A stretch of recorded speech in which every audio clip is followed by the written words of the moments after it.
You asked your mother for living expenses, but mistakenly sent it to the company's iceberg female president who was being pressured to get married. The money for raising me should be sent. Love you. The next morning, you were taken by the company's iceberg female president to get the certificate. Looking at the dazzling red marriage certificate in your hand, you felt very uneasy because today is the day you agreed to meet the parents. At this moment, the front desk girl recognized your appearance and curiously walked over. Are you Gui? Who are you? You were surprised because you didn't know this girl. Hearing your admission, the front desk girl's face instantly darkened, and she viciously uttered 3 words. Lu Xiaolan. The name sounded familiar to you, but you couldn't remember who this person was. So you asked, have we met before? I can't believe we are actually in the same company, she said. Lu Xiaolan gritted her teeth in anger and said, I was the one you went on a blind date with 3 days ago. Suddenly you realized that 3 days ago you were ordered to go on a blind date, but as soon as you arrived at the company, you were kidnapped by the iceberg female president,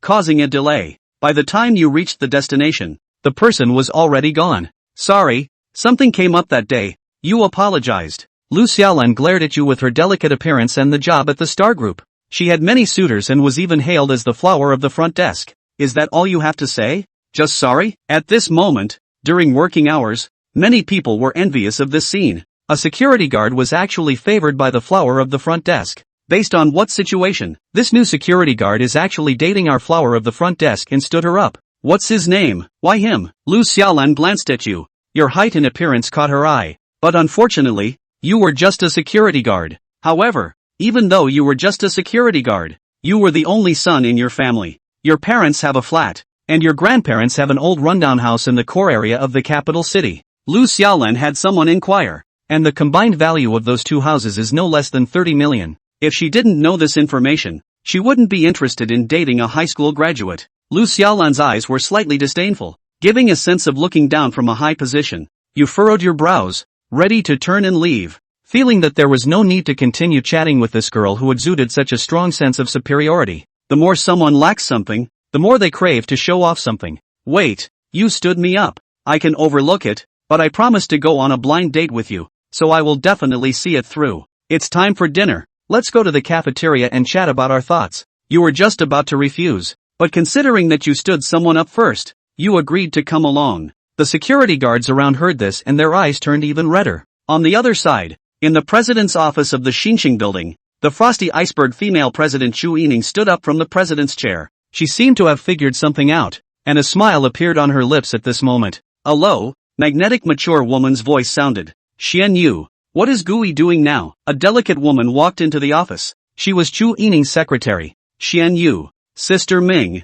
Gui is having a meal with the receptionist, chatting while eating. This guy is just a smelly security guard. I really don't know what you see in him. Sister Ming. Xian Yu pursed her lips, showing her dissatisfaction, and continued. I know, sister. You just want to use him to get rid of the pressure from your family to get married. But can you deceive auntie? You will end up wasting your time. Still having to go on blind dates. No car, no house, only a high school graduate. I'm afraid you will be kicked out before you even enter the door. Xian Yu muttered on the side. Chu Yining did not respond to Xian Yu's words, but frowned slightly. The same expression appeared on her pretty face. Her red lips parted lightly, and the mature woman's voice spoke in a low, magnetic tone. Xiao Yu, let's go to the cafeteria to eat. In the cafeteria, you sit opposite Lu Xiaolan. Lu Xiaolan puts down her chopsticks and slowly speaks. Gai, let's get straight to the point. Let's introduce ourselves first. My name is Lu Xiaolan, 24 years old this year, graduated from Kyoto Information Technology University. I like traveling, makeup, food, and fitness. I am preparing for the postgraduate entrance exam and plan to take the civil service exam after getting my master's degree. I am financially independent and confident. Lu Xiaolan looks at you, indicating for you to introduce yourself. After thinking for a moment, you smile slightly and say, I am Gui, 25 years old this year, graduated from high school, no car, no house, working as a security guard. I have been independent since I was young. When it rains, I will run home. I can play with a smartphone and have a promising future. Hearing this, Lu Xiaolan's face turned black, thinking, is this guy an idiot? You smiled and asked, can you like someone like me? Lu Xiaolan was almost cursing in her heart, thinking, what's there to like about you? A high school graduate with nothing, no car, no house, no savings, still a security guard? Besides being a little handsome, you are useless. Can being handsome feed you? If my mother wanted someone handsome, she would have been married long ago. Back then, she was also very flirtatious. When things got tough, she would just marry a rich man. Later, she realized that rich people are cunning, and there are many freeloaders pretending to be rich, deceiving others for money and sex. Now she just wants to find an honest rich man, someone with money at home. Lu Xiaolan won't hide it either. She knows it's hard for someone like you to find a girlfriend, only a high school education, no job, and a security guard with some mental issues. How sick must one be to consider him? Lay down your conditions directly. If there's any bargaining later, you must stick to your guns. Guy, I won't beat around the bush with you. I know your family has 2 houses. Put one in my name. The bride price isn't high. Our custom is to start at 388,000, but I hope for 880,000. It's more prestigious in my hometown, and that's my bottom line. I'm a filial girl. I plan to have my parents move in with me within 3 years. My parents like responsible men. They fear I'll be mistreated, so I hope to manage the household after marriage. Your salary must be handed over entirely. I hope you understand. Before there's enough security, I won't have a child for your family. I hope you understand that too. Oh, I have a younger brother, but I'm not a brother supporter. Just leave him a room in our new house. Also, my income is higher than yours. You'll have to take on most of the household chores after marriage. A car around 300,000 will do for transportation. That's all for now. If you agree, I can marry you. When the corner of your mouth twitches, no wonder you stood her up. She also wants to persist in completing the blind date mission. Emotions have been meticulously endorsed. She has set her eyes on her parents' and grandparents' 2 houses, the combined value of which is no less than 40 million. Especially her grandfather's house, although smaller, is in a very good location and is basically unlikely to depreciate. Her whole family is going to move in, obviously eyeing her grandparents' house. Seeing you silent, Lu Xiaolan raised her eyebrows and confidently said, I have a higher education and salary than you. Marrying me is like hitting the jackpot. So if you want to marry me, I need to see your sincerity. You know I am a filial person. I don't care about houses, cars, or dowries. I care about attitude. If you want to marry me, you must show sincerity. What an attitude killer move. What a sincere killer for years, making your scalp tingle. Immediately following, Lu Xiaolan remained aloof and continued. Don't think you're at a loss. I still have to bear children for your family. Can you endure the pain of pregnancy for 10 months on my behalf? Moreover, with your high school education, how will you educate our children in the future? Marrying me means you have everything. Do you still think you're at a loss? You waved your hand, unable to bear hearing anymore. You raised your hand, clasped them together, and earnestly asked, do I look like a snapping turtle in a wishing pond to you? What do you mean? Gui looked at him and said seriously, word by word, I mean, go to the temple if you want to make a fucking wish. Don't come to me. You. Lu Xiaolan's face turned red and she couldn't hold back her words. Like I said, I care about attitude. How can I believe you love me and how can I marry you when you are not sincere? Lu Xiaolan's face turned red and she tried her best to defend herself. Gui had disappeared for 7 years and was a bit out of touch with society, not realizing that society had become like this. Who the hell would want to have children if it wasn't for the sake of passing it on? When I was a kid, I had to be PUA'd by my parents. When I was in the workplace, I had to be PUA'd by my boss. And when I got home, I had to be PUA'd by my wife. Is it hard enough for men nowadays? In the past, when the cow is a horse, at least is the head of the family, the bride price to give more. That is also a hammer business. Married home is their own family. But now, being an endless bull and horse, men simply change their names to difficult people. Gui shook his head. Lu Xiaolan was introduced by her grandmother's trustee, and when she was introduced, the introducer boasted about it. What gentle and beautiful, generous, financially independent, working in a large company, or undergraduate. The girl is simple and kind. No heart. The introducer collected money from both sides, presumably describing Gui's side as the king of the wishing fountain to give her this illusion. Well, I'm here to hear this from you out of apology for standing you up. To repeat, if you want to make a wish go to the temple. I'm not a wanker in a wishing pool. Gui's eyes were indifferent, and when he finished, he didn't bother to pay attention to her, drying his own rice. The cafeteria food is so good, it's a big loss to have your appetite affected by people like that. Lu Xiaolan's face flushed red. She was embarrassed by Gui's words. She was confident in her figure and looks. No one had ever talked to her like that before. She suddenly stood up, her eyes like fire, full of anger, as she stretched out a finger to point at Gui and cursed loudly. Graduated from high school. No car, no house, no savings,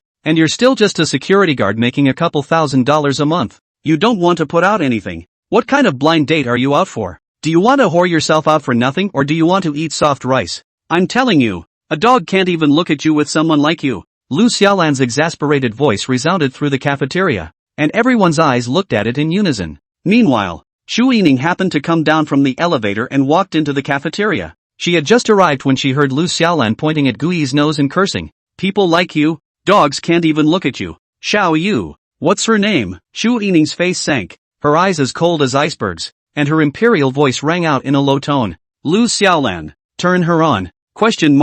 Right away. Xu Yining, such a person, basically do chest with exciting thunder but face like a flat lake, rarely happy to see color. Now, however, on her face, a pout appeared that was visible to the naked eye. Obviously pissed off, Han Yu froze. She scolded Gui and didn't scold you. There's no need to open up directly. Besides, she's right. Xian Yu was just about to break into pieces when he was interrupted by Xu Yining's scolding voice. Stao Yu. Xu Yining's eyes looked at her coldly. Xian Yu shrunk his neck, his large eyes turning quaintly. Oh. I'll inform the personnel department and arrange for her to leave. Da.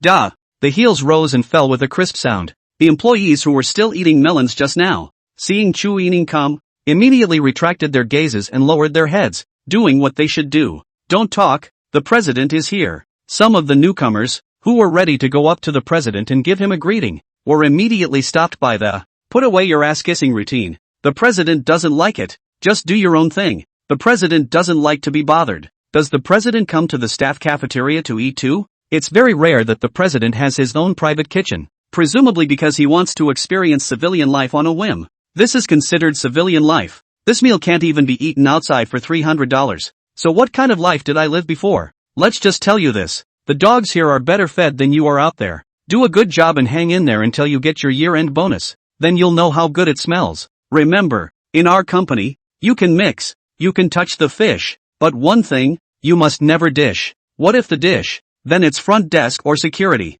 That employee sneaked a glance towards Gui and Lu Xiaolan's side. The ones who are emotionally screwed up are two rookies. That's not true, except for the brain is missing a root. Who will have a relationship in the company? Because this lost his job. That will not be a fool. Just as the words fell, Xu Yining happened to pass by him. A moment later, she instructed towards Han Yu. Fire the one with the missing brain. 2. Xian Yu looks left and right. Who?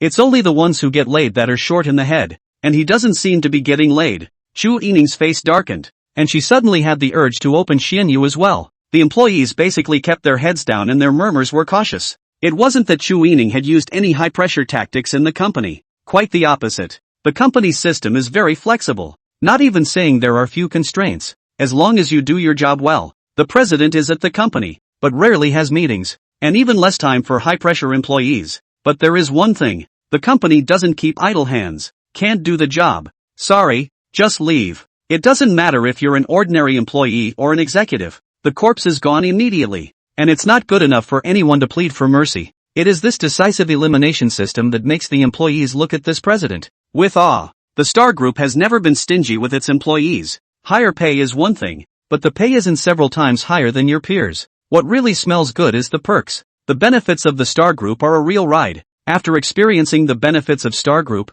one would never want to go to another company. Take catering alone. For example, 300 plus buffet with unlimited food, totally free. That's 30,000 a month. Not to mention that horrible year-end bonus. At the same time, Star Group has never been soft on assholes, especially after Xu Yining became the president. Killing and decisive. The senior management layer was almost replaced by her blood. Everyone thought the company would go into a period of depression after the big change, and the executives thought the company couldn't do without them. As a result, Xu Yining bucked the trend and broke new ground in the field of high technology, leading Star Technology to become the forefront of the world. She also had an absolute say in StarTech. Lu Xiaolan's heart trembled as she sensed Xu Yining heading her way. The kind of temperament on the president's body. She was timid just by looking at it, like a firefly under the white moon. She hurriedly carried her plate and left silently. From time to time, the employees around us looked up and stole glances at some of the employees who came to the company not long ago,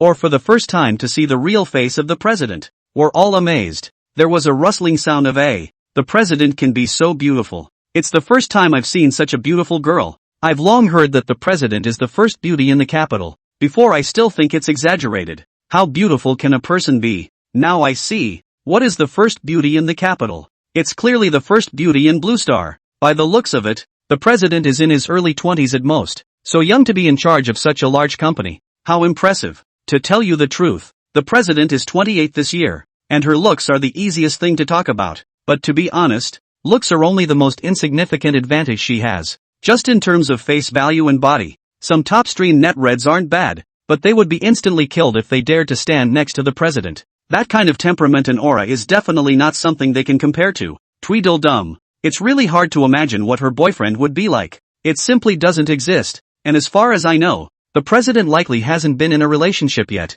and there's simply no one she sees. Oh, rich girl, hungry, rice, don't want to work hard, don't think about it. Secretary Rain next to her could slap you to death. The original slightly noisy cafeteria became quiet instead after Chu Yining arrived. There was also very little chatter, and no one dared to look up and stare at the president. However, there are exceptions to everything. Gu Yi scowled greatly. Fishtail long skirt, white shirt, with high-heeled sandals, long hair down, skin as fine as gel, showing half a calf, thin and straight, porcelain white and smooth to the naked eye. Even the toes are delicate and nice, like staggeringly beautiful jade.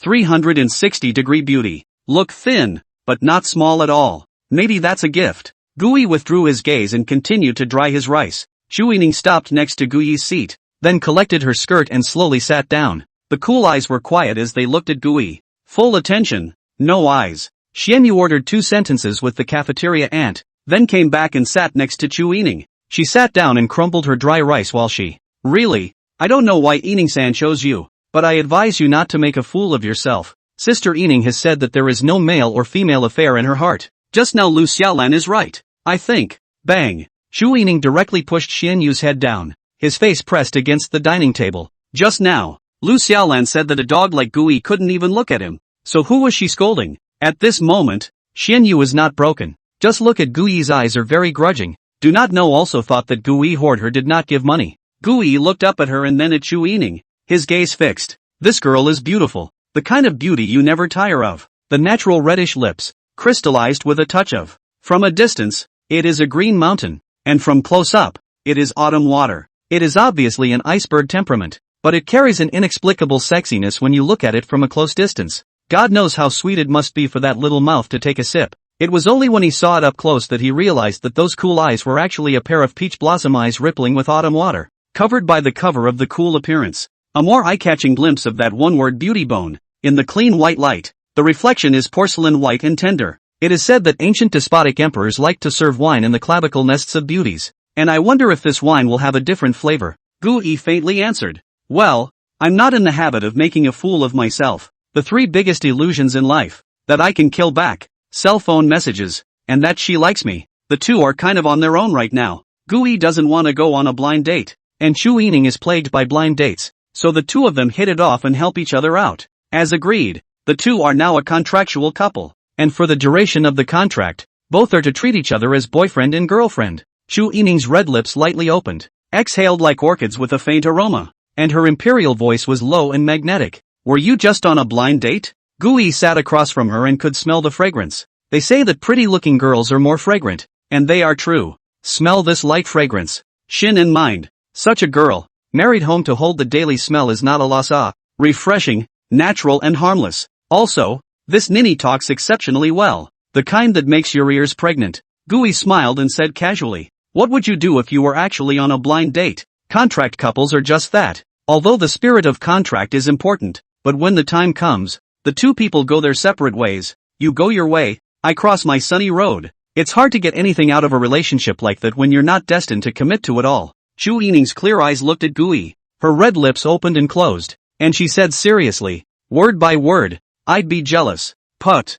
Xianyu on the side didn't hold back and just took a sip of fruit tea, almost spraying Gui. Gui froze, not expecting her to say that, and spoke out to explain. 3 days ago, I was set up on a blind date by my family, and I met you on the way and ended up putting the date on hold. I just found out this morning that the person who arranged the blind date with me happened to be the company's receptionist, Lu Xiaolan. After all, I stood someone up, so I came over to have dinner with her, And she ended up treating me like a kingpin in a wishing fountain. Opened her mouth for $30 million, asked for a car, a house, a dowry, and asked me to help her be a foodie devil. Gui folded his hands together, looked at Chu Yining's eyes, and asked seriously, "Do I look like an asshole in a wishing fountain to you?" "Pust," Chu Yining guffawed, then immediately retracted her smile and resumed her small iceberg appearance. Seeing Chu Yining smile, Gui wanted to pinch her watery little face. What a nice smile this ninny has. Why does she look like a little iceberg all day? It's only $30 million. Gui skimmed his mouth, learning that Deng Chow Matakan. Yo, it's only $30 million. I work for you for $6,800 a month and you tell me it's only $30 million. $30 million is indeed not much. I only need to work continuously for 64 years without eating or drinking. Chu Yining suddenly opened her mouth, her low, magnetic, imperial voice ringing in Gui's ears. "I'll give you $30 million. And then I'll buy you a car and a house. And then I'll give you a dowry. Will you marry me?" The corner of Gui's mouth twitched. Inverted Big Dipper. What nonsense is this ninny talking about? What do you take me for? A soft touch? Gui waved his hand. "I'm sorry, the education I received from a young age doesn't support me being this kind of person. Besides, I'm the only one in our old Gu family. So you'd better die of this." Chu Yining seemed to anticipate Gui's prediction as her vermilion lips opened and closed, spitting out 3 words. "I'll raise the money." Extra money? She actually raised the money? How can this kind of person? Adding money is not okay. Adding bells is okay. Cough cough cough. Of course this real thought that popped up out of nowhere can't be said. It can go in the diary. Okay. Chu Yining looked somewhat regretful. Seeing this expression on her face, Gui was shocked. Regret? What the hell? This ninny doesn't really have a desire to marry her husband, does she? You ninny, don't reverse the Big Dipper. Gui lifted his hand and flicked it on Chu Yining's bare forehead. Not much force. Slight punishment. On the side, Xian Yu's eyes widened. She wanted to make a move, but she was secretly tugged on her clothes by Chu Yining next to her. Luckily, Gui struck quickly, and his hand was withdrawn quickly, and the two of them were positioned in the corner, so there shouldn't be many people to see them. Oh, Chu Yining rubbed her forehead, then ate a slice of meat, unable to see any signs of anger. In the evening, what time do we leave? I get off at 5, so 5 it is. Then you call out to me when the time comes. Well, I'll WeChat you. After that, the two fell silent again and ate in silence. It seemed that neither was good at talking, and it didn't take long for the conversation to die. But, amazingly, within a few moments, the two were able to talk again. It seemed that both of them, who were not good at talking, were struggling to find a topic of conversation. This phenomenon is a bit of a miracle. As for Xian Yu, her meal size was no less than Gui's, and she was burying her head in dry rice, clicking a dazzle and occasionally snatching the meat from Gui's plate. What do they like about your parents? That's a question you've asked 5 times. Silence. What does your mom like? That's a question you've asked 5 times. 2. Silence. My house first or your house first? I haven't thought about it yet. Silence. It just so happens that because neither is good at chatting, there's 1 sentence left, 1 sentence right, and then the cooldown is still long. The image, in everyone's eyes, happened to become the president lovingly and the security guards cautiously. However, even so, there were still quite a few employees who were enviously gnashing their back teeth. Just like that the back teeth are gnawing. If they know that the president is still add money juicer, do not know how they will feel. Sitting across from the president is a new security guard in our company. Hearing this, many people were so envious and jealous. Damn I'm the chief executive of the company. I've never even sat down to dinner with the president. What can he do with a security guard? Not to mention you a chief executive. I a company vice president have not eaten with the president, or face-to-face dinner. God damn. This security guard is not afraid to break the life of Yang? Look at him. Look at him. This new security guard doesn't know the rules at all. Every now and then he looks up at the president. Abortion. How dare he? The image of Gui flicking Chu Yining's forehead just now. Almost no one saw it, but there are exceptions to every rule. One person who saw it was none other than the captain of the security department, Wang Quan. He almost sat down on the floor in shock when he saw that scene, then frantically rubbed his eyes, thinking he had misread it. Gui's hand retracted quickly. He really felt that he had just had an illusion. Could it be that I've been taking less 6 flavors of the earth pill lately, and my kidneys are weak and I'm hallucinating? When the meal was almost over, Gui and Chu Yining each left. Chu Yining said it was best not to expose their relationship in the company, and in public. Both were more restrained. Gui had just come out of the cafeteria, and the other employees who had come out of the cafeteria looked at Gui with envy and jealousy. You kid. Damn you. To sit and eat with the president. You'll lose your young life. That's President Chu. The #1 beauty in the capital. The people who want to dine with her are lined up from here to France. So what's your kid's virtue? You're so lucky. I'm going to sit in the corner next time I go to the cafeteria to eat. Maybe I'll be lucky enough to eat with the president too. Oh, let's not talk about eating. As long as I can be with the president, I'd be willing to let me eat shit. There are a few sicker people everywhere. There is a 2-hour break for lunch, and the security department has its own restroom. However, at this moment, the people from the security department all gathered around Gui. Talking. Gui, what's it like to sit and eat with the president? Ooh, I can't even fucking dream of it. You did it. Tell me what it felt like. Gui is a bit speechless. Chu Yining is not a bit deified. Everyone is 2 eyes, a nose and a mouth. The difference is not big. Just eat a meal. As for it, don't feel much. It's just dinner. Crap, you kid. You're loaded. By the cups. You're loaded to the gills hard. You're an inappropriate kid to say you don't feel anything. Gui said helplessly. I didn't say a few words to her, so how could I feel anything? I mean, really, it feels like it. That's just a little more pleasing to the eye. It's a little more flavorful. It's a little more heartfelt. Other than that, there's nothing special about it, I guess. Chu Yining, this niece can't chat. There's really nothing to talk about. Crap, and you had a good word with the president. Oh my god. Why would the president care about you? I can't figure it out. I really can't. What kind of luck are you stepping on? It's the first time I've seen the president sitting with a guy at dinner. Good heavens, why would the president sit with you at dinner and talk to you? Gui shrugged his shoulders. Why would Chu Yining pay attention to me? Why would she talk to me? This is an awkward question to ask. I'm her boyfriend now. What kind of boyfriend is it if he doesn't even care about me? But the thought crossed his mind that once the contract period was over, the two should have nothing to cross paths with each other. Alright, everyone go take a lunch break. We have to go to work in a while. Security Chief Lu Quan dispersed the eaters. This is the first time I've ever seen anything like this today. Mr. President was never in the habit of mingling with his employees, let alone sitting down to dinner with a small security guard. However, Lu Quan still wondered in his heart. He didn't dare to be sure that he hadn't just seen a blurred vision. He pulled Gui aside, patted his head, lowered his voice, and asked that. Gui, I seem to be hallucinating just now. Seeing you flick the president's brain. You did hallucinate. How could I pop the president in the head? She's not my girlfriend. I'm sure it is. I've been getting old lately. I'll have to renew my 6-flavored Dihuang pills when I get home. Gui waved his hand and left. Lu Quan came back to his senses, and the more he thought about it, the more wrong he became. No, what do you mean she is not your girlfriend? How can the president be your girlfriend? If she is your girlfriend, I will swallow shit and kill myself in minutes. And how dare you pop your girlfriend in the head? Young people are young people after all. You think all married women are soft and sweet girls? If you dare to flick her brain, she will dare to knock his brain broad. On the other side,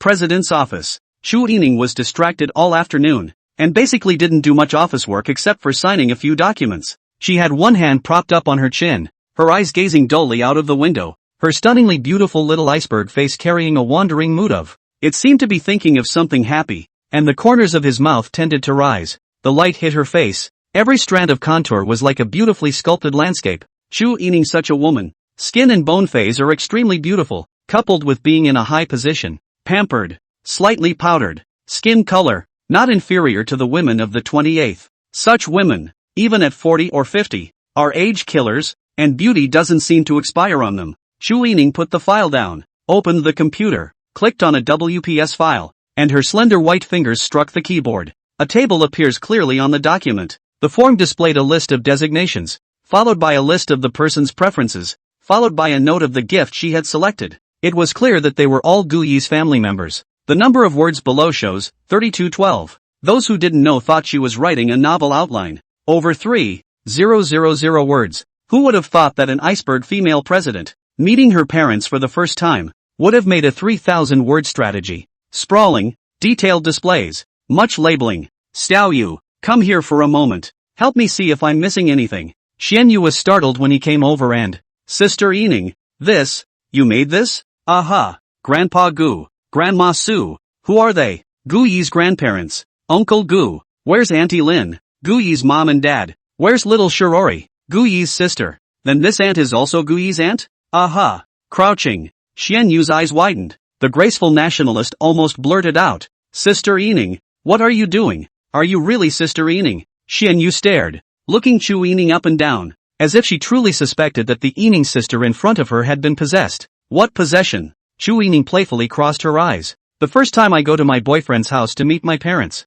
Is it hard for me to go empty-handed? I'm just asking you to help me see if I'm missing anything, and if the gift I picked out is appropriate. Han Yu was shocked. Is it a question of gifts? Sister Ning is not short of money. Buy a gift such things, casually commanded to take care of it. What is the most precious thing to Sister Yining? It's time. This form is sprawling. More than 3,000 words, each one hand-typed, and that's how long it must have taken. Sister Yining is a few $100 million a minute, and she's as good as gold when it comes to time. Spending all this time nowadays just to pick out a gift. How is she not shocked? No way. Sister Yining isn't really interested in that gooey guy, is she? That's outrageous. It's not outrageous to open the door to an outrageous mom. Xian Yu gazed at the table and picked one to read out. The Grandpa Gu likes to play chess, likes to drink tea, likes to exercise, boasts of being a chess master. The actual level of the cell is 5th. There are 3 treasured teapots, and when he invites his honored guests for tea, he will take out the treasured ones, causing 2 of them worth $300,000 to be seriously damaged. Gift, a $3 million set of Zisha pots featuring exquisite durability and high collectability. Handwritten message, Grandpa Gu. This is the Zisha pot that Yining sent you. I hope Grandpa likes it. I wish Grandpa Gu a long and healthy life, and the best chess player in the world. When she read the handwritten message, Chu Yining's pretty face flashed a touch of redness that flickered away. Who would have thought that such a handwritten message would come from an iceberg female president? Genuinely, the knife pulls the ass and opens the eyes belonging to the yes. Obviously a high and mighty iceberg female president. Wrote a message that was a little bit of teenage girl naivety, but with a little more intimacy. The elders should love it when they see it. Gobble. Han Yu swallowed his throat. Sister Yining, that message, have you written it all? It was written yesterday. You handwrote that? Aha. Xian Yu felt like his worldview had been challenged. Was this still the cold and decisive Yining she remembered? No, Sister Yining, you don't really fancy that gooey, do you? With a swish, the small iceberg face flashed scarlet. Chu Yining sidestepped her head, pretended to look at the contract, and faintly said, "What makes you say that?" Xian Yu said excitedly, "If you're not the Yining sister I know, just based on this form, I can sentence you to love brain late. Chu Yining furrowed her brows. What was a love brain late? There's a lot of cowboys these days. I've seen empty-handed people going to the man's house to cheat them out of their red packets. I have also seen a bag of fruit to the man's home, only to get a few $1,000 red envelope with the boyfriend a big fight. Also see the past man's family only get $1,000 red envelope to the boyfriend's whole family hanging online net exposure. But it's the first time I've seen a gift like Chu Yining's 3,000-word form and handwritten message. What are you if not a late love brain? Look at the details, look at the tone of the handwritten message, and look at the gifts. Sister Yining, it's not that I'm talking about you. If I didn't know that those authors who write romance novels haven't been in love themselves, according to my experience of reading thousands of romance novels, this symptom of yours is 100% of the late stage of love brain. What's the best thing about liking someone? That's caring. Care about him. Care about everything about him. Care about everything related to him. Love the house. And because you care about him, you become caring about the people who are important to you around him. From shallow to deep. This symptom that Sister Yining is now experiencing is falling in love. Han Yu shook his head frantically, trying to clear his mind of the strange thoughts. No way. Absolutely no way. People who like Sister Yining can line up from here to France. Sister Yining can't see any of them, so how could she like Gui? The blush on Chu Yining's pretty face spread to the base of her neck, and she skimmed her head for a while before easing up. Sister Yining, did you blush just now? No. Chu Yining resumed her small iceberg face, and her imperial voice carried a clear coldness. Sure enough, trashy novels are hurting me. I told you that it's impossible for Sister Yining to fall in love. What's so good about that Gui? Hearing these words, Chu Yining frowned slightly. So tell me what's wrong with him? He's only got a high school education, and he's not a match for you educationally. As far as I know, he was top of his grade in high school. He just had some change of heart and didn't go to college. So how do you know that his perception would be inferior to mine? Then how is he worthy of you when he can't even find a job and is only capable of being a security guard? He was discharged from the army. The reason why he is out of touch with society is that he dedicated his entire youth to the country. You also served in the army. Do you also look down on a soldier who has dedicated himself to the country? When these words came out, Xian Yu's small face flushed red, and she was ashamed for a moment. She had also served in the army. So naturally, She would not look down on the soldiers guarding her country. Just a momentary slip of the tongue. That he has no car, no house, no savings. Do you let him eat your soft rice? He also said that he wants to nibble the old man. Chu Yining smiled lightly, her imperial voice indifferent. Do you think I care about money? What's wrong with nibbling on an old man? And why isn't it a blessing that his family is so enlightened? Does life have to be a life of involution? Xian Yu was speechless. She wanted to retort, but didn't know how. Anyway, it's just weird. Obviously a security guard who graduated from high school, has no car, no house, no savings and is hell-bent on nibbling at his old age. Being said so by Chu Yining, it turned out to be all advantages. Invincible. Forget it, although I don't think highly of that Gui, but judging from how he saved you last time, he's no worse than me in terms of being able to protect you, but even if he can get past me, he definitely won't be able to get past Auntie Iken. No, Sister Yining, when did you like him? Chu Yining's pretty face flashed red, and in a flash, I've only known him for 3 days. Do you think it's possible? Yeah, it can't be. We've only known each other for 3 days. How can we like someone so quickly? 3 days? The president fell in love with the security guard of this kind of drama. Shooting movies do not dare to shoot so. Don't talk so much. Come and help me with my reference. A random set of Zisha pots is $3 million. Sister Yining, you're also too luxurious. This Cartier's limited edition watch. More than $2 million. I go. This purity of ice jade. Too expensive. Right. Sister Yining, is this appropriate to give away? Alabaster houses and Cartier watches are still in the realm of understanding. Just a few million. But this emerald bracelet, it's a little too expensive. This one is for Guyi's mom. It should fit. Xian Yu didn't say anything. His eyes slowly narrowed. Then he stretched out a finger and chopped downwards. Why is the gift for your future mother-in-law the most expensive? Sister Yining, you're not right. Chu Yining immediately defended herself, her imperial voice slightly unnatural. What are you talking about? Where did I get a future mother-in-law? Fu Xian Yu breathed a sigh of relief. Fortunately, Sister Yining, you're still sober. I almost thought that you're going to give it up for nothing. Remember, you're Chu Yining, the president of Star Group. You absolutely can't give it away for nothing. Even if you like Gui, you can't give it away for nothing. Chu Yining glanced sideways across her. Her small face was cold as an iceberg. Her tone was extremely bland but carried as if she was born with arrogance. The imperial voice was word for word. Do I look like I give it away for nothing? The other side. Gui patrolled for a while, and then began a happy life of touching fish. As we all know, going to work isn't called earning money. It's payment in exchange for time and labor. It's the touching of the fish that you earn. Brush up on your videos. Check out the live streams. See if the promotion has any good novels. And click through. Gui casually clicked on a book and read it. It's a cool book. The ratings are still high. Lots of high praise comments below. It's been a long time since I've read such an awesome novel over the top. Too much. What brand of pillow can make a dream like this? The story is about a security guard who accidentally obtained the system of touching the fish. Step-by-step strategy. Iceberg female president on the peak of life. Gui couldn't help but smile. That's not cool either, is it? Having a system and still having to be a licking dog for the female lead. Is this author a little bit big sick in the head? However, you really can't bring your brain to a novel these days, or there's no book to read. The president fell in love with the security guard. Of this kind of bloodshed plot can be written.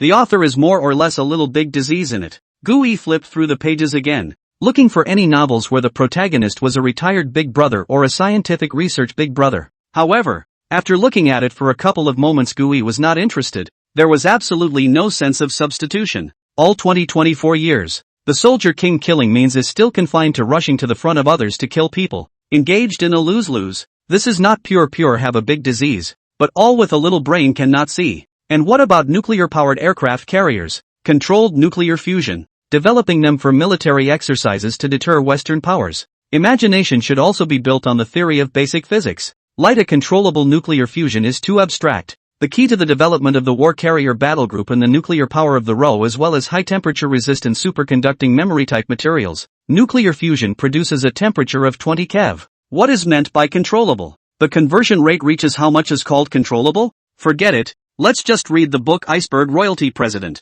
fell in love with me as a security guard. You don't need a brain to read a novel. You don't need a brain. Just then, the WeChat pop-up went off. Guyan's scalp was numb. The army of marriage reminders was coming. So panicked. On second thought, he has a girlfriend now. So panic. The family fun group. The group messages are jumping up and down fast. One by one, messages from Eder popped up about him. The mountains and rivers are unharmed, grandpa-eyed gooey. Xiao-yi, it's been 3 days. Where's the girlfriend? When will you bring her back to meet her? Plum Blossom Bloom, Grandma, 3 days ago you went on a blind date and promised us you would finish the job. Now it's been 3 days. Don't tell us there's no progress at all? Happiness and beauty, Grandma-eyed gooey. Did you meet the girl called Lu Xiaolan? I heard from the introducer that the girl is quite good and pretty. So take advantage of the opportunity. And the boy should be more proactive. Lu Nian, little Aunt Xiaoyi is so handsome. As long as he wants to, he definitely won't be unable to find a girlfriend. Little Sure, Gu Xiaosure, that's right. My brother is so handsome. Cooking is also super delicious. It's not easy to find a girlfriend. Really can't.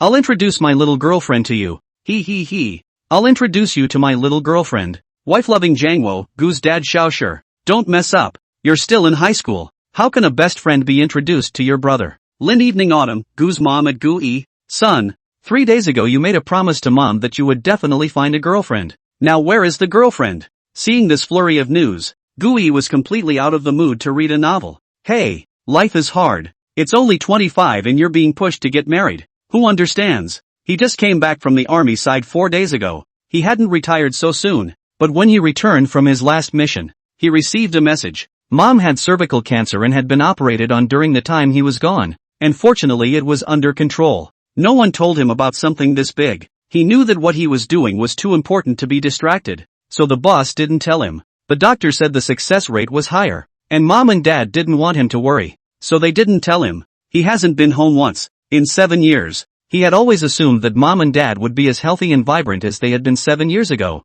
But, hearing this news, Gu-yi suddenly realized that he had almost lost his old mother and had not even seen her last. Between the ages of 18 and 25, the best years of his life have been dedicated to his country. The rest of the time, he'd be around his family no matter what. So, Gu-yi arranged everything well, resolutely retired. Embarrassing. He came home and the family was moved for 3 seconds. Snap. That was fast. Then it forced him out on a blind date. I'm probably scared because he disappeared for 7 years. Fear that he would suddenly disappear one day and then it would be another 7 years. There are a few 7 years in a person's life. And by that time grandparents are probably in the ground and mom and dad are totally old. Letting him start a family is also a way to give him something to think about. So he doesn't just ignore it for 7 years. At that moment, how would Gu-yi dare to refuse? Nor would he be willing to do so. But what an age. Freedom to marry. Freedom to procreate. Love is the cornerstone of marriage. Gu-yi has never been in love. And naturally he wants to taste the bitterness of love.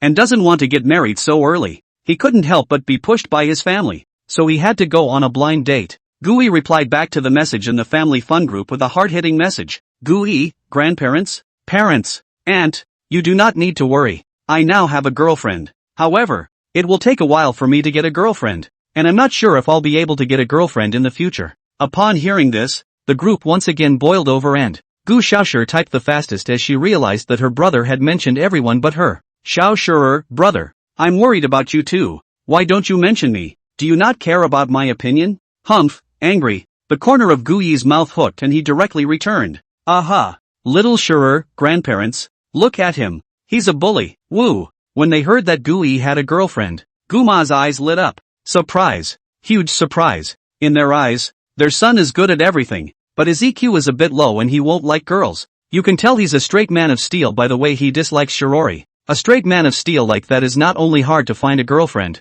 he's slow. They're all prepared for the worst. A year to find a girlfriend. 1 year in love. 1 year of marriage. Preparing for pregnancy for a year. They can't have grandchildren until Gu-yi is 29. With a timeline this long, he can't be allowed to move on and find a girlfriend sooner. The mountains and rivers are unharmed. Grandpa, really? Good grandson. You didn't lie to grandpa, did you? Plum blossoms bloom. Grandma, you can't lie to us about such a big deal. Xiaoyi. Happily ever after. Grandma, where's the girlfriend? Got a picture?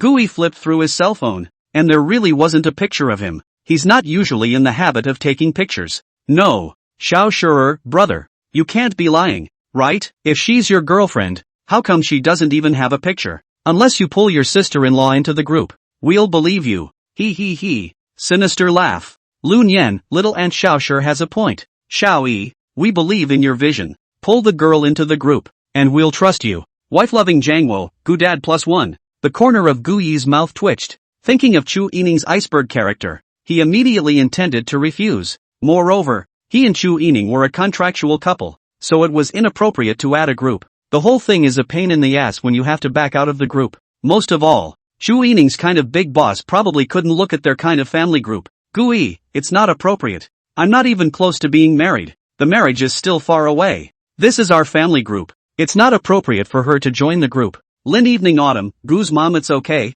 You ask the girl what she means. If the girl agrees, you pull her in. If she doesn't, then forget it. You get a better attitude. It's not easy to find a date. Get serious. Duster. Gui was going to just say back that she disagreed. But after thinking about it, forget it. It is better to go through the process. Mom's chicken feather duster has been lit up. Chu Yining should be directly rejected. Gui sent a message to Chu Yining. My family knows you exist and asked me to ask you if you want to be in our family group. It's okay, you can just refuse. I'll explain it to them. Chu Yining immediately returned the message. Yining, why should I refuse? Hearing this, Gui froze. Why did you refuse? Look, the question you should be asking is, why should I agree to it? Gui, this is my family group. What are you doing in our family group? Yining, I'm your girlfriend now, and may be your wife in the future. And Auntie Lin invited me, so why can't I come in? Gui, this girl's in too deep, isn't she? I'll just come and walk you through it. We'll just have a paper contract,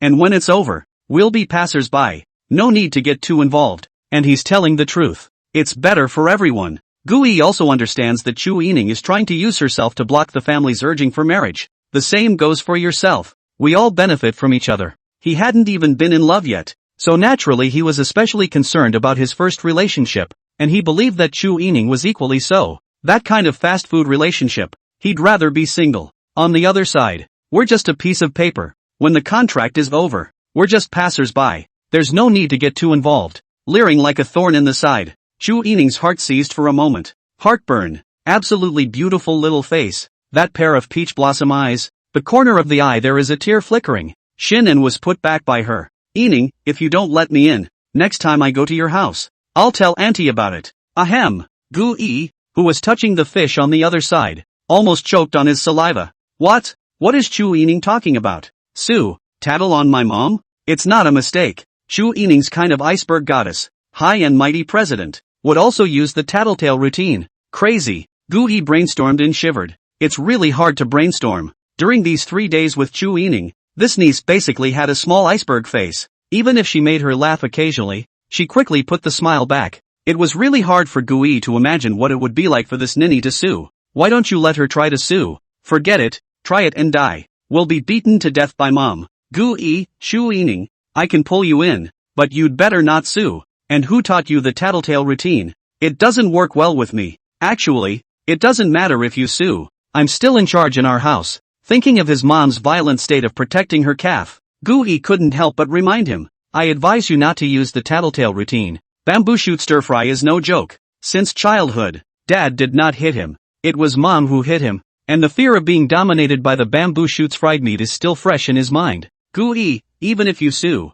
you can't go to my mom to sue. I hope you listen to advice. Gui couldn't help but add another sentence. Usually when we chat, Gui is seldom so talkative. This way belonged to a flat A that directly tricked all of Gui's moves to flash out. Gui also realized that he seemed to have gone a bit overboard in that sentence just now. The end of the contract is a passerby. There is no need to get involved too deeply, to put it another way. If this sentence is Chu Yining said to himself. Suddenly, a tug at the heartstrings. Gui also had a tingling sensation in his heart. He didn't know why this was happening. Just as Chu Yining didn't understand it either. Just know that it hurts. Heartburn. Even if the contract is over, it's not like they're passers-by. At least they can still be friends. It's not impossible for the relationship to continue. Of course the likelihood is low. Yining, yes. Gui, I withdraw that sentence just now. YN-O. Chu Yining lightly bit her teeth, her beautiful eyes flashing. Not long after, Gui pulled Chu Yining into the group. Family fun group. Yining joins the group chat. Gui, this is Yining. Yining, hello everyone. My name is Chu Yining. I'm Gui's girlfriend. Pictures, pictures, pictures. Yining, hello grandparents, aunts, uncles, aunties, and little Shurer. I'm 28 years old. Undergraduate from Kyoto University. Master's degree from MIT. Double master's degree. Currently working as a CEO in a company. Nice to meet you all. Cute, cute. What crazy, ha? Gui was directly stunned when he looked at the message sent by Chu Yining. Looking at Chu Yining in the photo, Gui almost didn't recognize her. In his impression, Chu Yining was all cold and icy, but these photos she sent were all gentle and sweet, gentle and virtuous, all like a perfect daughter-in-law in the eyes of parents. Where's the iceberg look? The most outrageous thing was that there wasn't even the slightest sense of incongruity, as if Chu Yining was this kind of gentle and sweet. Outrageous. So outrageous. Makes the head spin a bit. What makes Guyi's scalp even more numb is that you just chat. What the hell is the cute emoticon package behind it? You're an iceberg goddess and you're using cute emoticons? It's like the sun is beating down on the west side. Guyi looked at the buzzing of his brain. I thought to myself that this Chu Yining is worthy of being the president of the star group. The dedication is great. And this acting skill, I can't help myself. After Chu Yining sent the message, a touch of nervousness surfaced on her small iceberg face. If Xian Yu saw it he would definitely drop his jaw. She and Yining had known each other since they were young, and she hadn't even seen Chu Yining get nervous when she was growing up. In her impression, Chu Yining was the kind of womanly superior general that, I am not alarmed by anything, and I watch the flowers blossom and fall in front of the garden. I have no intention of staying or going, and I watch the clouds roll in and out of the sky. A flick of the hand in a tent. However, at this time, Chu Yining's stunningly beautiful little face surfaced with a blush of nervousness visible to the naked eye. Even the cell phone, which was held in both hands, was not in sight. It seemed that in her eyes, she wasn't very good at what she did. Everyone was worried that Guyi didn't deserve her, and she was the only one who worried that she wouldn't be good enough. Guyi's family, would they not like themselves? Of course, Chu Yining also had her own pride. This kind of thing she definitely wouldn't show it. Only in no one's place would that small touch of emotion come to her heart. On the other side, Guma and the others were stunned when they saw the photo and Yining's self-introduction. In the photo, Chu Yining is wearing a white dress with a pair of small white shoes. Her long hair is slightly curled like a waterfall, and she smiles lightly, revealing a touch of neat white teeth. Sweet to the heart. Heart all crispy. First love style dressing is also a must for elders. Skyrax. Tiny life. Has the Gu family gone mad? There is such a good-looking girl under the sky. And this girl is also my future daughter-in-law. Old Gu. Some other time tomorrow you'll visit our family's ancestral tomb. What for? Let's see if it's on fire. If it's on fire, there's no need to put it out. It's our old ancestors manifesting themselves. Lao Gu. Good. What if it doesn't? Should I light it? Not only was Dad Gu and Mom Gu stunned, even Grandma and Grandpa and they were shocked out of their wits. Mostly because Yining is so beautiful and so good. Undergraduate Beijing University, MIT's double master's degree, or the company's CEO.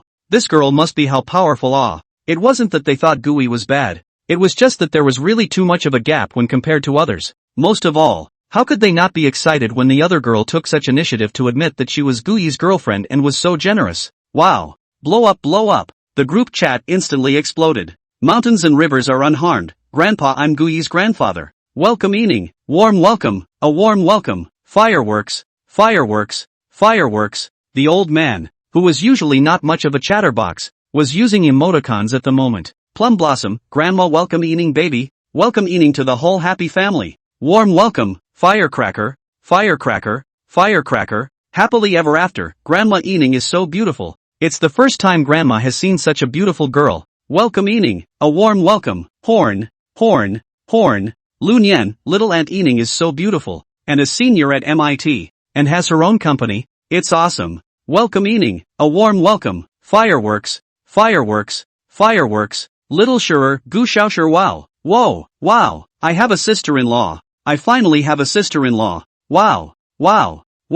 When are you going to get married? I want to eat some candy. When are you going to have a baby? I want to take Xiaobao to the street. I'm going to take little Bo to the street. Arms folded. I'm so proud of myself. Wife-loving Zhangwo, Gu's dad welcome Yining. Welcome Yining, your family when you enter the family joy group. We'll help you beat up Xioi if she dares to bully you in the future. Lin Evening Autumn, Gu's mom at Yining baby. I'm Guyi's mom. From now on, if there's anything you need to say to Auntie, there's Auntie to protect you. Make sure that Xiaoi doesn't dare to bully you at all. Hugs and kisses. Brush up. Messages from the family fun group flew wildly. A variety of welcome emoticons. Guma was even kissing and hugging. Rare. Which made Gui jealous. Looking at the fiery battle in the family group, Gui was close to writing jealousy on his face. What's the situation? I've been away from home for 7 years and the family group hasn't even been this hot since I got back. Chu Yining pulled the cards to this extent as soon as he arrived? And Mom, kissing and hugging and all sorts of intimate emojis I've never seen before.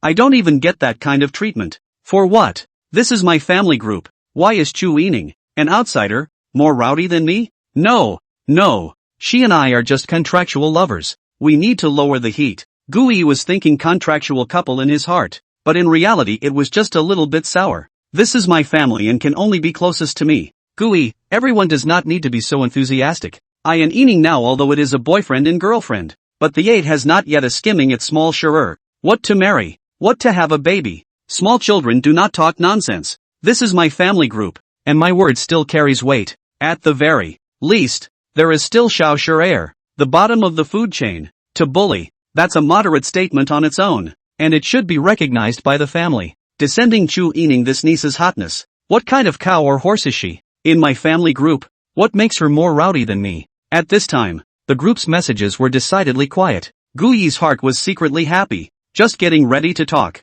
At this time, Chu Yining sent a message. Yining, it turns out Gui you're not in love with me for marriage. I thought we'd get married later and have lots of babies, but it turns out you're just talking to me for fun. Aggrieved. Yining, you're a bully. Crying out loud. Buzz off. Gui only felt a chill that rose up his spine and went straight to his head. Ice cold through the body. Chills all over. Gui shivered and said in his heart, it's over. Chu Yining, you're a ruthless man. You're hiding deeper than anyone else. When he saw the message sent by Chu Yining, Gui was dumbfounded. The kind that was directly dumbfounded. He was never expecting that. The cold as iceberg female president would send out aggrieved emoticons, and say such petulant things as you bully. It's also paired with the cry big cry emoji. You are Chu Yining, the president of Star Group, the iceberg goddess persona. How could you do such a thing? It's over. In the family group to do real scum persona. Eat bamboo shoots fried meat is small. May be expelled from the family. Sleep in a bridge hole to go.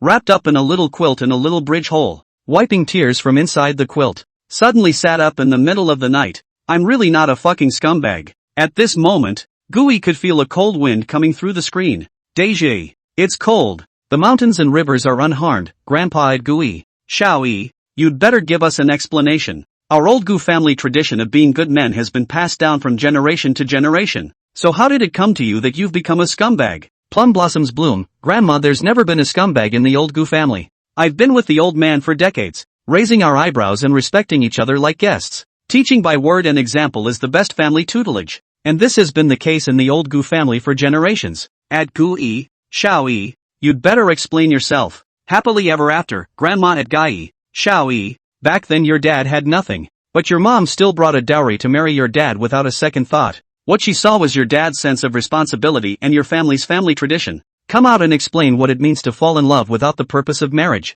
Lun Yen, little aunt at Gui. Little E, hurry up and admit your mistake to Yining. Hurry up and explain yourself. Your parents, your mom, and your grandparents are really going to get mad. Xiaoshuer, Gu Xiaoshuer brother. You're finished. I can't even save you. The only one who can save you now is your sister-in-law. So hurry up and explain it to your sister-in-law, making eyes. Wife-loving Jangwo, Gu's dad at Gui, 7 years away from home. Once you're back your wings are hardened, aren't they? You haven't learned the good ones, but you've learned to be a scumbag. What's the meaning of a relationship that doesn't end in marriage? Lin Evening Autumn, Gu's mom at Gui. Mom doesn't talk to you that much. With me, no one is allowed to bully Yining baby. If you dare to play with my Yining baby's feelings, I'll smoke you to death. At Yining baby, don't be afraid. Auntie will help you make the decision. Gui's scalp went numb as he watched a series of rapidly flashing messages, his heart lying in a crouch. Where did he think Chu Yining would come up with this trick? You're an iceberg female president. You even use pampering and cute. Do you still want to have a face? Although the old Gu family is not a rich and powerful family, the family culture is good. Family harmony, couples lifting up and respecting each other from generation to generation. The men of the old Gu family are all wife-favoring fiends, and each one of them is not only good at coaxing their wives, but also has excellent cooking skills, no worse than the chefs in 5-star hotels. You can't get away from this one. You can't get used to eating outside. I'm used to eating 5-star chef's handiwork, and all that stuff out there tastes like mush. When Grandma married Grandpa, so many people chased after Grandma, and instead of picking the best from among the suitors, she married Grandpa without a second thought. So was Mom when she married Dad. To this day, they have not regretted their choice. Married to happiness, even if every day is just a simple meal, but also have a special flavor. Contentment is always happy. Happiness is not about how much you get, but about cherishing what you already have. The other side, President's office. Chu Yining looked at the message in the family joy group, her beautiful eyes flickering, her slender eyelashes fluttering. A light smile involuntarily appeared at the corner of his mouth. It was like a snow lotus, quietly blooming. It's beautiful. She didn't expect to receive such a warm welcome from everyone as soon as she joined the group. She was in a high position and had long been accustomed to flattery, and she didn't know how many times she'd heard those voices with a purpose, with a claim of interest. But here, she felt ease, sincerity, favor, and a touch of tenderness that touched a corner of her heart. So this is what home looks like. It turns out that happiness has a specific mold. It turns out that there is a light to liking someone. Chu Yining's stunningly beautiful little face surfaced with a touch of moving color. Her red lips gently opened with a touch of moving smile. Her imperial voice melodious. Talking to myself. Gu Yi, your family is great, but it's mine now too. Seeing the crusading voices in the group, Gu Yi hurriedly explained that he didn't want to go live in a bridge hole. Gu Yi, everyone misunderstood. Ning also misunderstood. I mean, Ning with the time is still relatively short. She is not really understand me. In this case, how can you lightly cut off the lifelong matters? This way to Ning unfair. Bandit I offense. The sun has no good matchmaker. The scholar's delay, but also can be taken off. The woman's delay, cannot be taken off. Since we're boyfriend and girlfriend, I definitely like Yining, but a lifelong affair can't be hasty. People are misunderstanding. I'm doing this for Yining's sake. After a few words, Gu Yan broke out in a cold sweat. Luckily, I reacted quickly. If I couldn't explain it clearly, I would have had to live in a bridge hole at night. People touch fish in the company. Scum pots come from the sky. He was never expecting Chu Yining to come to this. Just when Gu Yan thought he had escaped, Chu Yining sent another message in the group. Yining at Gai, you're lying. Pictures. Yining, you're just bullying me. Chu Yining posted a screenshot of the. It happened to be a screenshot of Gu Yi asking Chu Yining if she wanted to enter the family group just now. Except that the record about the contract couple wasn't cut in. Screenshot chat logs. Gu Yi, my family knows you exist and asked me to ask you if you want to enter our family group. It's okay, you can just refuse. I'll explain it to them. Why should I refuse? Gu Yi, this is my family group. What are you doing in our family group? Yining, I'm your girlfriend now and maybe your wife in the future. And Auntie Lin invited me, so why can't I come in? Yining at Lin evening autumn. Aunt Lin. Look at him. He just bullies me. Aggrieved.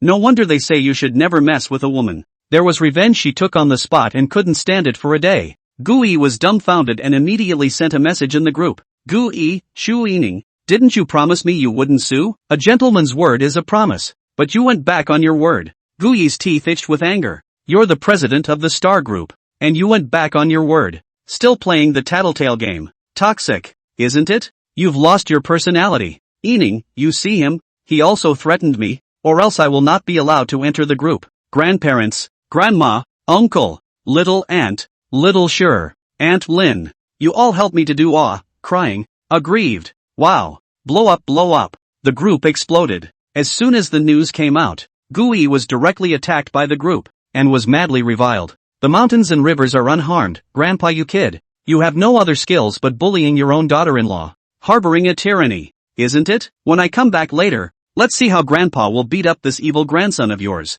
Plum blossoms bloom, Grandma apologize. Hurry up and apologize to Yining. Bullying one's own daughter-in-law is nothing. We don't have men who are harborers in the old Gu family. Happily ever after, Grandma at Gu Yi. Grandson, this matter is your fault even if you explain it 10,000 times. Hurry up and apologize to Yining. Reunion, little aunt, it's not enough to apologize. You have to come back and beat it up. Wife-loving Jangwo, Gu's dad at Yining. Don't worry Yining, we promise to help you out. We don't have any harboring men in the old Gu family. Lin evening autumn, Gu's mom at Yining baby. It's not enough for us to beat him up to relieve our anger. Next time you come to our house, I'll teach you to use the tips of your thumb and forefinger to pinch the soft flesh of his waist and give it a quick twist. Rotate 360 degrees. Hiss, let him bully you. Fizzle. Gu Yi felt a terrifying sense of oppression even through the screen. With the tips of your index finger and thumb, pinch the soft flesh of your waist and rotate 360 degrees. You're my real mom. You are the devil, aren't you? And you Gu Xiaosher,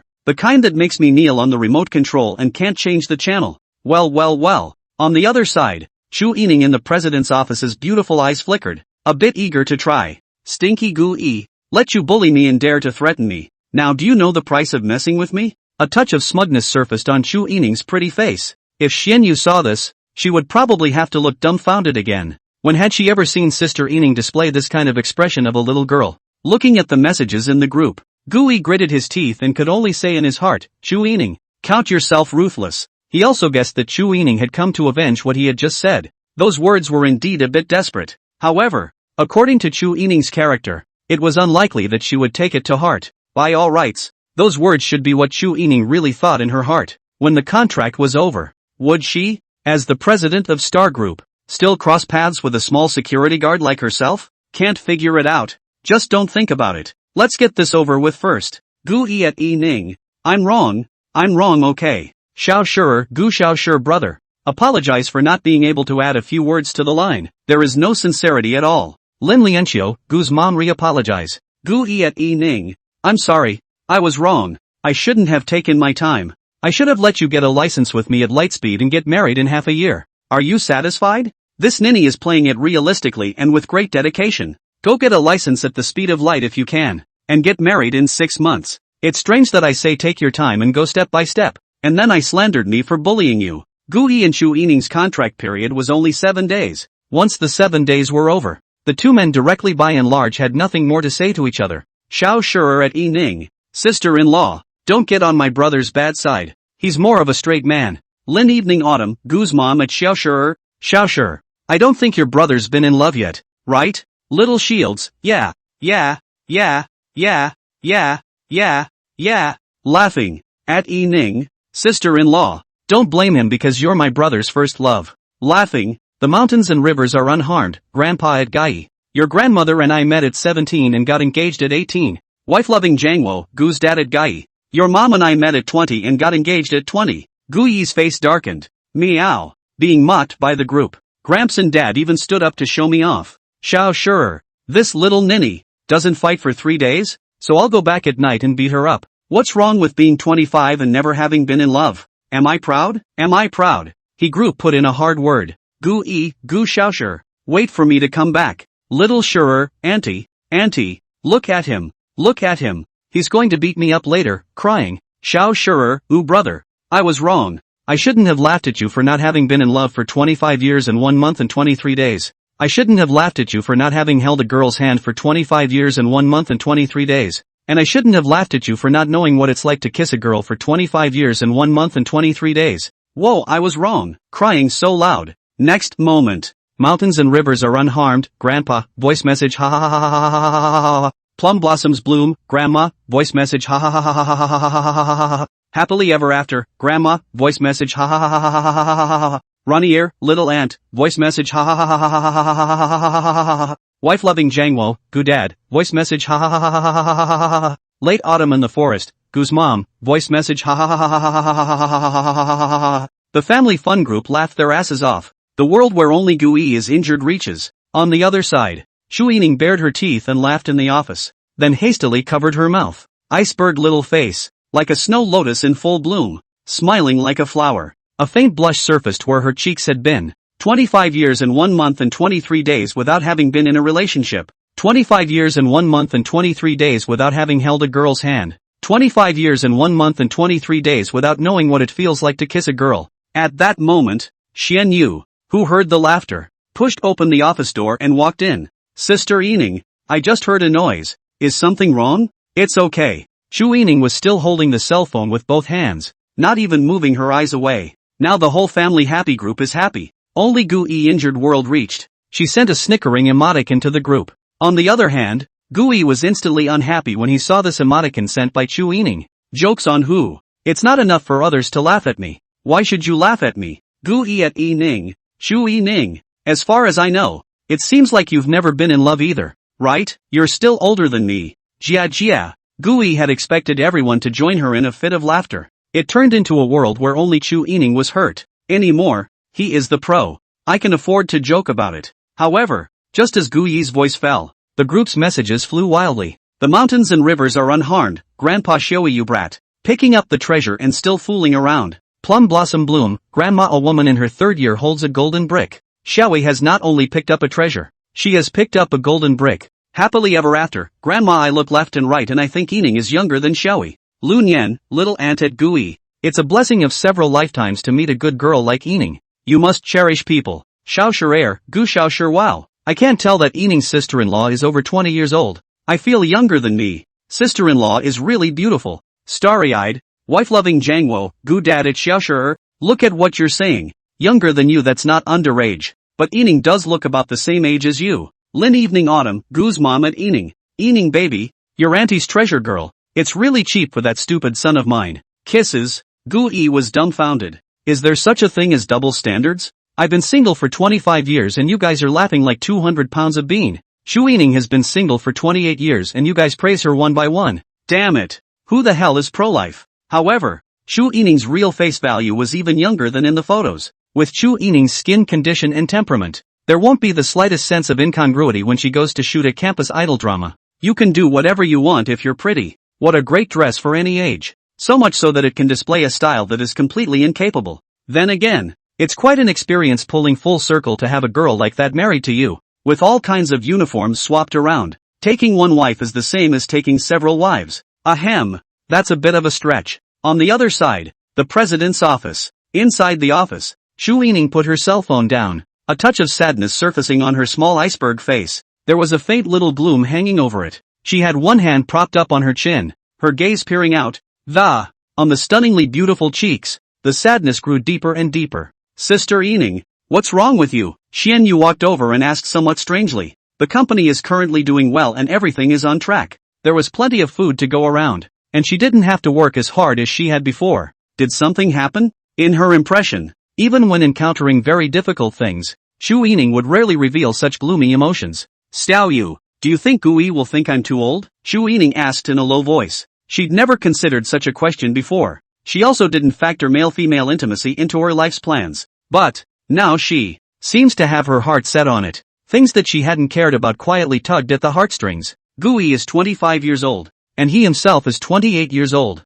Boys like girls who are younger than them, and they are 3 years older than him. What is this? Old cow eating young grass? The adjective seems hilarious when placed on itself. But, that emotion lingers. Once a girl's heart is moved, the slightest thing can easily tug at her heartstrings. It's because of caring. It is because of caring that one wants an answer more and more. Only, this question was like a heavenly dream in Xian Yu's ears. Xian Yu stretched out his finger and pointed in the direction of the downstairs, with a horrified look on his face. And with a single word, Gu-yi. He a security guard, graduated from high school. No car, no house, no savings, just him, dislikes you. MIT dual degree masters, president of the Star Group, worth $100 billion, and the #1 beauty in the capital? If he dares to dislike you, I'll backhand him. Xian Yu stretched out his palm and made a gesture to whip it. Truly, if Gui dared to dislike her sister Ening, Xian Yu swore that she would definitely wake him up with her big mouth and make him face reality for a moment. How dare he dislike you? He's all dressed up in dirt and looks older than you. Where did he get the face? Sister Ening, did Gui say something to dislike you? I'll go to the security room right now and beat him up, said Xian Yu furiously, about to go downstairs to find Gui to do battle. Shu Ening cut her off. No, he didn't say anything. It's just my own ramblings. Shu Ening's stunningly beautiful little face surfaced with sorrow and said quietly, maybe girls are more sensitive. Guys talk about being single and laugh it off as a joke. But when girls talk about being single and their age, especially when they are already 28 years old like Shu Ening, they can't help but touch a certain heartstring. At this moment, Xian Yu keenly captured the keywords. Ramblings. That's a key indicator for diagnosing advanced stages of relationship brain.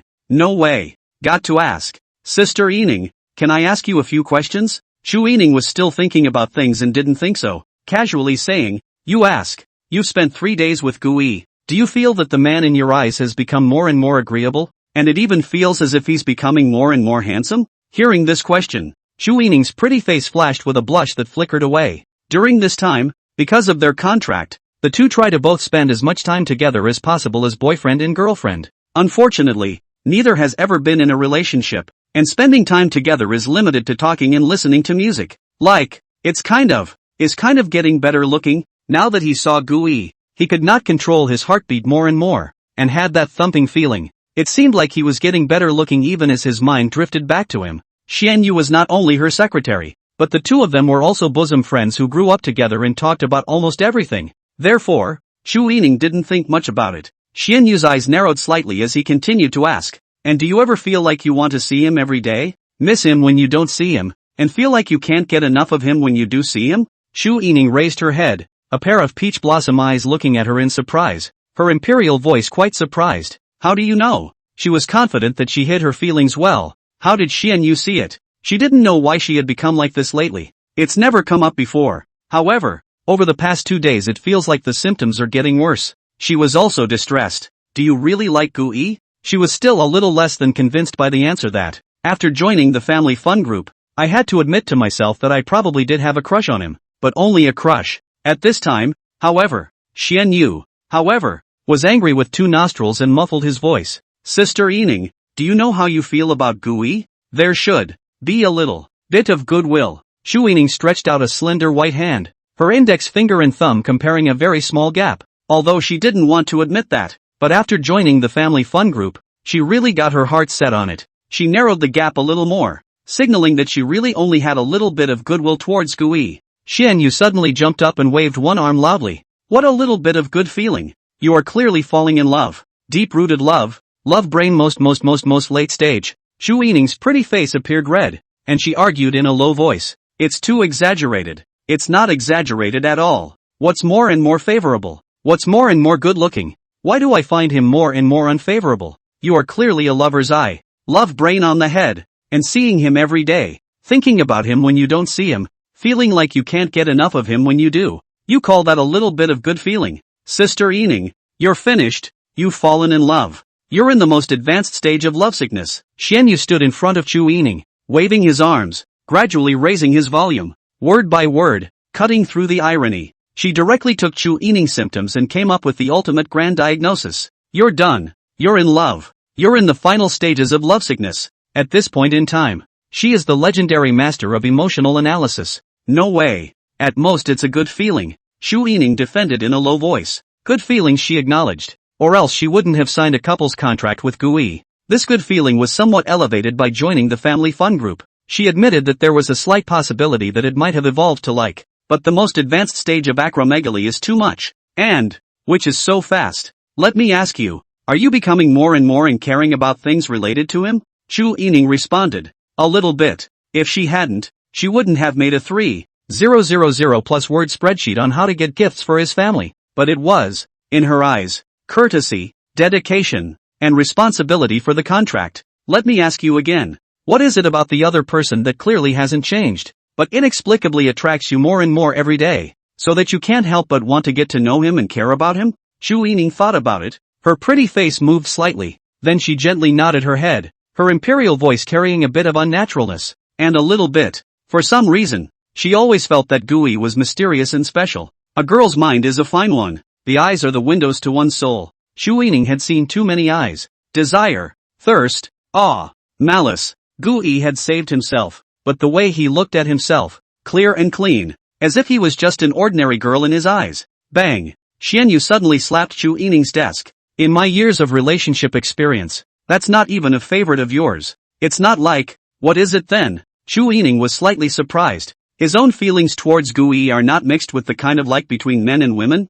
probably just appreciate it. Makes sense too. However, at this time, Xian Yu suddenly crossed his arms with both hands, his eyes burning, then raised his head and laughed aloud, spitting out 5 big words after laughing. It's going to be for nothing. I'm going to give it to you for nothing. Ha ha ha, that's going to cow me. Diagnosed her symptoms in minutes. Xian Yu tilted her neck, her confidence high. The peace of love. She boasted that she did not lose to anyone.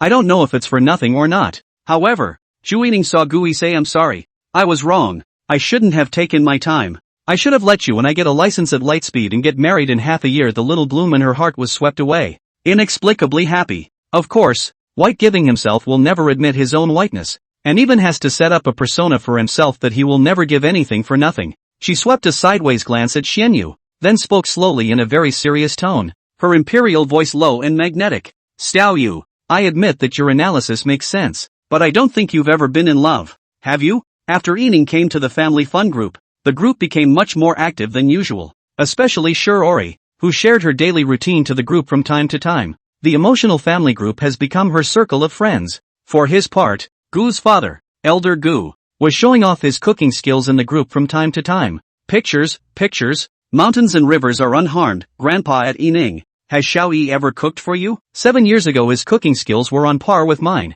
I don't know how they are now. However, our old man's cooking hasn't fallen behind. A dish of blossoming shrimp. Come to the house and try it when you have a chance. Plum blossoms bloom, grandma at Ening, the man of the old Gu family. Not to mention, cooking is really a masterpiece. When I married the old man, a big reason is that the mouth was spoiled by him. Not married to him, eating cannot be accustomed to eat. The mountains and rivers are unharmed, grandpa at plum blossom in full bloom. Thanks to my daughter-in-law for the compliment. Pictures, wife-loving Jangwo, Gu dad this is my kung pao chicken, and boiled fish, spicy and fresh. Welcome to dine at home. Simple smile, at Ening. Come to eat at home sometime and try who makes the best food. Happily ever after, grandma it'll be a night to rub it in. Quicksilver, anti-dabbling +1. Little Shurer, Gu Shaosher dabbling plus 10,086. Greedy, at Ening. Sister-in-law, have you tasted my brother's cooking? The last time I ate his cooking was 7 years ago, and now I can't forget it. Oh, spicy fatty beef, dry pot potato chips, cola chicken wings, wasabi shrimp, green pepper and egg. 7 years, I haven't eaten any better. At Gu brother, do you know how I have come through these 7 years? Come over? Lin evening autumn, Gu's mom at Ening baby, this Xiao sure didn't brag. The man of the old Gu family. He's been interested in food since he was a kid, and his cooking skills were practiced since he was a kid, so I'll let him do all the cooking in the house from now on. Seeing the message in the group, Chu Ening's beautiful eyes flashed and her heart thumped. Inexplicably, there was a sense of picking up a treasure chest, with a treasure in the box, and a treasure chest hidden inside the treasure. Open the treasure chest again. It's still treasure. That thrill of picking up treasure after treasure. Ening, I didn't know Gui was such a good cook, and I've never eaten a meal cooked by him.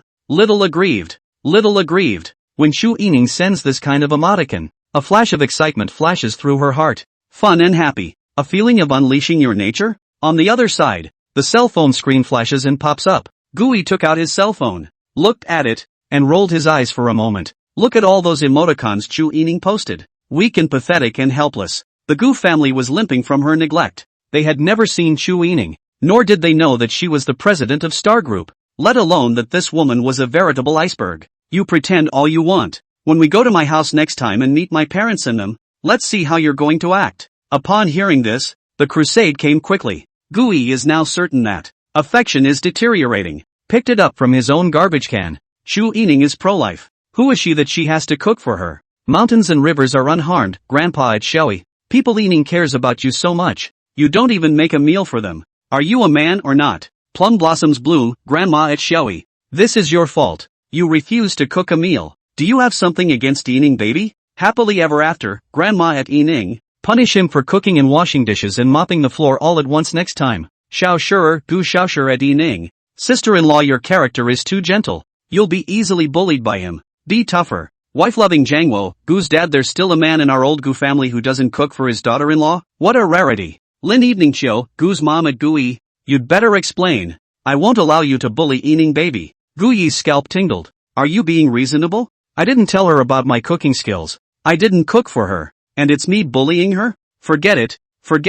They're all bigots. Can't mess with it. Gui also did not expect that Chu Ening would be so liked by her family. Let's just say she's a good actress. She will be exposed when she meets her parents in person. Gui, I have principles about this cooking thing. I only cook for my family. Ening, do you want to be my wife? Ening, what are you talking about? Husband. Gui, wife. Ening, husband. Gui, wife. Ening, husband. When mendacity meets mendacity, what sparks will collide? The message was a full page. Then the two silently and uncharacteristically withdrew the message. Message withdrawn. The mountains and rivers are unharmed. Grandpa, what just happened? Plum blossom bloom. Grandma, I don't know. It felt like something flew past my eyes, and I turned around to find a mouthful of dog food. Happily ever after, grandma just burped up the dog food. Reunion, little ant without a hint of defense or concern. Dog food appeared in my mouth. Xiaosher air, Gu Xiaosher so sweet. I love to kowtow. At Gui at Ening. Brother, sister-in-law, you pair of CPs lock me up. I want to kowtow until the grand finale. Wife-loving Jangwo, Gu's dad It seems we were overly worried. Ening and Xiaoi are very affectionate and don't need us to worry too much. No one was happier than MS. Lin evening Chio, my own son, who has been single for 25 years, has finally gotten the hang of it and finally has a girlfriend. It's not like it was in their day. They had closed information and fewer temptations in those days. Nowadays, with all the lights and temptations, divorce has become a norm, and more people, young people, have become fearful of getting married. However, the wisdom passed down from the old ancestors can't be that simple. Family harmony and many children. This is the harbor of happiness. It's not so easy to find a good girl these days. Don't give up so easily when you come across it. You let go a little bit, and someone else is coming for it in a minute. A girl as pretty and as good as Yining and who still had her heart set on him. Gu's mom was really afraid that if he let go,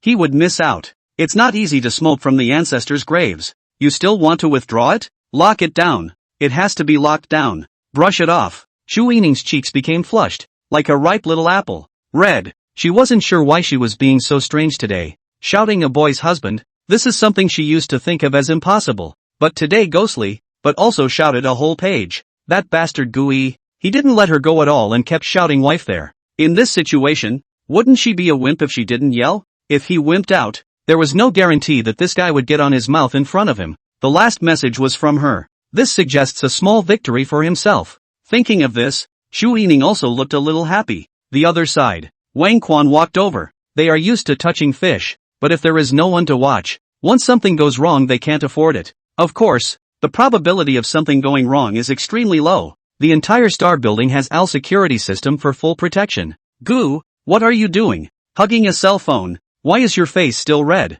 Who hit you? Gui returned to his senses and put his cell phone back in his pocket. Just now, when he saw Chu Yining send the husband message, he was staggered for a moment, and then his chi and blood surged and he felt a rush of heat. It was really hard to imagine that Chu Yining's kind of iceberg goddess would also call out for her husband. Still a stubborn bastard who had to shout more than he did. Brainstormed the appearance of Chu Yining shouting her husband. Gu Yan shook his head. It's really a little hard to brainstorm. This nymphet's face was exquisite beyond words, without a single blemish, not even the slightest line, which meant that she usually hardly smiled, and even had a single expression. Debbie frowned. It is the vestigial feeling of an iceberg goddess, which makes it hard to get close to people. She's like that, probably has something to do with her job, her family, maybe, a little pathetic too. When Gui saved her last time, her expression was bland, as if she was used to encountering such things. Xiao Gu, even though the people in our security section are just the bottom of the company, they are not just to be bullied by anyone. Who hit you? Talk to me. What if the president hits it? Crap. Where did you fight? How come all the shit luck made you kids step on it? Wang Quan stared with a look of envy and jealousy. Damn you for touching the president's delicate hands with your face. I'd be willing to be slapped and swollen by the president if she were to do it herself. Gui rolled his eyes. These people are a little bit bewitched. As for it, Shu Yining, in addition to the beautiful point, a little bit of money, a little bit of good temperament, other than not with the ordinary girl, is almost the same. Just kidding, no one hit me, just talking to my girlfriend. At this time, the security guard, Lu Fei, came over, with a Donnie Darko pointing to a spot and laughing kind of expression. Oh, Guangxi accent, chatting with my girlfriend. Ooh, you kid, honestly, are you being a lickspittle? Don't be a dog licker. Didn't you see the recent news? A guy went to the concert with a girl, the camera swept the girl, but she said she came alone. Listen to my advice. Lick dog, lick to the end. Nothing. It is a pity that this side cannot smoke. Otherwise Lu Fei a box of Hauntishan. Can talk all night. Lu Quan said with a smile. Who doesn't know this? Emoticons I have collected. Brother glasses. Am I a human being? There's this thing? Isn't this becoming a clown in front of a national audience? Gui didn't surf much and really didn't know about this news. A great man is born between heaven and earth. How can he go and be a licking dog? Oh yo, Guangxi accent. I can't believe there's anyone in this world who hasn't been a lickspittle. The corner of Lu Fei's mouth hooked up in a heckle, and the look he gave Gui was one of brother understands you. After all, what kind of lickspittle would admit to being a lickspittle? All as a security guard. As a licking dog, this kind of thing is not inevitable. Only afraid of some people, and the dog do not know the dog. Lu Fei patted Gui's shoulder and asked, does your girlfriend often whisper in your ear? I'm slow to warm up. I only believe in real commitment. I need to feel your sincerity before I dare to love you and give myself to you, or something like that. Gui shook his head. He and Chu Yining had only been together for 3 days, and were still a contractual couple. Although the requirements within the contract were no different from a real couple, the two had not yet made any substantial progress. What slow heat? What real dedication? What sincerity? Gui has never chased her at all. Not even chased. Where did she get the chance to say such things? Lu Fei, no? No. Gui spread his hands. Blanche, there are still girls who aren't slow to warm up. Lu Fei had a bit of jealousy in him. How come all the girls you meet say they're slow to warm up? let me ask you again. Does your girlfriend often make all sorts of hints, imploring you to send red packets, small gifts or even direct transfers? And if she doesn't, she deliberately flips you off, saying that you don't know how to be romantic, don't have a sense of ceremony, don't care about her, and that only when she transfers money will she become happy? Gui directly rolled his eyes. No. He'd come back from the army side with no pennies, and he hadn't spent a dime in all the time the two had been together. Besides, grabbing a bill with a $100 billion president is more or less a bit of a class act, and the last thing he needs is money. Transferring money and all that is even more impossible. In a word, no money. She didn't even break up with you when you were like this? Not mentioned. Blanche, there are still girls who aren't materialistic? Lu Fei clenched his back teeth, jealousy already written on his face. I'll believe you when you say there are no slow girls. After all, there are a lot of flash mobs these days. But you're saying that girls who aren't materialistic, isn't that rarer than pandas? Does your girlfriend go hot and cold on you and hang on you? No. Is your girlfriend so particularly ugly that no one but you even looks at her? No. Gui furiously rolled his eyes. If Chu Yining was considered ugly, there would be no good-looking ones in the entire capital. Hot and cold is even less of a factor. And everyone is there to avoid dating. Not slow. Not material, not hanging on to you, and a pretty girl for your boy to find? Blanche, Lu Fei rubbed his nose and flung his hands, his back teeth grinding and cackling as jealousy made a face. Gui wanted to say, this should not be a normal girl. However, think about it or forget it. Did not say, girls like that are really rare these days, so it seems that Chu Yining is still a treasure girl? How about taking the initiative yourself? Lu Fei, according to you, I feel like there's something wrong with your girlfriend, Gui reminded. This can have what problem? Hanging you, cold and hot, did not give her money is not happy, plus Pua. The characteristics of the salvage women all occupy, obviously is 24K pure salvage women, Wang Quan said laughingly on the side. Hearing this, Lu Fei looked furious. I forbid you to talk about her like that. Why she's only raking in my money and not yours, she obviously still loves me. Wang Quan continued to speak out to persuade. Lu Fei, sober up, it's only 6,800 a month. Save up and stop spending money on her. Lu Fei waved his hand and held a cigarette in his mouth without lighting it. Stop it. I have my rhythm. Tomorrow is my girlfriend's 48th birthday. What do you guys think I should get her? Put. 48? You're really hungry. Lu Fei is only 30 years old and has found a 48-year-old fishing woman. Really hungry. Hearing this, no one paid any attention to Lu Fei. The licking dog. It's a sin that dog licking is prevalent and breeds a bunch of little fairies. All the other security guards around were more than 10 years older than Gui. Knowing that he had such a nice girlfriend, he couldn't help but advise him. Xiao Gu, you are still young and handsome, but this time passes quickly. I advise you to find a decent job. This security job, your mother-in-law won't be able to pass. Lu Fei, that boy is too honest. Every time online dating to tell people their real work. That recruited is not all crooked melon crack juju plus salvage female. Normal girls. Who looks on a security guard? Get a new job before it's too late. You're still young and there's hope for the future. It's too hard for men these days. Gui listened to their persuasion and could do nothing about it. One can't tell them that their subject is their president. No one would believe me if I told them. As for the mother-in-law, that is a problem that Chu Yining should consider. Gui looked at the time. Touching the fish and touching it is 5 o'clock. This job is really good. Most of the salary inside is earned. He took out his cell phone and opened WeChat. First chat dialogue, tap in. With the activity of the whole family happy group, this moment must be in the top position of his WeChat. The corner of Gui's mouth curved up in an arc. It should be fun to call her wife in the family fun group and ask her whose house she's going to dinner at tonight. The fact that this ninny had called out for her husband more than once today made his desire to win come up a bit. Why are you yelling more? He, Gui, rarely suffered such losses. So, Gui didn't even think about it and sent a message directly to the group. As I was thinking about something, I didn't really look at it. Clicked into the top group chat and sent a message. Wife, dinner at your place or mine? The other side. Xian Yu was distressed. His own sister Yining was clearly in a period of hot love. The favorite is still a security guard at the current company. Of course, she also knew that the security guard was Gui's own choice. If it wasn't for his own desire to be a security guard, with sister Yining's late in love brain, it wasn't out of the question to give him a vice president. I just don't know what sister Yining likes about him. Since it's Yining's sister who likes it, there's no way she can only support it. Hopefully he can pass Auntie Ijuan's hurdle. Aunt Ijuan's SI for people is extremely accurate, and with her status and position, her vision must be very high. How can that guy Gui get into Auntie Ijuan's eyes? Hey, Xian Yu's mind floated to Chu Yijuan's unruffled appearance. Wanting to be her son-in-law, Gu Yi was in trouble. A hand up is a hand up if you can. Putting aside his relationship with Sister Yining, Gu Yi was still a good person. At least his hands were no worse than his own. What Xian Yu wanted to do was to see if he could promote Gu Yi at work, so that he could sit at the top of the company by strength. So Han Yu did something. She pulled Gu Yi into one of the company's largest group chats, while thoughtfully typing in a note for him. Security Department, Gu Yi.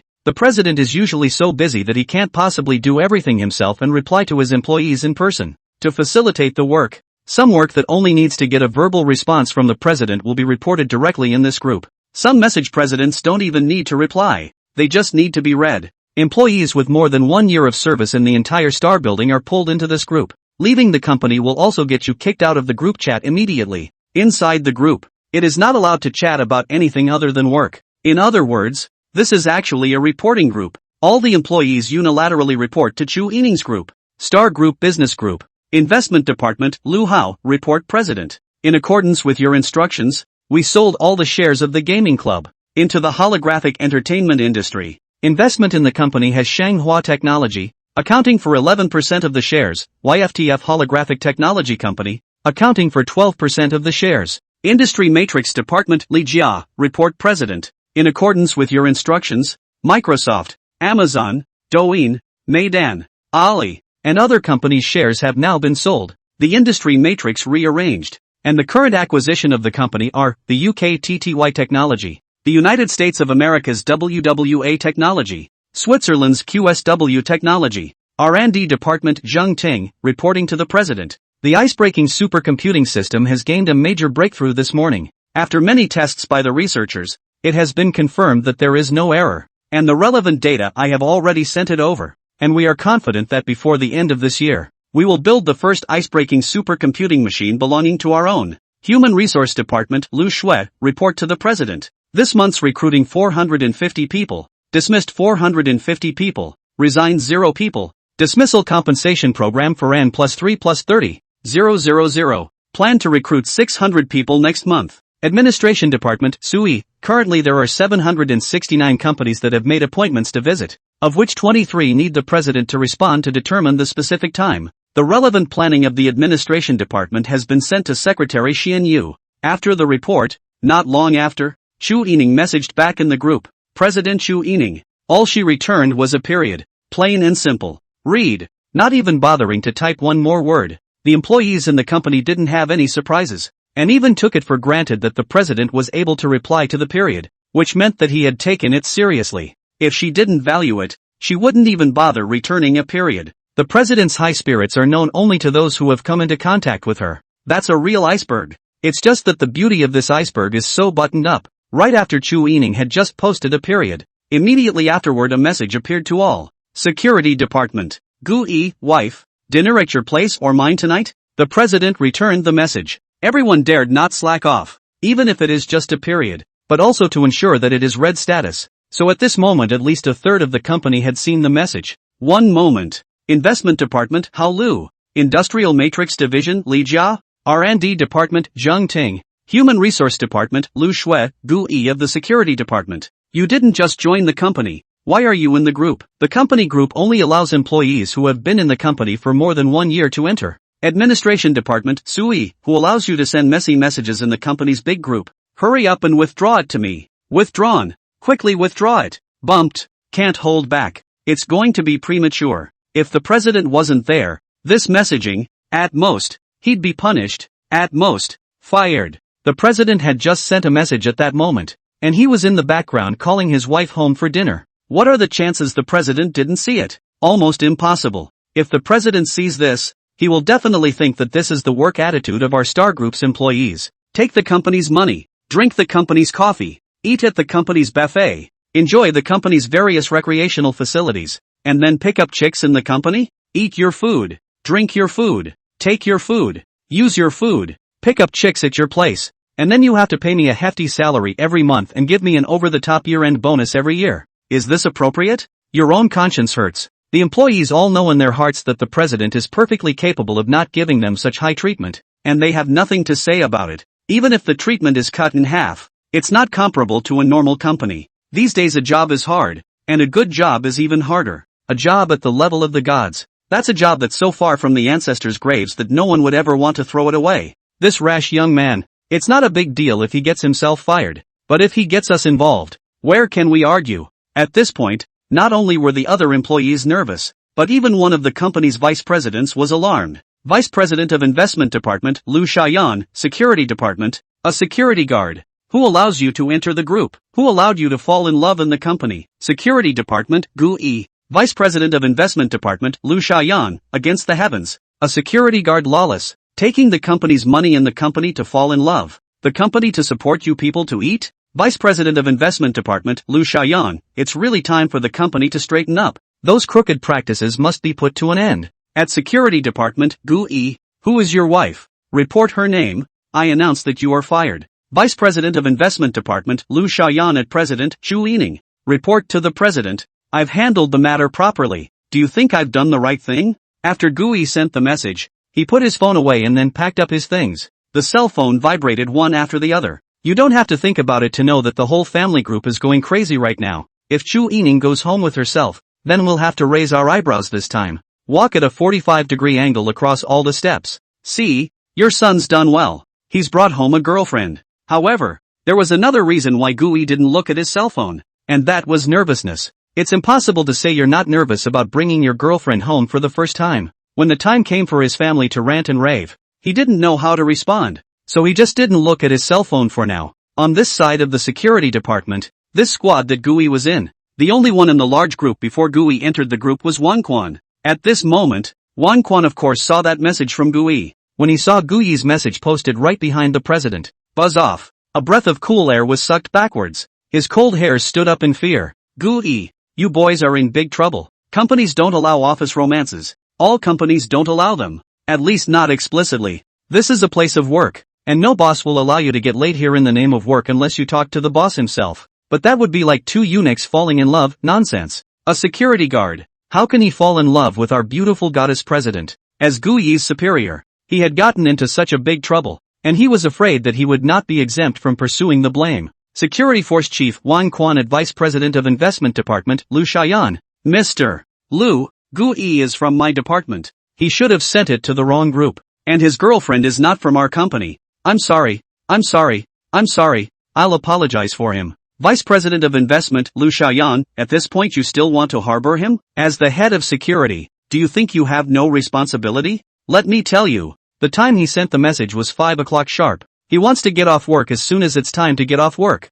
Is there any spirit of professionalism left? The company spends so much money to support you, and this is how you repay the company? At Security Force Captain Wang Quan, I declare that you are also fired. At Security Department, Gu Yi, didn't you hear me? Who is your wife? Give me her name. Then you all roll out together. Crap. Wang Quan's legs went limp and he almost fell to the ground. It's over. Got dragged into it. Lost my job. This is the Star Group. If I could have held out until I got my year-end bonus, I'd be making over $200,000 a year. Where I go as a security guard, I make over $200,000 a year. The food here is so good. The benefits here are good. Everyone is funny and well-spoken. Wang Quan wanted to cry. He looked at Gu Yi who was packing up his things not far away, and he had the heart to slap him to death. I'm inviting whoever I want. Gu Yi, go to the group and explain. Explain that you sent the wrong message, and also explain that your girlfriend is not from the company. I've been victimized by you.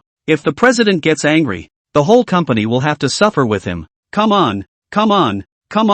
Wang Quan yelled at the top of his voice. The other security guards around him were unsure and looked at him suspiciously. None of these people had been in the company's large group, so naturally they didn't know what was going on in the large group. At this time, Gu Yan, wearing earplugs, leisurely packed his things. On the other hand, Xu Yining didn't click back in after sending the period in the company group, even changed the message settings to no interruptions. She didn't click in even when someone ate her, so she quietly waited for Gu Yi to send her a message. However, not a single message popped up on Gu Yi's chat window. Xu Yining was a bit anxious to wait. She was already a bit nervous and her heart was inexplicably apprehensive. And now that Gu Yi hadn't been coming to the news, she was even more nervous. Xiao Yu, pull up the surveillance to see what Gu Yi is doing. At this time Xian Yu pushed the door in, one hand holding his stomach, one hand holding his cell phone. His waist was a little bent with laughter. Ha ha ha, laugh me to death Sister Yining. Didn't you ask what Gui was doing? Here, look. He's looking for a wife in the company group. Ha ha ha ha ha ha ha. Xian Yu handed his cell phone to Chu Yining, and inside was the message that Gui had sent. There were several more messages below that Han Yu didn't slide down. Just by seeing this message, Xian Yu could imagine how socially dead Gui was. There's 2,000 people in the group, and he still sends messages behind Sister Yining. It's been 2 minutes. It can't be withdrawn. Now the whole company is afraid to know. I don't know if he did it on purpose or by accident. Where did he get the confidence that Sister Yining would openly romance him? Besides, Sister Yining, you were only going to take advantage of getting rid of the family's urging to marry. He himself should know how he could do such a stupid thing. Ha ha ha, that guy always looks so confident and calm. This time when society dies, I can laugh at him for a year. Xian Yu and Gui were sort of a little bit of a fault. Actually not really a fault. It was just that the fights hadn't been fought, and there was a little bit of a grudge in it. So the thought of Gui being deflated inexplicably relieved her. Also, Chu Yining was someone she had to protect all her life. It was a mission that came with her from birth. So Chu Yining's importance to her was self-evident. But Chu Yining seemed to be falling a little bit into Gui's love right now. Little jealousy flipped a bit. Sister Yining, do you want me to kick Gui out of the group chat? It's also a good deed to keep him from dying so socially. Chu Yining glared at her. Did you pull him into the group? Xian Yu explained. Well nah.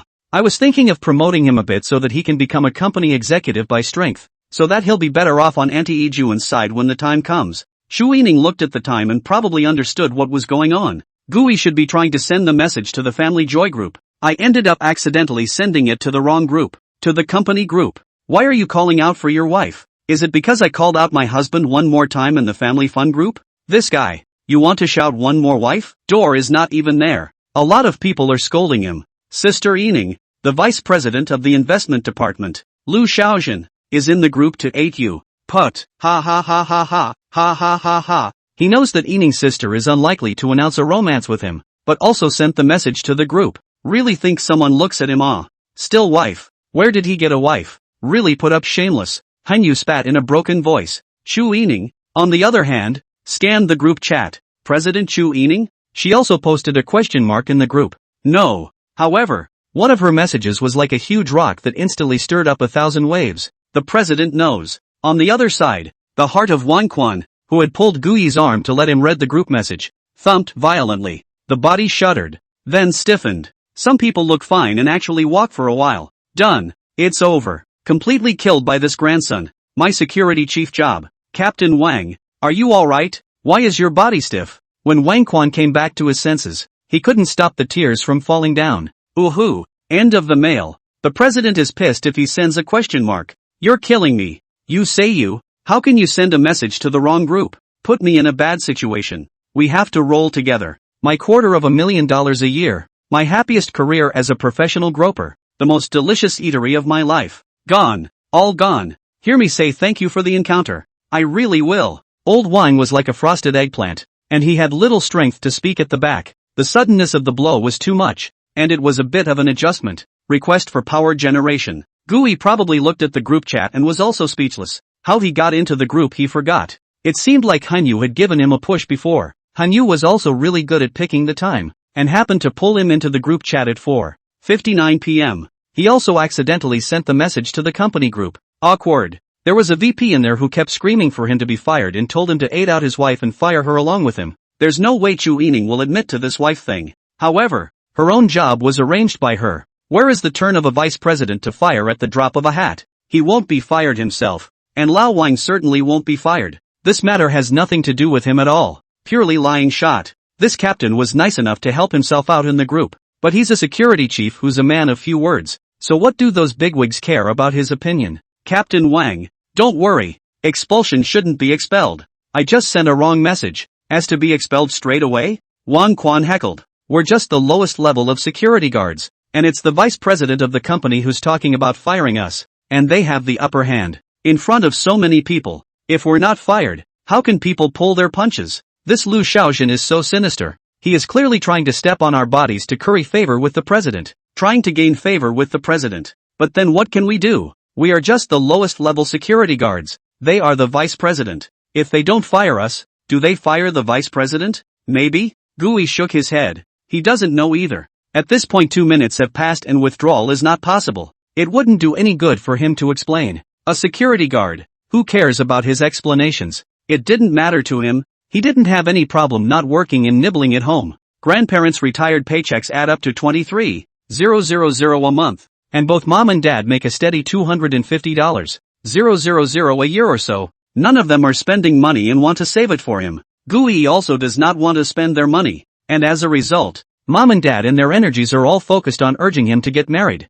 He clicked on Chu Yining's chat window and sent her a message. Gui, I'm sorry. I was thinking about something when I sent the message just now. I didn't pay attention to my cell phone, and I sent it to the wrong group. It's okay to drive me off. Wang Quan don't drive. He's totally laid up. Yining, it won't open. Gui, by the way. Dinner in the end to go to your home to eat or my home? Go to my home. I have to talk to my mom. Or my mom. Cough. Yining, what will happen to auntie? Gui, of course my mom won't beat me. I'm an empire in our family, you know. But if I don't tell her about this kind of thing in advance, I'm sure I'll be scolded for a few moments to air my grievances. The corners of Chu Yining's mouth hooked up in an arc, her beautiful eyes brilliant. The other side. The 8th floor of the building. Office of the Vice President of Investments. Lu Xiaoyan saw that Chu Yining had sent a question mark in the group. Instantly her body shook. Her eyes burning. Her eyes unblinking as she stared at the cell phone screen. He knew that this was his chance to perform had arrived. He's the first one to step up to the plate and solve the problem when an emergency like this happens.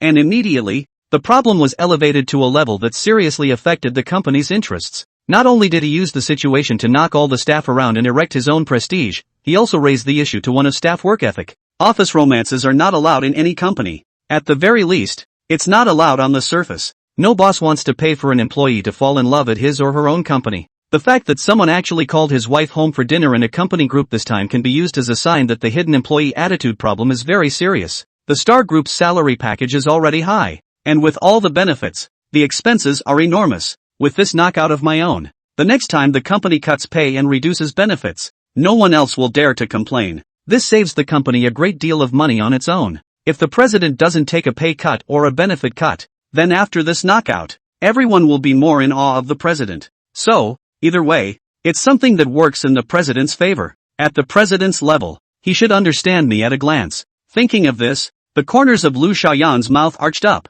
revealing a confidently smug smile. Why not create so much value by sacrificing 2 security guards? Security guards are just security guards. They are not important to Star Group at all, and it is even more unlikely that the president would care. As for whether that Gui had a wife in the company or not, it didn't matter at all. Even if he didn't, he himself would make him a yes. Ta-da-da-da. Mr. Lu. A girl in a receptionist uniform appeared behind Lu Xiaoyan and she softly shouted. The voice was reverent and ingratiating. The man in front of her was the vice president of the Star Group's investment department, and although he worked in the same building, his status and position were far higher than hers. Lu Xiaoyan turned the president's chair and slowly turned around, his gaze unapologetic, looking up and down Lu Xiaolan's figure. Lu Xiaolan has now been fired, but she wants to stay. At the same time there was intense anger and resentment in her heart. He himself was expelled for dating Gui in the cafeteria. But why wasn't Gui expelled? It's also true that he's a security guard who only gets a few $1,000s a month, so it doesn't mean much to fire him or not.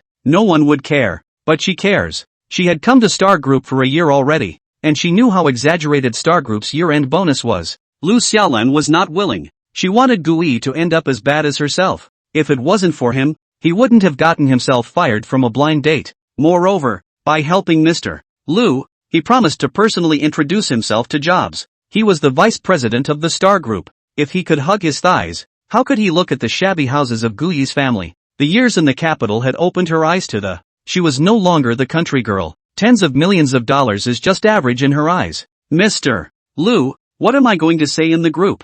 Just admit that you're his girlfriend, and you're free to play the rest. Lu Xiaojin said with a smile. After it's done, I'll take you to Sanya for a trip. I have a lot of resources over there, but it's up to you whether or not you can capitalize on it at that time. Lu Xiaoyan pinched a cigarette in his fingers without lighting it. He wasn't going to light up either, because the president didn't like people smoking in the office. Lu Xiaoyan looked at Lu Xiaolan with a frivolous gaze. The implication is self-evident. A man and a woman are out traveling together, and let's just say it's all a mosaic. This was Lu Xiaoyan's self-confidence as the vice president of Star Group. The reality is the same. With his status and position, he didn't need to rely on his looks. There were women who came to his door, not wanting to be paid for anything, just to be able to please him. However, those are rouge and tasteless. It's not even as good as the Lord President's foot washing, but he didn't dare think anything of the President either. And he knew that such a thought would surely bring him to his doom. He couldn't even have the slightest thought of a woman like Chu Yining. However, the Lu Xiaolan in front of him was a flower in the front office,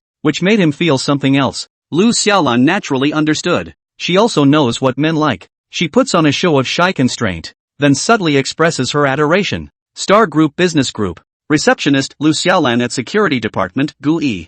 You die. It's useless to beg me now. There's no way I'll be your girlfriend, let alone go home with you. You sent the message to the company group. Is it still not humiliating enough? You've been removed from the group chat. The message has been withdrawn. It was so fast that no one reacted. Lu Xiaoyan, who was staring at the screen, was astonished. He kept his eyes on the screen, but the message was withdrawn so fast that even he didn't see it, let alone read what it said. It should be known that the president is angry and the secretary, Lord Rain, has stepped in. The corner of Lu Xiaoyan's mouth hooked and his palm spread out. No harm done. I'll take a shot. It's time for me to behave. Vice President of Investment Department, Lu Xiaoyan. The appearance of an accident of office romance means that there are at least a dozen other couples hiding behind it. You people take the company's salary, enjoy the company's welfare benefits, but in the work time to fall in love. Can you stand up to the company's cultivation? At Security Department, Gu Yi. This security guard is the best example. Vice President of Investment Department, Lu Xiaoyan, a security guard dares to fall in love so arrogantly in the company. So it can be seen how tolerant the president usually is to you.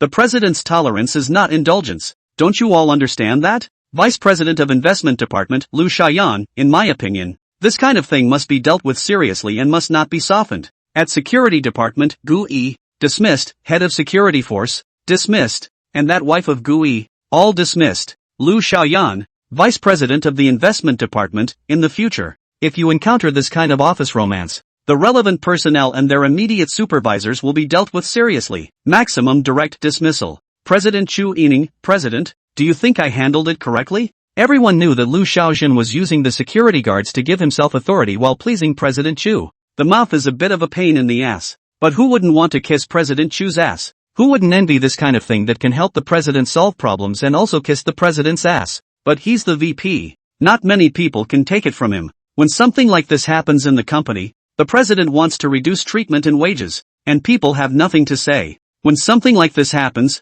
even if the president doesn't pursue the matter, everyone must be more cautious. After sending these messages in one breath, the arc of Lu Xiaoyan's mouth grew higher and higher, harder to suppress than AK. No one in the group dared to send a message. Just him dare. So the only person who can help the president with his problem is him. That's the power of being a group vice president. Vice President of Investment Department, Lu Xiaoyan, almost forgot. Who the hell pulled this no-good security guard into the group? This is a serious dereliction of duty. What kind of cowhead and horseface can enter our company's backbone group? Lu Xiaoyan, Vice President of the Investment Department, said, whoever did this, come forward and take the initiative to admit your mistake. The president can still be lenient. Otherwise you will be fired directly. The heart of Xian Yu, who was silently eating melon, stuttered. It's bad. It's coming at me. This guy is too brave. Office romance, to even sit down with your immediate supervisor. Who is Sister Yining's immediate supervisor? That's the absolute controlling person of the Star Group, MS. Chu Ejuan. Lu Xiaoyan not only wants to fire the president, but also the chairman of the board. Whose ministry is this? It's also too brave. This happened. Plus Lu Xiaoyan gave a provocative speech. The incident has risen to the level of the employee's work ethic. The president gives too much. Once the issue rises to the level of attitude, all of a sudden everyone is at risk. Especially when the leaders are secretly determined to control the following people. No office romance. However, right about this time, a message popped up. The employees were dumbfounded. Lu Xiaoyan was horrified. President Chu Yining at Security GUI, go to your house for dinner, hubby. The moment everyone saw the message, buzz off. There was a warmth that started to rise from the spine and traveled down the back of the spine straight to the brain. And then this heat vibrated repeatedly in the head. Figurative brain buzzing. People are stupid. Many of the employees stared blankly at their cell phones, their mouths open enough to eat them. No one dares to send a message to the group, because this group is ostensibly a work group, but in fact the president's private reporting group, not allowed to talk about things other than work. Of course, the president herself felt free to do so. She was the president and still the group leader. The shock lasted a full minute. The entire building spent the minute in dead silence. After the shock, there was a complete boil. Investment Department, Lu Hao, what did I just see? Who slapped me? I must be dreaming. It's not real. Industry Matrix Department, Li Jia, brothers and sisters. I can't tell what's virtual and what's real anymore. Our CEO Lord would even call a security guard husband. R&D Department, Zhang Ting. Let's not talk about a security guard. I don't think the Erlang god in the sky would be good enough for our president even if he came here. Having never seen the president's R&D capability, you guys have no idea how great the president is. Human Resource Department, Lu Shui, who on earth is the new security guard that our president would even be attracted to him? Administration Department, Sui, no, I don't believe it. There must be a conspiracy in there. Did someone grab the president's cell phone to send the message? No one returned Sui's words. Grabbing the president's cell phone at work to send a message? Don't kill yourself. Do you think Secretary Rain is a sick cat, or do you think the security system in Star Tower is just for show? That message just now must have been sent by the president without a doubt. But it is indeed too much, too outrageous, too unbelievable. The Star Group is too mysterious behind the scenes. Even veterans who have been working for decades don't know the true strength of the group. It stood there. As times change, the Shangshur will let the people of this Shangshur do as they wish. A chaotic world then goes all out to recreate a prosperous world. It exists, unabated. It's like the stars in this sky. The starlight was small, perhaps small, but never extinguished. At least 99% of the people in the company believe that it is unlikely that the president will be in a relationship before the age of 30. Because the president said that there are still the last 2 years left in StarTech's 10-year plan. But the facts are right in front of us. Take a million guesses. The president literally called one of the company's security guards husband. The two words people shudder to think what it would feel like to shout at them. Mostly just too chicken to think about it. It's good to be a little timid in a place like the capital where bigwigs are everywhere. Lu Xiaoyan was already timid. And at this moment he was already scared silly. His eyes were dull and he was shivering. That security guard's wife is the president. I just had to fire her husband in front of the president? I also told him to report his wife and fire them together. I fired the president in front of the president? I also say that Office Romance's immediate supervisors should be fired as well. The president's immediate supervisor is the chairman of the board. I fired the chairman in front of the president? Ha ha ha, am I saved? Waiting online. Pretty urgent. Vice President of Investment Department, Lu Xiaoyan, President, I was wrong. You have been removed from the group chat. The hanging heart finally died. No, it's the dead heart that's finally in the ground. Lu Xiaoyan sat in his office chair, unable to see any expression. Some people look fine, but they've actually been walking for a while. Wang Quan, a security guard, is incomparably cherish this job. Let alone he is the Vice President of the Investment Department. Based on this identity alone, he can stand on top of 10,000 people. What Zhang Yanni, Zhou Hongyi, Ding Sanshur, these familiar big shots know that he is coming. They all have to greet him personally. That's the gold standard for VP of Star Group. However, without that status, it's a straight drop from the abyss to the bottom. Lu Xiaoyan slowly got up, walked to the balcony like a walking corpse, opened his arms and threw his head back to yell. No, no, no. I've been walking on thin ice all my life. Being a grandson all my life.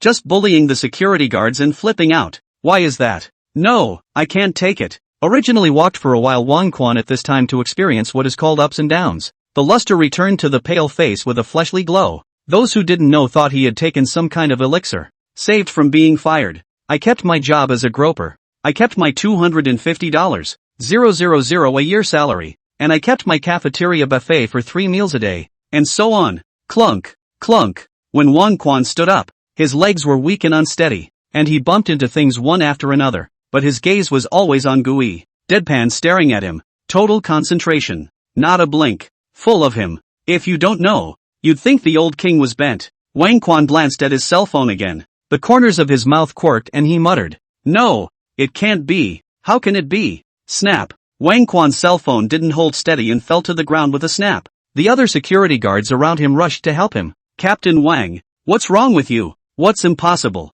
Lu Fei helped Wang Quan pick up his cell phone from the ground. He was sharp-eyed and immediately caught the message in his cell phone. Ha, isn't this our company's big group? None of us are qualified to enter. Only Captain Wang is. Oops, I went to. Crap. In the next moment, Lu Fei jumped up in place. And if it wasn't for the ceiling stopping him, he could have jumped up to the 3rd floor. A pair of eyes stared like brass bells. Keep your mouth in the crouch gag. What is it, Lu Fei? What did you see? What a great melon. Share and see. It can't be that you saw the evidence of the captain's whoring taste. Ha ha ha. The other security guards came over with a look of amusement. Lu Fei handed his cell phone out, his eyes frozen and full of shock. You guys see. A few moments later. Crap. shaking in unison. On the other side, Xian Yu, who had an ice cream in his mouth, jumped up in place. Heavy landing. Holy shit. I told you that my diagnosis couldn't possibly be wrong. Sister Yining really gave it away for nothing. Xian Yu curled up the corner of his mouth.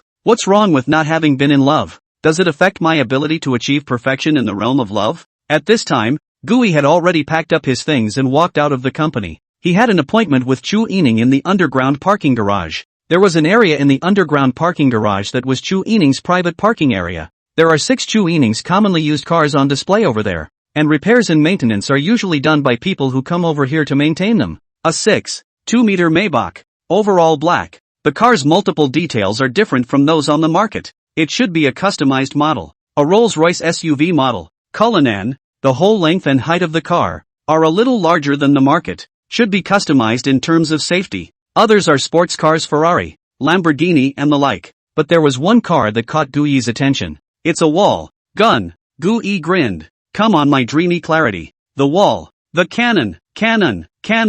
Chu Yining and Gui arrived at the underground garage at almost the same time. However, the Gui security room was on the second floor and the president's office was on the top floor. Chu Yining and Gui synchronized, and there was a suspicion of running on the road. However, Chu Yining's face was not red and she could not see the traces of having trotted. At the first sight of Chu Yining, Gui's eyes drifted. Flutter. The little heart feels like it's been hit. Whose little girl is this? Why is she so sweet? Sweet and beautiful. Chu Yining was wearing a beige dress with flower pleats along the hemline. Imagine the skirt flower pleats gently swaying with the wind. The woman in front of her was definitely more beautiful than any flower in full bloom. The hem of the skirt reveals half of the slender white calves, stepping on a pair of white-stranded silk flat sandals. What made Gui feel even more stunning was that Chu Yining was wearing a pillhead. The green silk on both temples hangs down like a tassel covering a cloud. The cloudy temples are lightly furrowed. The already small face looked even more petite at the moment. Long hair tied up, revealing a long white neck. Sweet and full of girl sense pulling full.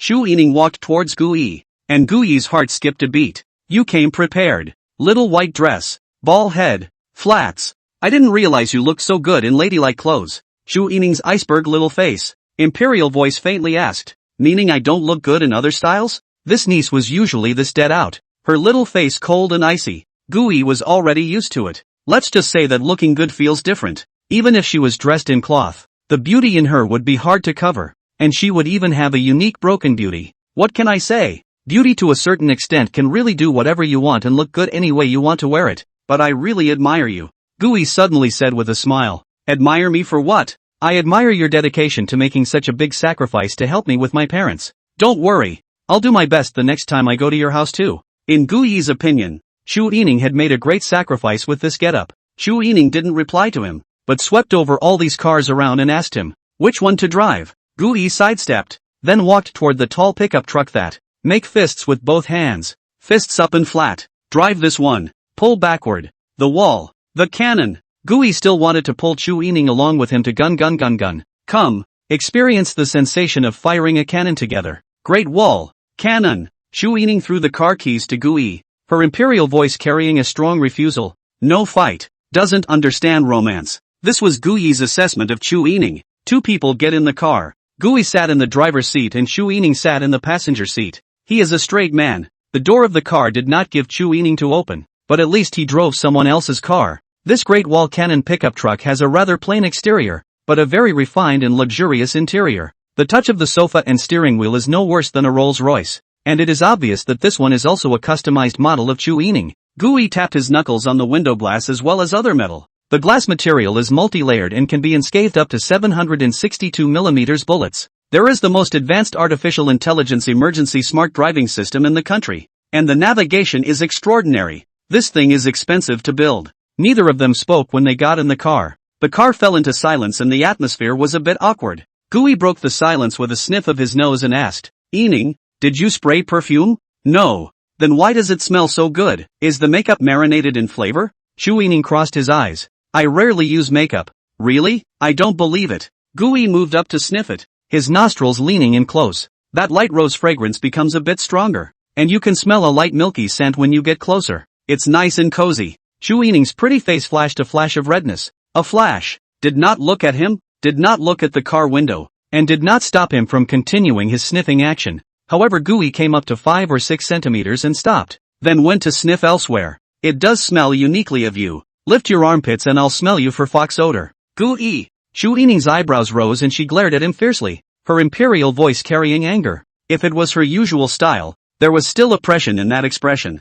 However, she's now in a ladylike outfit with a pill head in them. It's surprisingly sweet and cute to be angry. Is that so amazing? Just kidding. Just kidding. Looking at her with an expression that looked like she was about to kill, Gui hastily conceded. Maybe she'll sue again. Who could stand that? The car was quiet again for a moment. Gui thought of something and hurriedly took out his cell phone. By the way, I haven't told my family yet that you're coming to my house today. I'll talk to them now. Gui clicked on the family joy group, where Chu Yining had already mingled with everyone, and he sighed quietly. You're a mother-in-law killer in that outfit. What if my mom can't resist you and recognizes you as her daughter-in-law? Chu Yining was already beautiful and exceptionally good, at least in their eyes. Chu Yining was much better than himself. How much you look forward to it now. How disappointed you will be when the time comes. Although Gui wants to get rid of his blind date, he doesn't want his family to be hurt. The greater the expectation, the greater the blow. Pause for a moment. Gui put his hands on the steering wheel and said casually,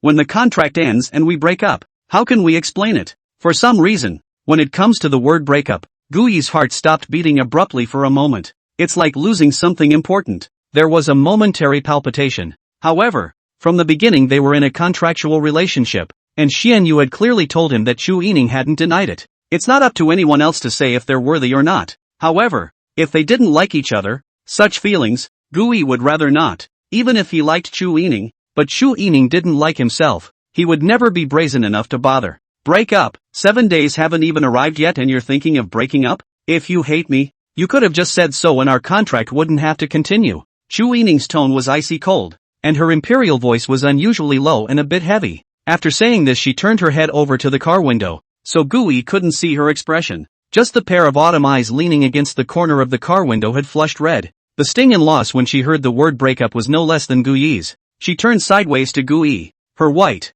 slender neck like a gardenia, with a sense of fragility. Gui was dumbfounded. All I can think about is breaking up. Once the 7-day contract is up, is it possible to renew it? Chu Yining, I'm warning you, you have to be responsible with your words. Which word of mine says I hate you? Why would I sign a couple's contract with you if I hated you? Besides, at least I don't have my first love on the surface anymore. What part of me hates you? You open your mouth to slander. Gui was indignant. Can't eat a little injustice. He would never hate Chu Yining even if he wasn't fond of her. This ninny is a little cold, but there's a lot of cuteness in her. Besides, she's so pretty, she smells so good, and it's said that looking at a beautiful woman prolongs life, both physically and mentally, and she has a particularly nice voice. One doesn't hate her out of a physical health standpoint. Then what are you mentioning about breaking up? Chu Yining's tone eased a bit, but it was still cold. I mean, my mother and my grandmother like you so much. What if they recognize you as their daughter-in-law? It's hard to believe that you can really be their daughter-in-law?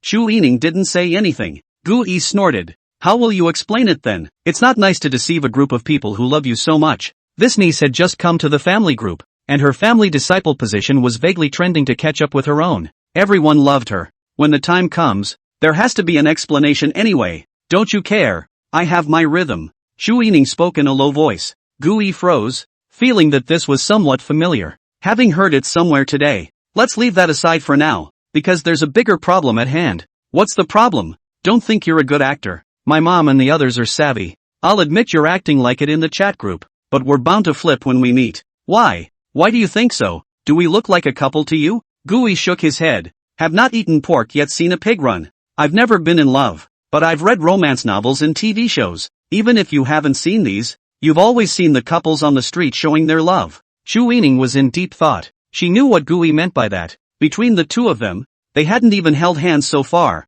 Have you ever seen couples who have met their parents and haven't even held hands yet? You're the one who didn't mention it. Why don't you mention it? I don't know. So if I mention it now, will you give me your hand to hold at will? Gui looked at Chu Yining with a slightly playful expression. I really thought couples were that good at acting. Everyone in the family, except for Xiao Shurer, is a passerby, and can escape their eyes without holding hands. This alone, they can tell the difference, and even rule a glance false outright. Do you think this couple will open the door? New, purely new, unquestionably new. Gui didn't mention it before because he didn't think it was necessary, but now he's going to meet his parents. It has to look like that of a real couple. If you don't hold it, this trip to meet the parents is cancelled outright. And it just so happens that I haven't told them you're coming. There's no point in doing it when you know you're going to show up. Gui didn't know what Shu Yining was thinking. And when he saw that she didn't say anything, he thought that she was disgusted. There's no need to be so entangled. If you dislike it, just say it explicitly. You're the president of Star Group. It's normal for you to dislike me as an ordinary person. Since it's disgusting, there's no point in any contractual couple. And the acting doesn't work like that. Don't worry. I'm not glassy-eyed. Just tell me what's on your mind. Gui had a cloudy face, but his heart was still a bit lost. At least, on the surface, the gap between herself and her was enormous. What girl doesn't want to pick the best man for a husband? Only a woman as stupid as mom would carry a dowry and marry a man who cooks well without a second thought. Married to a man who doesn't think about advancement and only wants to cook her good food in different ways every day. But to be honest, Gu Yan actually envied the love of his fathers. It was clean and pure. Shu Yining turned around and looked at Gui, her eyebrows furrowed, her small iceberg face hung with anger, and her imperial voice was low, one word at a time. Gui, I'm warning you, you need to speak responsibly. My words and actions. What I did. Where did I show that I dislike you? If I disliked you, why would I sign a couple's contract with you and why would I defend your honor in the company group?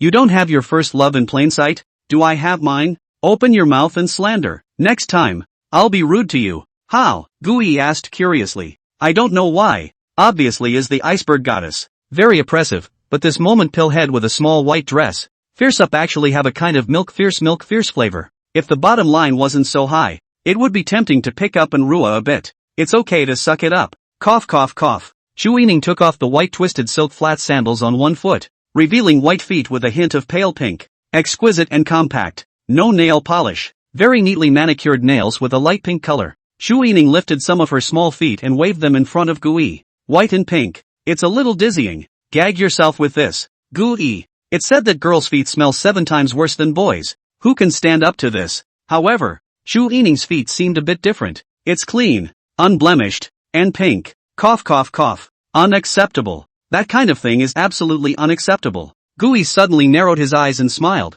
Then if you slander me, I'll gag you with a size 44 Bigfoot too. Gui. With a straight man. Sometimes you really want to call the police. Size 44 Bigfoot. You're the devil. Aren't you? Of course, Shu Yining also had a bit of straight girl attributes in her. No feet allowed, and I haven't slandered you. Although she doesn't have one now. There could be a small friction sometime in the future due to a misunderstanding, so it's better to prevent it. Definitely not a size 44 Bigfoot. Since no slurs are allowed, we have to treat everyone the same. And if you say something like I hate you again, I'm going to have to at least gag you with some part of my body to do it. 2. Not the feet. What about the rest of the body? Where can I use it? No feet allowed anyway. Far from it. Just now I was going to ask why you didn't agree to hold hands or talk. You don't think I'm holding hands to take advantage of you, do you? We old Gu family men never do such things. Shu Yining's cheeks moved and she gently shook her head. No. And I didn't say no. It's a miracle that these two steel and concrete guys could even get a deal.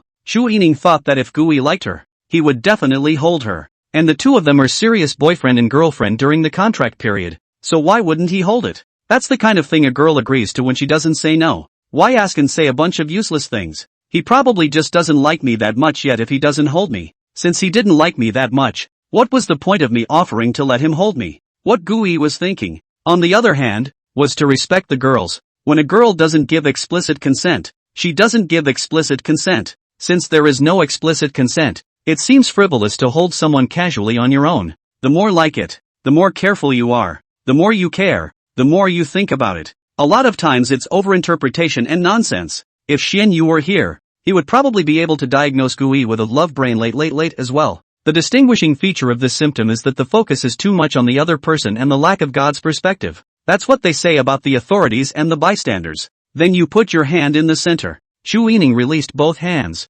Stupid. One hand will do. Shu Yining put one hand back, her small iceberg face cheeks slightly flushed. A little naive. But it's sweet. Gui's palm passed under Shu Yining's. The palms touch little by little. Palms pressed together and fingers intertwined. 10 fingers interlocked. Gui held her tightly in the palm of his hand. The moment the fingers are interlocked, there was a thumping heartbeat. Accelerated very quickly. Shu Yining's fingers were thin, slender, white and moist. There is a hint of coolness in your hand. It was as if it was a beautiful piece of jade held in his hand. Experience it in detail. Hold it in your hand and love it. Chu Yining just quietly let him hold it, trying not to look at the hand that was holding it. Gui smiled. Curious, Yining, are you shy? Are you that shy about holding hands? Compared to Chu Yining, he himself was acting like a veteran of love affairs. It's not red in the face, and it's eloquent. There's a gap even if you've never been in love. Is that talent? Chu Yining turned her head and glanced at him, trying her best to maintain a small iceberg appearance. Her imperial voice unusually bland. Shy? Are you kidding? If you're not shy, just lean on my shoulder and I'll take a picture and send it to the group saying we're home for dinner. If you're shy, then forget it. No hard feelings. Oh, Chu Yining doesn't know how to write the word shy. Neither one made a move next. Dry eyes. Wide-eyed. After a while, Chu Yining asked with some embarrassment, how to lean? Lean toward me. The car hadn't even started yet, and Gui unbuckled his seatbelt and moved his body toward Chu Yining. Chu Yining followed suit and also unbuckled her seatbelt, then moved over to Gui's side. In this way, the two leaned against each other, close together, head on my shoulder. Smile. I'm going to take a picture. When she heard that she was going to take a picture, Chu Yining hurriedly posed POS, which was to be sent to the family joy group. Eggplant. The moment Chu Yining leaned into Gui's arms, Gui's mind lost focus for a moment. The rose aroma is mixed with a hint of milky scent that lingers in the nose. Refreshing. That nice body odor filled Gui's entire brain to the point where he forgot to think. He swore he had never smelled so good in his life. The scent of a woman's body. Scientific studies have shown that when you can smell someone's body odor, it means your genes identify with her. The stronger the flavor, the more it means your genes want to have kids with her. Gui's heart skipped a beat. Chu Yining's hair was tied up, and when her head rested on Gui's shoulder, her neck fit against it. The delicate touch of skin came through. Gui could almost clearly feel that all the cells in his body were active and, as if rejoicing in witnessing a historical moment. In response, Gui could only curse that genes, cells, and whatnot were all old colorful batches. Of course, join in after cursing. The delicate touch between the necks coupled with the refreshing scent of a woman's body. The average person's whole body went limp. You're the only one who can talk tough? Gui stretched out his right hand and wrapped it around Chu Yining's shoulders, allowing her to adjust to a more comfortable position to lean on. Is this comfortable to lean against? Aha! Chu Yining responded, then closed her eyes and didn't speak. She was calm on the surface, but her inner world had actually been raging with 1,000 waves. The heart was pounding even more. She closed her eyes just to calm her heartbeat as well. Just as she leaned over Gui's shoulder, she smelled a faint scent of mugwort, and when she came closer, that mugwort scent is also mixed with a hint of mint, clearly awe-inspiring, elegant and sinister, an inexplicable touch that spurts out. Necks intertwined. She pressed close and tight as she tried to determine an absolute perspective. Gui couldn't see the absolute view of her face, because if she let Gui see her face now, she would definitely be ridiculed by him. At this moment, Chu Yining's original iceberg face had become flushed, and even had a tendency to spread to the root of her neck, a delicate color that was beautiful beyond compare. Leaning in Gui's arms in this position was actually not comfortable. The storage box in the center of the seat separates the distance, and no amount of postural adjustment is likely to be comfortable. Gui also noticed Chu Yining's abnormality and asked, "Is it uncomfortable to lean?" Chu Yining sulked and didn't say anything. "Sit down if you're uncomfortable. The pictures are already taken." Chu Yining still didn't say anything. After a while, Gui had clearly noticed Chu Yining's somewhat uncomfortable reaction. He righted Chu Yining from his own shoulders. Only a blush remained on her face. "Hold still. Your neck is a little sore." This hanging position made her neck a bit similar to a drop pillow at the moment, and a soreness came over her. "Don't you move. In your case it's a bit of a blockage of qi and blood. It's very common. I'll just rub it for you. You still know how to massage?" Chu Yining was curious. Chinese medicine sage. "Don't move." Gui put his hands on her shoulders. His thumb, middle finger, ring finger, corresponding to the acupoints at the neck respectively, using his index finger as a ruler and his little finger as an arc. His hands quickly pressed and rubbed. Within a few breaths, Chu Yining returned to his normal state. Chu Yining's beautiful eyes flickered, doubly magical. The corners of Gui's mouth slightly raised. Chinese medicine saint is not his own blow. Is the army those guys for him to blow? He used to pretend a bit, but not too much. Meridian 1 is extremely amazing to learn. At the level of modern medicine, there is absolutely no evidence to be found for the existence of meridians. However, people who really know the meridians can do things with them that are unimaginable in Western medicine. Gui reached out and took Chu Yining's hand into his hand again, his fingers interlacing and interlocking. "Why didn't you say something about the uncomfortable pillow you just had?" Chu Yining originally did not want to answer,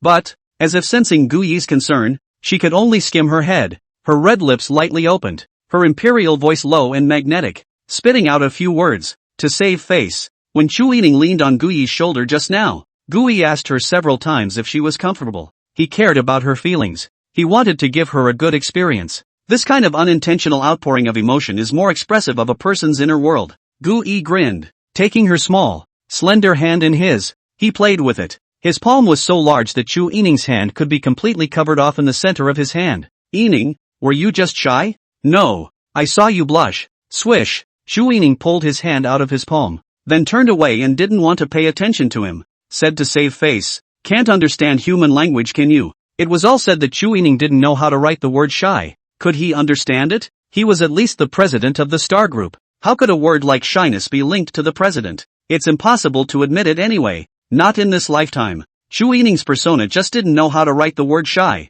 Gu Yi was playful. It was the first time she had seen Chu Yining look so cute. It's almost like the little girl next door. It will blush. It will get angry. It will ignore people. And it will just about oink. Moreover, Chu Yining's sweet dress today really had the temperament of a little sister next door. Little sister, don't be shy. Come into brother's arms. What Gu Yi didn't know was that although Chu Yining would be shy in front of him, it didn't mean that she was the neighborhood sister type. Quite the opposite. Chu Yining is solidly imperial. Iceberg goddess. High-flying royalty. That's her style. Hearing Gu Yi refer to himself as his brother and call her little sister, the corner of Chu Yining's mouth curved up in a cold arc. The imperial bloodline in his body awakened and transformed instantly. Chu Yining tilted her body towards Gu Yi's side, stretching out a long, delicate finger. The fingertips slowly picked Gu Yi's chin. Since brother is so brave, why don't I tell Auntie Lin that I'm already pregnant with your child, and we'll have the wedding on a later date? Chu Yining hooked Gu Yi's chin up to 45 degrees.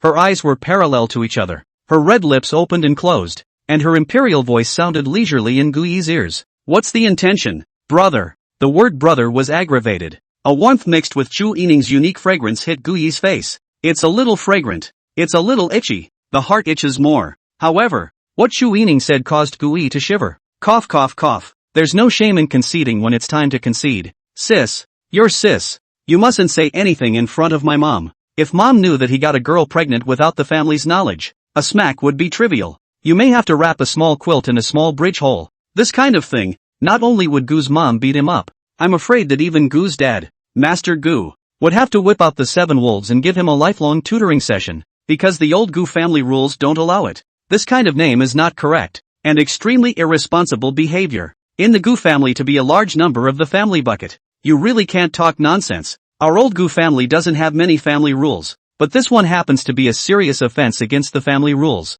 This kind of letting a girl get pregnant unmarried without the knowledge of both parents belongs to as extremely irresponsible behavior. If you talk nonsense, my family won't even dare to return. Gu Yi was solemn. No kidding at all. And he wasn't kidding. Had he been a teenager, he might have felt that these family rules went against the principles of free love, free marriage and free will. But grow up and realize, the more constrained, the freer. How hard it is to manage a love. Trying to run a home is even tougher. The family rules of the old Gu family bind the descendants to family harmony, and a virtuous wife in the family is worth 1,000 pieces of gold. Chu Yining's index fingers and thumbs came together and pinched Gu Yi's chin. The smile at the corner of her mouth grew more flirtatious. A pair of autumn watery peach blossom eyes looked straight at him. So that's your weakness. I thought how hard you were to hold. Chu Yining's low, magnetic, imperial voice rang in Gu Yi's ears with a bit of a teasing tone. Brother, is this it? Hearing Gu Yi say that the Gu family had such family rules, Chu Yining's heart thumped even more. She suddenly remembered what Gu Yi had said. Bandit, I am offended. The son has no good matchmaker. The scholar's delay is still possible to take off. The woman's delay is not possible to take off. It seems that he doesn't not like me that much, but he cares about my feelings and is afraid that I will regret it. If you meet a good man, you're in good hands, and you have no regrets. Chu Yining is a woman who dares to love and hate. You are my choice. No matter what. No regret. 3 days ago, they met for the first time. Chu Yining thought he was going to die. If there are still regrets in this life, the biggest one would be that I haven't fallen in love yet. As the Chu family withered, she made the family her mission and buried all her feelings deep in her heart. She asked Gu Yi, what is love? Gu Yi thought for a moment and said, love is when you are fortunate enough to meet a sunny person and from then on, your world is full of them. Gu Yi smiled and added, what I read in the book. I've actually never been in love. The two were being chased by experts. and Gu Yi escaped with Chu Yining all the way to the roof of an abandoned building. The building is a full 28 stories. Coming to the roof of the building, the two were desperate. In a desperate situation, the only thing Chu Yining could think of was to jump off the roof of the building. However, Gu Yi told him to close his eyes, just as the killer arrived on the roof. In the nick of time, only one sound was heard. Surprise! Boom! Chu Yining felt a man holding her up in the air. Immediately afterward the two appeared on the escalator of the helicopter. The building just now collapsed with a bang, instantly becoming a ruin. Those killers? There's no slag left. What Chu Yining doesn't know is that this rescue, the use of the Shenzhou series White Tiger T-30 helicopter, but also the use of two annihilation-level SE-007 supercomputing missiles, within the killing range of a missile, not a single ant can live, and outside the killing range of a missile, not a blade of grass will move. The kill range is accurate to the millimeter. Aftermath. For the first time, Chu Yining hung in the air and watched the sun rise through the clouds, but she didn't have an ounce of fear, because of the surprise Gu Yi gave her. This is the best angle to see the sunrise. How about this? Does it count as surprise? She saw a sunny, also met a sunny person. The helicopter dropped the two off at Chu Yining's car. Chu Yining invited Gu Yi to get in the car and sit down. Gu Yi wanted to refuse, but considering that Chu Yining's bodyguards hadn't come back yet and that she could still be in danger, he agreed to get into her car. Results. There was a drop. Chu Yining backhandedly locked the car door.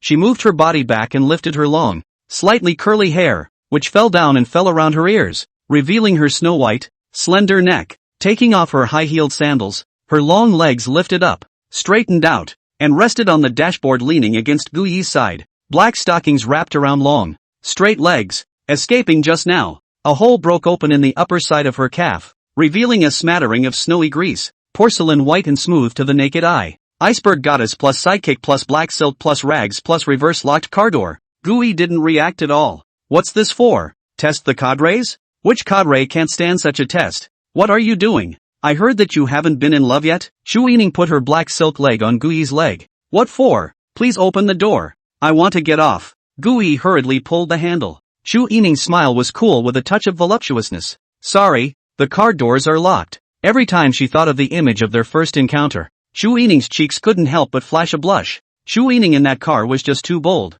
It's simply not free to air, more on that later. But she didn't regret it at all. The only reason she found an opportunity for the enemy to take advantage of her was that she was tired of being rushed into marriage and came out for a break. Now she not only doesn't regret it, she's especially glad she made the decision. Gu Yi, you're good. So you're mine. And your family is fine. It's mine, too. Gu Yi was furious when he looked at this nymphette's face as if she was eating her up. Do you really think my family empire is blown? Not that I'm blowing smoke up your ass. It's not like I haven't slept in a bridge before. Gu Yi wrapped his big hand around it. Chu Yining and Gu Yi were originally closer together. Gu Yi wrapped one arm around Chu Yining's waist, which was a little slimmer than Gu Yi had imagined. The softness of the touch to your hand makes you fall in love all at once. I didn't have time to experience it properly when I saved Chu Yining last time. It would be a waste not to hug such a small waist every day. Gu Yi's fingers touched Chu Yining's small belly. There's still a bit of flesh there. It's only right to have meat and be healthy and have big fat boys. So pretty and rich, and with a big fat kid, who rolls over her O. Gu Yi's hand on Chu Yining's waist exerted force, and Chu Yining's center of gravity shifted and the two men rested their foreheads against each other. This was so close that the warmth exhaled from each other's nostrils could be felt against each other. Request for power generation. No matter what viewpoint or distance, Chu Yining was surprisingly good looking. Originally, Gu Yi also just thinks Chu Yining is more beautiful. Everyone is a pair of eyes, a nose, a mouth. Big difference can be much difference. However, after getting along these days, Gu Yi felt that Chu Yining was really a little bit not the same. Where was it not the same? Yining, I've noticed you're a little different. The two of them rested their foreheads against each other, the touch of their skin passing through each other. Gu Yi liked the light body fragrance of Yining's body, a rose fragrance mixed with a light milky aroma. Chu Yining was also infatuated with the smell of Gu Yi's body, the fresh scent of mugwort interspersed with the faint smell of mint, a feeling that fascinated her. It was soothing and secure to lean against him, leaning on each other, neither of them wanting to let go. Gu Yi held her waist, making it a little easier for her to receive the force. What's different? It's that you obviously haven't changed much, but it always feels like you're getting better looking. The more you look, the better you look. Isn't it a bit abnormal to see it every day, but it always feels like you can't get enough of it? Chu Yining's eyes suddenly narrowed, remembering the question Xian Yu had asked her today. Why does this symptom sound so familiar? Looking at Gu Yi's distressed face, Chu Yining asked in a magnetic imperial voice. Do you miss her when you don't see her and can't get enough of her when you do? Gui was wondering why Chu Yining had switched to the third viewpoint. It's always weird. This she is herself. Why doesn't she change to I? Gui is honestly not very good at pretending. A little bit. Do you want to see her every day? Eat with her? Talk to her? A little bit too. Do you find her more and more attractive to you? Becoming more and more good looking? Here's the deal. Chu Yining suddenly got up, his eyes narrowed, and following Xian Yu's movements, he stretched out a finger and chopped downward. The fingertips rested against Gui's head.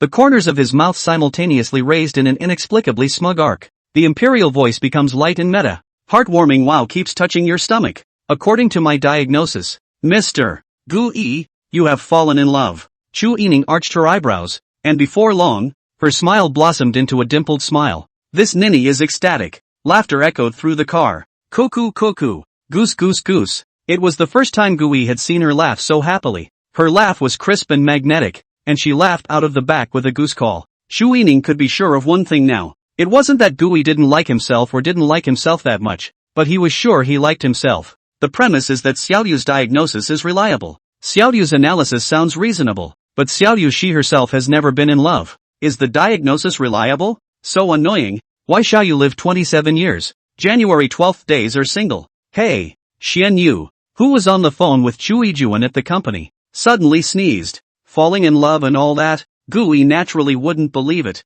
having only known each other for a few days. It was only at this point in the toss that Gui realized that he hadn't told his family that he was bringing Yining home for dinner today. Gui hurriedly took out his cell phone, opened WeChat, and clicked on the family joy group. There were several messages in there asking when he would be home for dinner tonight. Today Grandma, my sister-in-law and the others are coming over to the house to rub it in. As for the company group, he didn't look at it. He, like Chu Yining, directly set up the message undisturbed. However, everyone talked about it, but not many people dared to talk about it in the company group. 5:40 p.m. Full family group. Gui at mountains and rivers are unharmed at plum blossoms in full bloom at happiness and beauty at Lunyan at small shields at wife-loving Jiangwo at Lin evening autumn. Grandpa, Grandma, Grandma, little aunt, Dad, Mom, and little shields, I'm bringing Yining home for dinner tonight. Picture. Gui looked at Chu Yining. The company to my house, driving at this hour, will take about half an hour. Just tell them we'll be home in an hour or so. Chu Yining responded. Aha. She's also looking at the whole family group. Yining at mountains and rivers are unharmed at plum blossoms in full bloom at happiness and beauty at flowing years at small shields at wife-loving Jiangwo at Lin evening autumn. Grandpa, Grandma, Grandma, Auntie, Uncle, Auntie Lin, and small shields, will probably be home in about an hour or so. The family fun group was quiet for 30 seconds. Next moment, it's blown up. Bombed. Wow. The group message went wild. Overwhelmed with emotion and too slow to type. Typing completely fails to express what they are feeling at this moment. The mountains and rivers are unharmed. Grandpa, voice message welcome Yining. A warm welcome. Today the old man cooks. Look at my best dishes. Today the kitchen who do not want to steal from me. The sound of the old man grabbing the kitchen came over the voice. The kitchen is a heavy place, and certain women who are terrible cooks are quick to leave. Plum blossom, Grandma, voice message wow. Yining is so beautiful. Yining leaning on Shui's shoulder, like a fairy from the 9 heavens descending to the mortal world.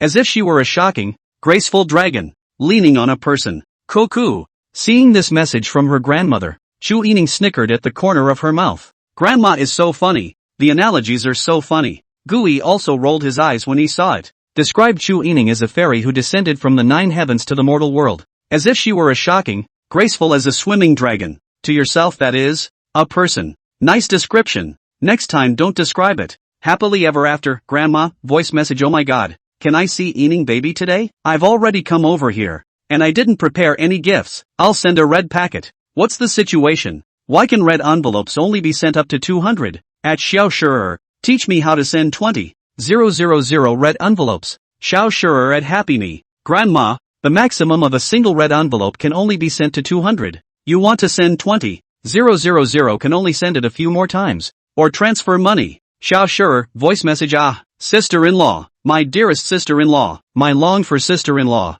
my most beautiful sister-in-law under the sky. Xiao Shurer welcomes you with the greatest sincerity. Come to our home for dinner. It's all delicious today. Lunyan, little aunt, voice message Yining is so beautiful. Welcome home. Yining, what do you like to eat? I'll drive out and buy it now. You'll have food when you come back. Wife-loving Jangwo, gu dad, voice message welcoming. A warm welcome. Dad has taken over the kitchen and won't let me cook. I'm so anxious. Lin evening autumn, gu's mom, voice message eating baby where are you now? Do you want auntie to pick you up? Ouch. When I heard you were coming, I suddenly didn't know what I was supposed to do. I'm so stupid. It's all Shoei's fault. Eaning you help me beat him up. Just pinch the flesh on his waist. If he dares to resist, you come back and tell me. Gui had originally had a pretty hard time suppressing the corners of his mouth. When he heard his mom's words at the end, he instantly stopped laughing. Well, you're my real mom. You don't know what you're supposed to do. So punching me will ease the embarrassment? Aren't I embarrassed?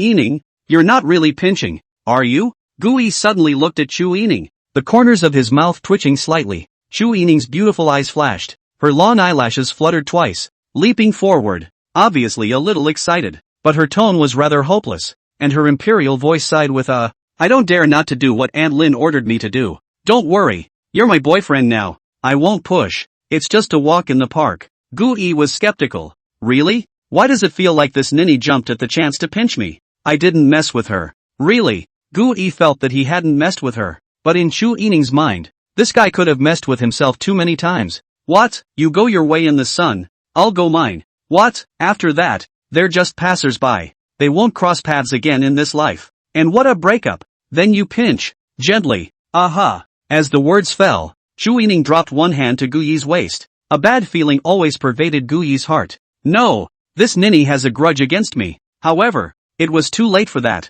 Chu Ening pinched a pinch of soft flesh around Gui's waist. Pinch it tight. Screw it. 360 degrees clockwise. A low, imperial voice, tinged with a strong sense of resentment, makes you say part ways. 360 degrees counterclockwise. Screw it. Let's have you say that you will not cross paths again in this life. Let's get you talking about breaking up. At this moment, Chu Ening's hand had already loosened, turning to gently rub the soft flesh around Gui's waist that he had pinched. Fingers needed. Instead, his eyes reddened. Gui originally wanted to shout pain, but saw Chu Ening eyes red, eyes flooded with water mist in the renewal of small pearls, then did not say anything. This niece, Ening, I want to discuss something with you. This matter has been bottled up in my heart for a long time. What is it? You say, today is the third day of our contract, and I thought by the time we got to the end of it, we could give each other a chance, an opportunity to renew. If we're both willing to renew, we'll stay together, and if one of us isn't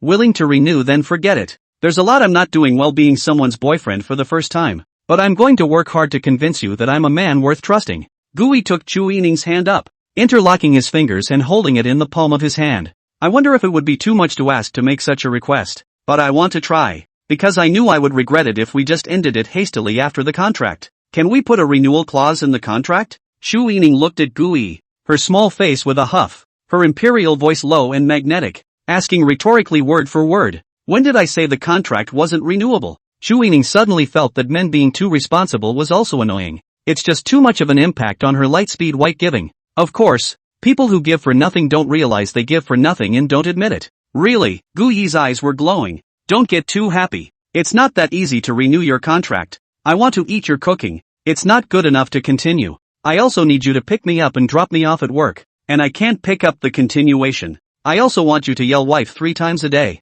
No shouting is not renewed. I'm a very demanding person. You can't give something for nothing. It's all about putting bars on him and letting him know how hard it is to pursue himself. If I can't do that, I'll refuse to renew my contract. That's how principled I am. Never for nothing. You make 3 conditions too. It's fairer. Imperial voice with a little arrogance. I miss Rua. I want to mua. I'm asking a lot too. It's my first love after all. And I won't renew it if you can't do it. Tell me about it. Makoto's ears perked up in actuality as her face clouded over. Not a single word could have been missed. Rule number 1. Say good morning and good night every day without fail. Number 2. Eat at least 1 meal together every day without fail. Rule number 3. 1 kiss at least once a day. No kisses will be renewed. That's asking a lot. Someone like Chu Ening, who has a lot of work to do every day and a whole lot of things to do every day. Let her say good morning and good night every day. I have to be the last thing on my mind before I go to sleep. The first thing I think about when I wake up is me too. It's too hard. As the president of the company, Chu Ening could not avoid socializing and traveling. Make her eat at least 1 meal a day with me. It's also too hard. The last one. As a couple, it's so unusual to only be able to hold hands every day. Must be pro. Kisses every day. Just ask you if it's hard. If you can't do it, don't renew it. As soon as Chu Yining heard this, she suddenly felt in her heart that what Xiaoyu said was simply all a joke. Never been in love. Just never been in love. There is no basis at all for what was said. He's making such hard demands on himself, asking him to cook, and to pick up and drop off, and to trash him, and to make him, and to call him his wife, respectfully. What about him? Make that easy request. Who the hell is giving for nothing? Xian Yu, who was on the phone with Chu Yijuan, let out another achu. Chu Yijuan, what's wrong with you today? Which fool did you give guidance on relationship experience again? I told you not to instruct people if you don't have relationship experience. And not to take on that porcelain work if you don't have that diamond drill. Now people are scolding you. Xian Yu pursed his lips. He only guided Yining's sister today. What went wrong? Chu Yining pretended to be deep in thought. Her face flashed with a tangle, and her low, delicate imperial voice rang in Gu Yi's ears. You've made a request that I need to think about. Although it was clear in his heart that the request made by the other party was simply for nothing. In his heart, he must not show it that way. Laughing in people's faces. That's all you're asking for. You're not giving it away for nothing. Ha ha ha. How humiliating and embarrassing for people. After all, it's your boyfriend, so you have to maintain his dignity. Gui thought to himself that he had really raised the bar too high. It's too hard to think about. How about lowering the bar a bit? It did seem a bit excessive for her to make such a simple request and her own to make such a difficult one. As Gui pondered, a delicate imperial voice came from him. I agree. Gui almost didn't react. Just agree? That's right. Agreed. Just now, looking at Chu Yining's expression so hard, I thought she had to think for a long time. It's only been 30 seconds. Well, it's true that high school students can think just as fast as they can, even on relationship issues. Chu Yining, what about my request? Do you agree? Gui, I need to think about it too. Chu Yining's heart tightened. Would his own making such excessive demands make him feel embarrassed and without the dignity of being a man? With cooking and transportation, isn't this the equivalent of a nanny plus driver? With this kind of enablement, he has to be made to call out for his wife. It does seem a bit insulting, and it's hard for a man to take such an insult, isn't it? Why don't you increase your salary? Add $1 million or $800,000 a month. Would that be more acceptable? How about another offer? That's just too harsh. He's my boyfriend, not a babysitter or a chauffeur. Goo, I agree. Young reader, I want to send flowers to the author. Minor author, I agree. Ha! Icebird's small face was surprised, and the imperial voice exclaimed, agreed? Agreed. The corner of Guyi's mouth lifted up in an arc, and he smiled brightly. Okay, wife, let's go home. Things like relationships are just too complicated. Just now Gu someone and chew someone masterful, showing the essence of being in love. How to say it? Just two fools. On the other side, Xian Yu and Chu Yijuan were pretty much done with their calls. Auntie Yijuan, I've reported pretty much everything on Sister Yining's side. Is there anything else? Chu Yijuan suddenly asked. What do you think of that boyfriend Yining talked about? Xian Yu didn't even think about it and answered directly. He graduated from high school. No car, no house, no savings, dreams of nibbling on the old man. Served in the army for a few years. His hands are okay, and not much else is characteristic. Then why do you think Yining chose him? Chu Yijuan is talking about choices. Not together. Chu Yijuan also knew that Yining had chosen him for the purpose of fooling himself. But does this ninny really think she's that easy to fool? I don't know. I asked Sister Yining the same thing, but she said that although Gu Yi graduated from high school, he was number 1 in his grade in high school, he doesn't have a car, a house, or a deposit because he dedicated his best years to the motherland. And she said that nibbling on the old man shows that Gu Yi and his family are very open-minded and enlightened. Sister Yining is too sophomoric. I can't speak to her. Xian Yu was indignant. The other side of the phone was in deep thought. The first day they were together, Chu Yijuan sent someone to investigate. The people who went after Yining and the people behind the scenes should have sprouted grass in their graves by now. But there was very little she could learn about Gu Yi. All the messages, at first glance, seemed normal and hardly noticeable. However, once some of the details were connected, coupled with Gu Yi's extremely bizarre method of exterminating those killers, the more Chu Yijuan probed, the more it became an abyss, almost impossible to start. Unless she used some underhanded means, he wouldn't be able to find even the slightest bit of information about whether Gu Yi was a friend or foe. Gu Yi's identity was something that even she couldn't guess. A lot of things didn't have to be known. She understood that. However, he had to know if this person was a friend or foe. What kind of person do you think he is? Chu Yijuan asked. Xian Yu obviously did not expect Chu Yijuan to ask her such a question. In fact, okay Fight then I am good. Give me face. But he has no ambition. He just wants to be a security guard. He doesn't deserve eating. Oh yeah, this afternoon. He actually sent the message to the wrong group, laughing his ass off. He's okay in every other way. And he's pretty good looking. And sometimes he's pretty funny. Xianyu was shredding on the phone when Chu Ijuan suddenly asked, if you let Gu Yi be your boyfriend, would you be willing? Xianyu's heart thumped violently.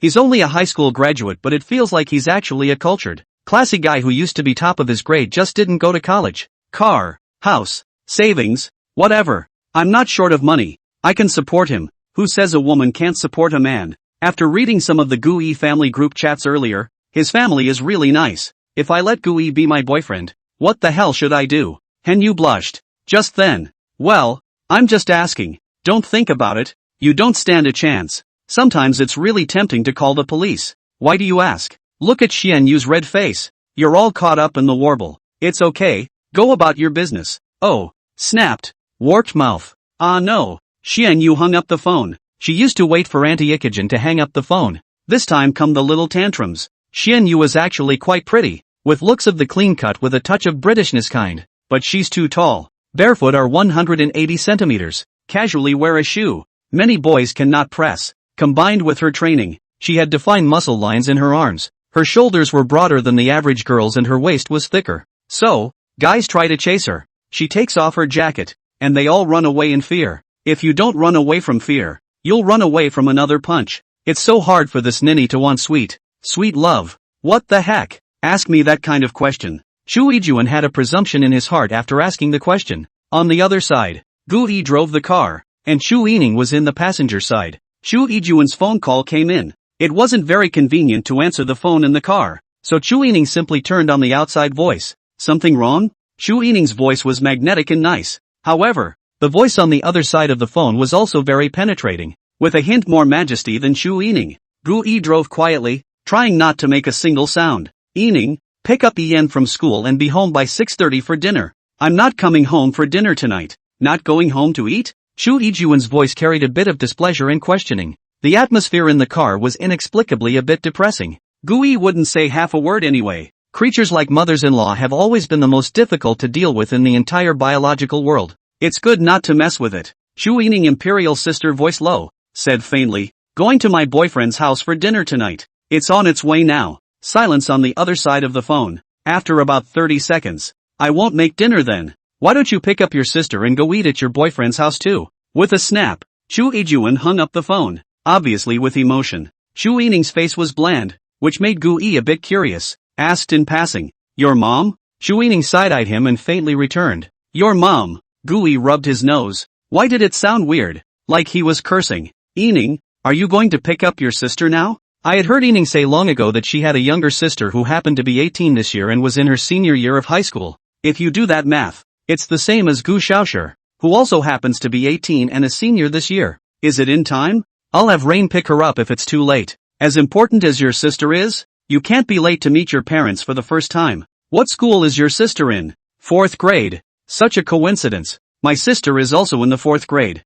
Chu Yining asked curiously. Your sister? Gu Yi swept her a sideways glance and faintly returned. Your sister. Chu Yining suddenly regretted screwing lightly just now. Just then, Gu Yi's cell phone also rang. Gu Yi turned on the outside voice. Hey, Mom, Auntie Lin. Chu Yining shouted playfully from the side. This voice Gu Yi almost thought he heard wrong. How to bring a little soft and sticky. Yikes. It's Yining baby. Where have you guys been? We're on this side of the Senji Bridge on Huaqing Avenue. Oh, that's soon. Son, see if it's on the way. If it's on the way, go to the 4th middle school and pick up Xiaoshi. If it's not on the way, let her take the bus by herself. Auntie will go ahead and get busy. So you guys focus on driving. Then Gu's mom hung up the phone as well. By the sound of it, she seemed busy at the moment. I don't know what she's busy with, but the women of the old Gu family, in the hospitality piece, have a very low presence and no cards. What can they do? Nothing more than sitting in the living room, getting high, watching TV, eating fruit.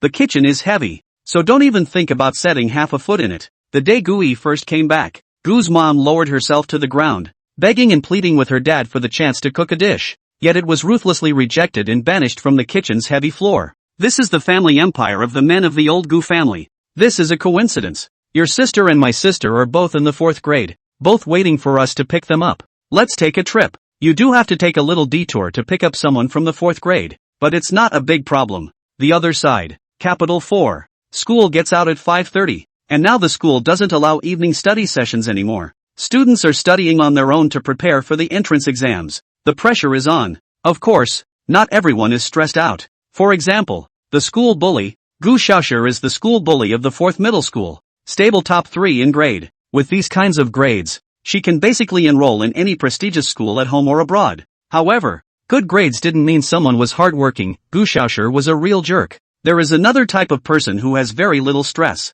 That's bailing out. Chu Yan, for example, has been bailed out of Kyoto University. After school, the classroom was deserted. Against the wall of the classroom, on the desk stood a tablet with a small keyboard underneath it. The young girl on the seat was looking intently at the screen, her long, white fingers tapping on the keyboard. Another young girl walked up to her and reached out to lower the bangs that were bunched up around her ears. Fine. Silky hair falls naturally. The wind gently whipped through the window. Hair danced in the wind around the young girl's ears, probably a little tickled by the hair jumping around her ears. The young girl lifted her long hair up again and pinned it behind her ear, revealing a slender neck and thin collarbones, like a gardenia, with a sense of fragility. Sunset. The afterglow of the setting sun splashed across her face. The young girl became the clearest of all. Gu Xiaoshi stood beside Chu Yan's desk, her eyes staring at her for half a minute. Even she, a girl, couldn't take her eyes off her beauty. What does that mean? This shows that girls are 7 times more horny than boys.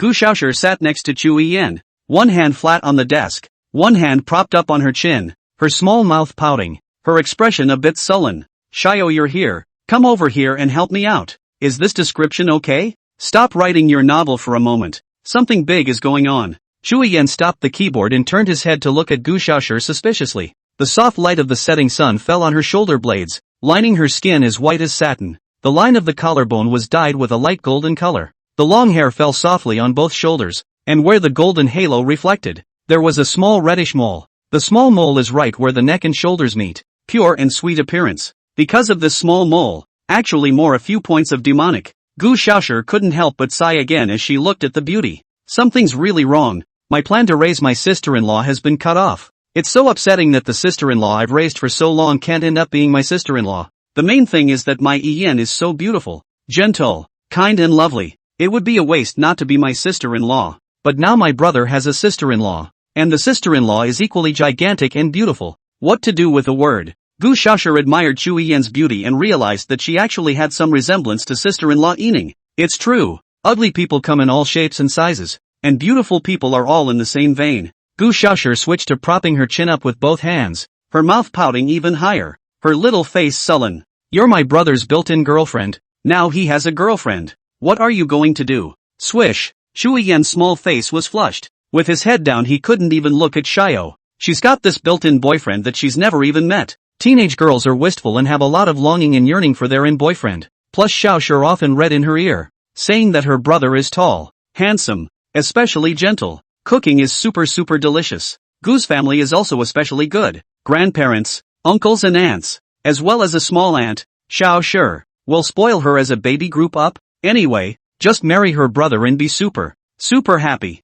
With such an earful every day, coupled with the fact that she was a girl with a particularly delicate mind, she already had a lot of fantasies about this inside boyfriend of hers. In short, it was fantasizing about him as the hero of his own novel. The kind where your heart races. Brother didn't he just come back 3 days ago? Chu Yan asked in a small voice. It's too sought after. Gu Xiaoshi looked sullen. You don't think what I told you before was bragging, do you? Nowadays, my sister-in-law has not even eaten my brother's cooking yet, and she already looks like she is not married to him. If she has eaten it, what more? She will definitely not let go of it for a second, and you will directly have no chance. 3 years ago, Gu Xiaoshi had just started high school and met Chu Yan. That's when her sister-in-law raising program began. It's a shame that such a good girl won't marry into our old Gu family. I observe Ian's face, and he's destined to be the daughter-in-law of our old Gu family. At that time, Gu was serving in the army, and apart from reporting peace every year, there was hardly any news. They couldn't find out if they inquired.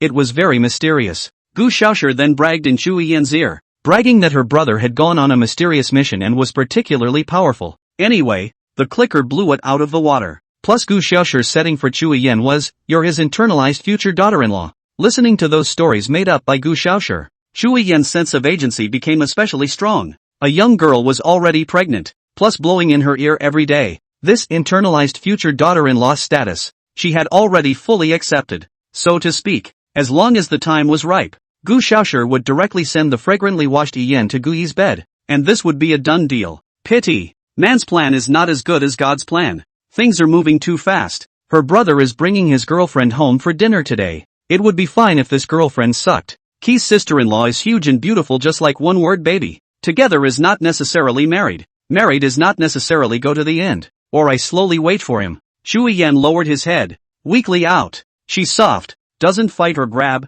and when she hears that her favorite has been cut off, her first reaction is to wait in silence. Gu Xiaoshi shook her head, her hands propped up on her chin, her eyes revealing helplessness. You don't understand. All the men in our Gu family start from the beginning. Once you get married it's for life. Then, what to do? A touch of nervousness surfaced on Chu Yen's sweet little face. This matter is my blunder. If you can make it small, I can think of another way. Make it big. I guess it is unlikely.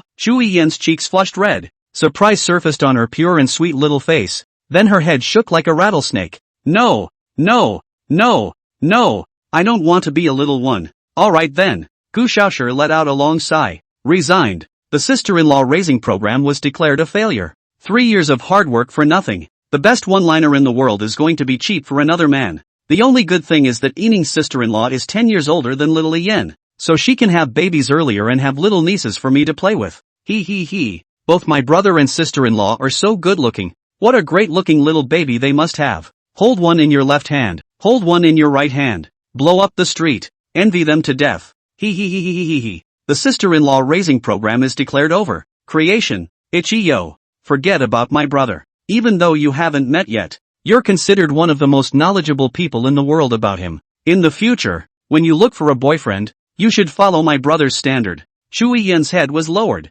Didn't say anything, didn't know what he was thinking, but his expression floated with the emotion of loss that was visible to the naked eye. It took her 3 years to get to know a man. Get to know him a little bit. She takes all the characteristics of this man and visualizes them in her novel. One stroke outlines. One word describes. She fantasized about sitting next to him one day and listening to the stories he told of those he had experienced. It was his growth, and she wanted to record it in a single stroke, to witness it in words. She wants to be his little daughter-in-law. Crushes don't hurt at all. What hurts is that you don't even know I exist. Is that the end of it? Chu Yen didn't say anything. Her head was low. Her bangs hung down, covering half of her face, so she couldn't see her expression. Not a moment too soon. There's the sound of water dripping. Snapped. Teardrops fell onto the desks and keyboards, snapping apart and scattering the crystalline teardrops, churning in the afterglow of the setting sun. Gu Xiaoshi's heart skipped a beat. Yen, why are you crying? It's all my fault. It's all my fault. In fact, there are a lot of things that I made up. I don't know what my brother went to do in the 7 years he disappeared, carrying out missions and all that. It's all my own blind guesses. Unfounded. My brother is not much better, except for a little more handsome, a little more delicious cooking, a little more responsible. There are not too many advantages. You can definitely meet a better one in the future. Gu Xiaoshi patted her head. I blame myself for snubbing it so hard. I took advantage of my little girlfriend's youth to fool her into becoming my sister-in-law. And I did. But it turned out that my sister-in-law was someone else. Mainly Gu Xiaoshi was really heartbroken. Their own little girlfriend, a word. Height 176 centimeters. Tall and thin. Face is also particularly small. Body proportion is extremely good. See her a girl or greedy. What's more, Yen baby is still the legendary 36D, with a curvy front and curvy back, a body that even the school uniform can't cover. I don't know what kind of genes could have produced such a perfect girl. Moreover, Yen's character is also particularly good. Soft and sticky, speaking in a small voice. Super gentle. Such a nice girl. Of course, we should take advantage of her youth and fool her into becoming her sister-in-law. Hey, now out of the question. A word in my neglect. Seems to have fallen in love with my brother. Oh, I haven't even had a conversation yet, and I'm out of love. People don't even know who I am yet, and I already don't have a chance. Chu Yen whimpered in a small voice. It's still someone's little girl's first love. It was just a crush, but 3 years of her royal manhood, all her visions of love, all her expectations, were about him. How did it end before it started? Oh, who was Brother Yi's girlfriend? I really have no chance at all? Chu Yan also has her own pride. In terms of looks and figure, in addition to her sister, she has not seen better than herself. You've been working hard yourself. You've been guaranteed admission to Kyoto University. I will study hard and work hard to become a good writer in the future. Can't say there's no chance. Can only say you'd better die of this. Ian, you're the prettiest girl I've ever seen, but sister-in-law isn't inferior to you at all. So you'd better die. I don't believe it. Unless it's my sister. Do you have a picture of Brother Yat's girlfriend? Gu Xiaoshi took out her cell phone and tapped on the family joy group. Suddenly, something came to her mind. Right. Sister-in-law's name is Yining. What's her last name? Chu Yining, Chu Yan. Chu Yan rummaged through the chat logs and found the photo that Gui had posted in the group. It's an interior photo of the car. There was a super pretty young lady resting on Brother Yat's shoulder. Strange. Why does it look so much like my sister? But my sister never wears this kind of clothes. Wait. In the next moment, Chu Yan's small mouth opened into an O shape. If it isn't my sister. The other side. Kangshang Mansion. Top floor. Chairman's office. A middle-aged man sat in his boss's chair. One hand propped up on the seat, the other holding a cigar and crossing his legs. Next to him was a sexy fishnet stocking beauty with her slender hands on his shoulders, rubbing and massaging her. The man swallowed clouds and mist with a gangly look on his face. He was the chairman of the Qing Sheng Group. Zhang Du. Knock knock. There was a knock on the door. Hearing the knock on the door, Zhang Du patted the shoulder of the fishnet stocking beauty. The beautiful secretary understood for a second and immediately knelt down and crawled under Zhang Du's desk, tucked away between the two spans of Zhang Du. As Zhang Du's expression became pinched, he shouted towards the door, "Come in." A man in a suit wearing sunglasses walked in. "Mr. Zhang, the people you arranged for have already arrived at the 4th middle school in the capital. These people have now become black, and we can't be found for anything that goes wrong. Want them to do it right away?" Zhang Du smoked a mouthful of cigar, swallowed clouds and fog.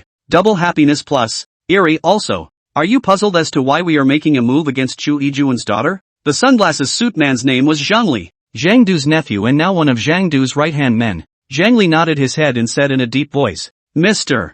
Zhang, I do wonder. The person who assassinated Chu Yijuan's daughter last time, along with his group, has collapsed. Hundreds of people have suddenly disappeared, and I'm afraid that they've been killed. This star group, as well as Chu Yijuan, are far from as simple as they appear." Zhang Du took a puff of his cigar, swallowed the clouds and opened his mouth with a light smile. "Ali, you don't need to call me Mr.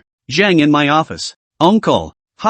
Ali, this matter is not as simple or complicated as you think. As long as we succeed, there will be someone to cover for us. The two daughters are Chu Yijuan's scales. All we have to do is to unload one of her daughter's arms or legs as a pitch. After the matter is accomplished, there will naturally be someone to cover the bottom." Zhang Li was in a big hurry and could not help but take 2 steps forward, and then hurriedly stopped again when he heard a subtle ringing sound coming from under Zhang Du's desk, combined with the look on his face just now. It's clear there's more to it than just cigars, even though he's covering it up with cigars. This uncle of his is almost 50. His sword has not yet grown old. If you have the chance to bring him a few more beauties, won't you be on a level playing field? Uncle, think twice about this matter. Chu Yijuan's daughters all have someone with them to protect them. Once they fail, she will definitely take mad revenge on us, where our Qing Shang group is a rival to the Star Group. Zhang Du shook his head. This time it's foolproof. There's no need to say more. Besides, do you think we have a choice? We can't afford to offend Chu Yijuan,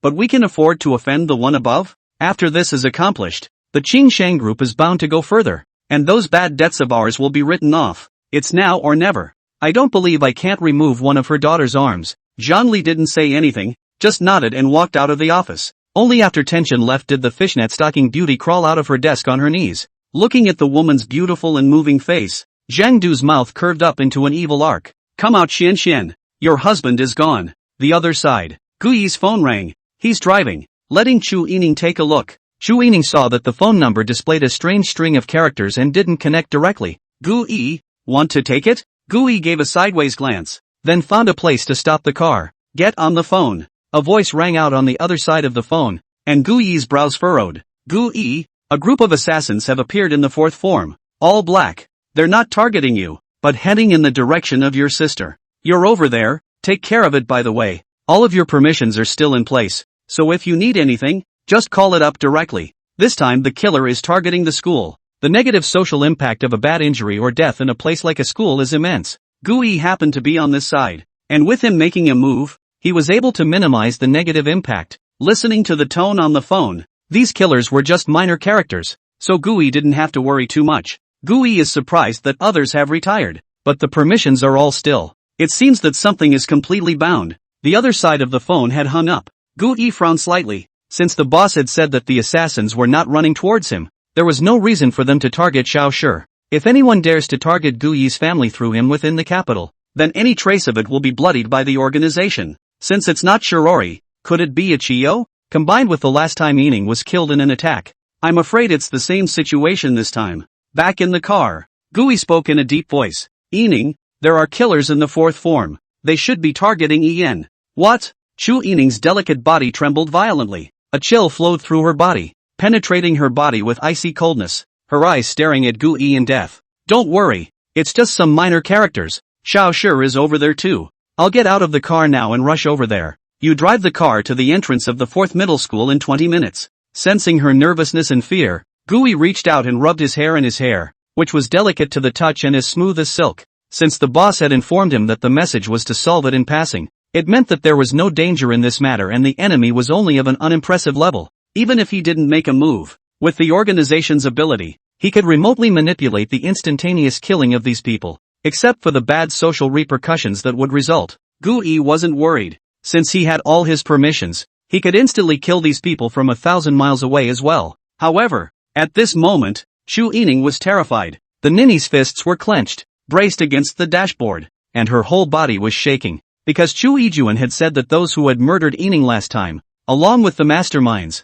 had all been solved. Chu Ijuan doesn't lie, so why another batch? Obviously the real mastermind was hiding in the shadows, and was at least the same level as Chu Ijuan, if not stronger. And it was clear that his purpose would not be revealed until he had killed or maimed the Ining Yin sisters. This person is sinister and ruthless, using Chu Ijuan's scales as a bargaining chip, and never exposing himself before his purpose is achieved. Feeling Ining's body shaking badly, Gui knew she was worried. Listen to me, don't be afraid. With a big hand, Gui swept Chu Ining into his arms, and feeling the trembling of the delicate body in his arms, Gui held her close and, a soft kiss on her forehead. It'll be fine. After the words were said, Gui then got out of the car and his figure quickly disappeared. After Gui disappeared, Chu Ining's eyes turned red and the tears she had been holding on to finally fell. The Chu family withered. Of the Chu family lineage, only 3 people remained today. 1 Jun, 1 Ning, and 1 Yen. When Yen was young, Ijuan and Ining both doted on her and took good care of her. But even so, they still can't even keep their loved ones? The person behind this is just trying to force Chu Ijuan to compromise. What do they want? The worst part is that they have no idea what the other person wants. He seems to want to kill one of Chu Ijuan's daughters before telling her that I have the strength to kill daughters and have you not even know who I am. Chu Ining wasn't afraid if they targeted themselves, but they were targeting her sister who was naive and innocent and still just a senior. Chu Ining was shocked and terrified, with a mix of anger, fear, and hatred. At this time, she was no longer some high and mighty iceberg female president. She was just a sister who wanted to protect her sister. No matter who you are, I will definitely find you out. Throw your bones to the ground. Chu Ining sat in the main driver's seat as per Karyat's instructions, started the Great Wall Cannon, and drove the car to the entrance of the 4th middle school 20 minutes later. At the same time, she dialed Hanyu's number. Xiao Yu, investigate who the assassin in the 4th form was under the orders of, and at the first opportunity, bring the point man behind it under control. Never let him die. At all costs. On the other side, Gui touched his left wrist bone. There is a bone K button at the bone joint. Press it and the permission opens. He first began to invoke holographic permissions, and the images transmitted from the satellite at the moment were directly put into his brain while deciphering the content of their conversation. The killers totaled 6. 2 men in suits, pretending to be patrol leaders. 2 janitorial women, pretending to be janitorial, were walking to Ichiyo's classroom. 2 security men, guarding the position at the entrance of the school. According to their plan, first the janitorial staff will do it. The man in the suit will keep an eye on it, and if it fails, the man in the suit will go up and make up for it. If both the cleaning lady and the man in the suit fail, the security guards stand guard at the school gates. It should be too late to get there. If it's too late, we'll have to use unconventional weapons. Non-conventional weapons can cause some unnecessary trouble when used on campus, but if there is a possibility of danger, it doesn't matter that much. Dynamic holographic projection at all times. Gu Yan opened the War Armor Authority. A stealth fighter appeared above his head. The fighter lowered a set of equipment. Gui opened his arms. The next moment, several mechanical wires as thin as willows wrapped around Gui's entire body, followed by the mechanical wires linking with Gui's wrist bone. The mechanical filaments all retreated, finally forming a watch-like device that was mounted on Gui's wrist. In the next moment, Gui's body exploded, his speed reaching the extreme. The other side, the two female housekeepers locked onto Chu Yan's location. They threw away the pretentious brooms in their hands and walked straight towards the classroom where Chu Yan was. Head crouched low, sleeves tightened, dagger spikes exposed through the opening of the sleeve. The two were getting faster and faster on their feet. Gu Xiaoshi first realized that something was wrong. Why did the two cleaning ants have their heads down? And they didn't have anything in their hands, but they came straight over to their side. Ichiyo, something's wrong. In the next moment, Gu Xiaoshi detected the reflection of the dagger's spike on the female cleaning lady's sleeve, and she roared violently. Yan, run! Too late to explain. Gu Xiaoshi violently pushed the desk to the classroom door, blocking the front door. Yan, go block the back. The two housekeeping women sniffed and rushed toward the back door. The next moment, the front door opened wide, and Gu Xiaoshi pulled Chu Yining and ran, yelling as you run. It's on fire. There's a fire. Everyone come help put out the fire. At a time like this, when the other guy has a knife, or even some other dangerous weapon, you scream for help and the vast majority of people turn around and walk away. You call out for fire. The vast majority of people will gather around. The two female cleaning faces were ugly. They were actually put on the spot. Originally they only needed to cut Chu Yan down. Now both of them didn't want to let go. Two female janitors chased after them. The first moment Chu Yan and Gu Xiaoshi ran out of the room. The two men in suits pretending to patrol the campus then took a shortcut and gathered around. At this moment, the school has already been dismissed. The majority of people have already left the school. If they run to the place where no one, the two of them will certainly die. Gu Xiaoshi was the first to pull Chu Yan towards the school's playground. At this hour, that's the only place in the school that's still occupied. Fork in the road. One of the men in suits jumped out of nowhere and a wrench slipped off his sleeve, and the wrench fell into his hand, followed by the man in the suit picking up the wrench and slamming it towards Chu Yan's elbow. Their mission doesn't want lives, just mutilations. This wrench was aimed at Chu Yan's arm joints, and if it hit, Chu Yan's bones would definitely be broken. All the joints of the human body are covered with a layer of periosteum, which is covered with nerves and can cause excruciating pain when slightly injured. If it was smashed, the pain would be unimaginable. Chu Yan was originally on the thin side, arm slender, elbow no 2 or 2 meet. This was smashed. Half of the life is estimated to be gone. The man in the suit was ambushed ahead of time, and jumped out of nowhere and struck directly without the slightest delay. In an instant, Chu Yan was scared out of his wits. She watched as the man in the suit in front of her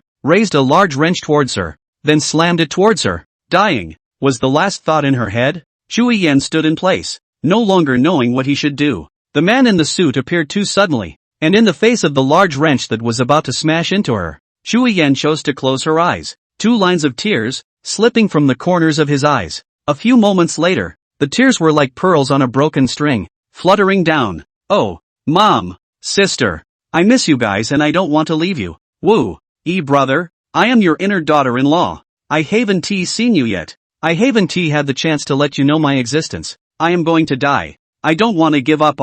Woohoo. I haven't finished my novel yet. There are so many little readers waiting for me to update it. I don't want to die. Chu Yan's heart is almost broken. She really does not want to die. This world has a mother, has a sister, has a small Shur, has a brother and there are small readers. She does not want to give up. Oh, mom, sister, I miss you. Brother do you know that you have an inside daughter-in-law who's been in love with you for 3 years? Little readers, there's no ending to Gu Yan and Shu Weiwei's story. I'm sorry. Gui looked at this sister-in-law of his with interest. Really worthy of being Chu Yining's younger sister. This is only in high school. The appearance is out of the country. The face was small, with large eyes, a high nose, and a small mouth with a natural lip color of red and crystal. The eyes were very similar to Chu Yining's. Both were the kind of nice peach blossom eyes that fluttered like peach blossoms in full bloom. A school uniform, full of youthful vigor, pearly appearance, will be pure and sweet face lined with chu-chu pour. It is easy to provoke a man's desire for protection.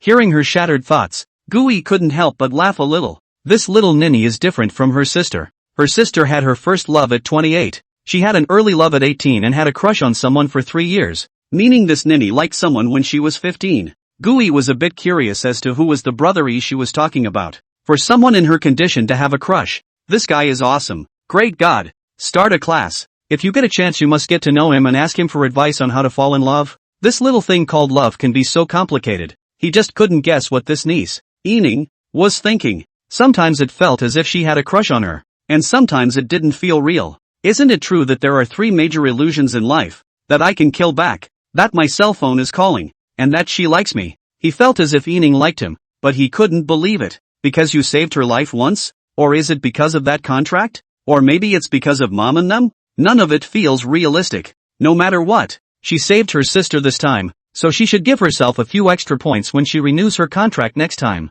right? It's not shameful to hold a favor, but it's not impossible to use it when it counts. Thinking of this, the corner of Gu Yi's mouth lifted up in an arc. This sister-in-law of his became more and more adorable the more he looked at her. Shu Yan cried for a while, her heart to die was ready. As a result, she found that the pain she imagined did not come at all. Could it be that the man in the suit hit him so hard that he died without feeling anything? However, at the moment, she perceived that she seemed to have been picked up in a princess hug. Just now, Gui had practically fallen from the sky, and in order for her to avoid secondary injuries, Gui had picked her up in passing when he landed. Shu Yan slowly opened her eyes, and a familiar yet unfamiliar handsome face appeared in front of her. A very nice face. Well-defined, narrow brow bones, light and deep eye sockets, with a sense of elegance and ease. It is the first glance that will give a sense of pleasing the eye as well as a full sense of security. Shu Yan saw Gui looking at himself, smiling at himself, and his little face swished and flushed,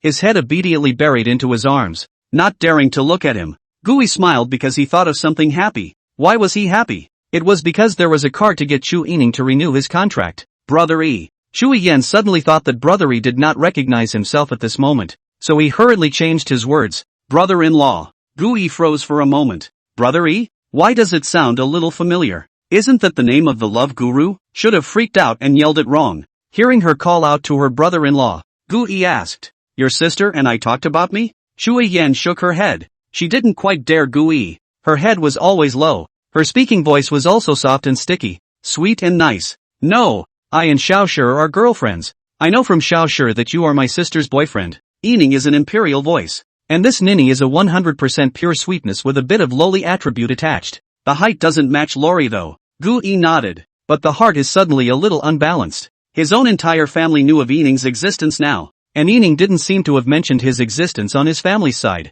Find her later to make no sense. At this moment, Gu Xiaoshi ran over this way, and she was followed by a big, sunny and cheerful boy of about 196 centimeters in height, with clear eyebrows. Gui's first reaction when he saw the boy, he was Brother E? But soon this idea was dismissed by him. First, he looks a bit like Xianyu. Second, as soon as he came over, he knelt down on one knee towards Chu Yan. "Yan, are you alright? Where are those people who hurt you? I'm going to waste them now." Third, it's still a rash. Gui put Yan down, and Xiaoshi ran next to him, burying her head in his chest, her little head swirling around. "Oh brother, you're finally here. I almost thought I'd never see you again. Oh, there are bad people bullying me. They have knives and wrenches." Gui rubbed her head. Just now when he came, he had already given these 6 people a whole-body cellular inactivation package, using the MRI cell nucleus destruction method. Let them go very peacefully, very decently, very gracefully. These 6 men are already black,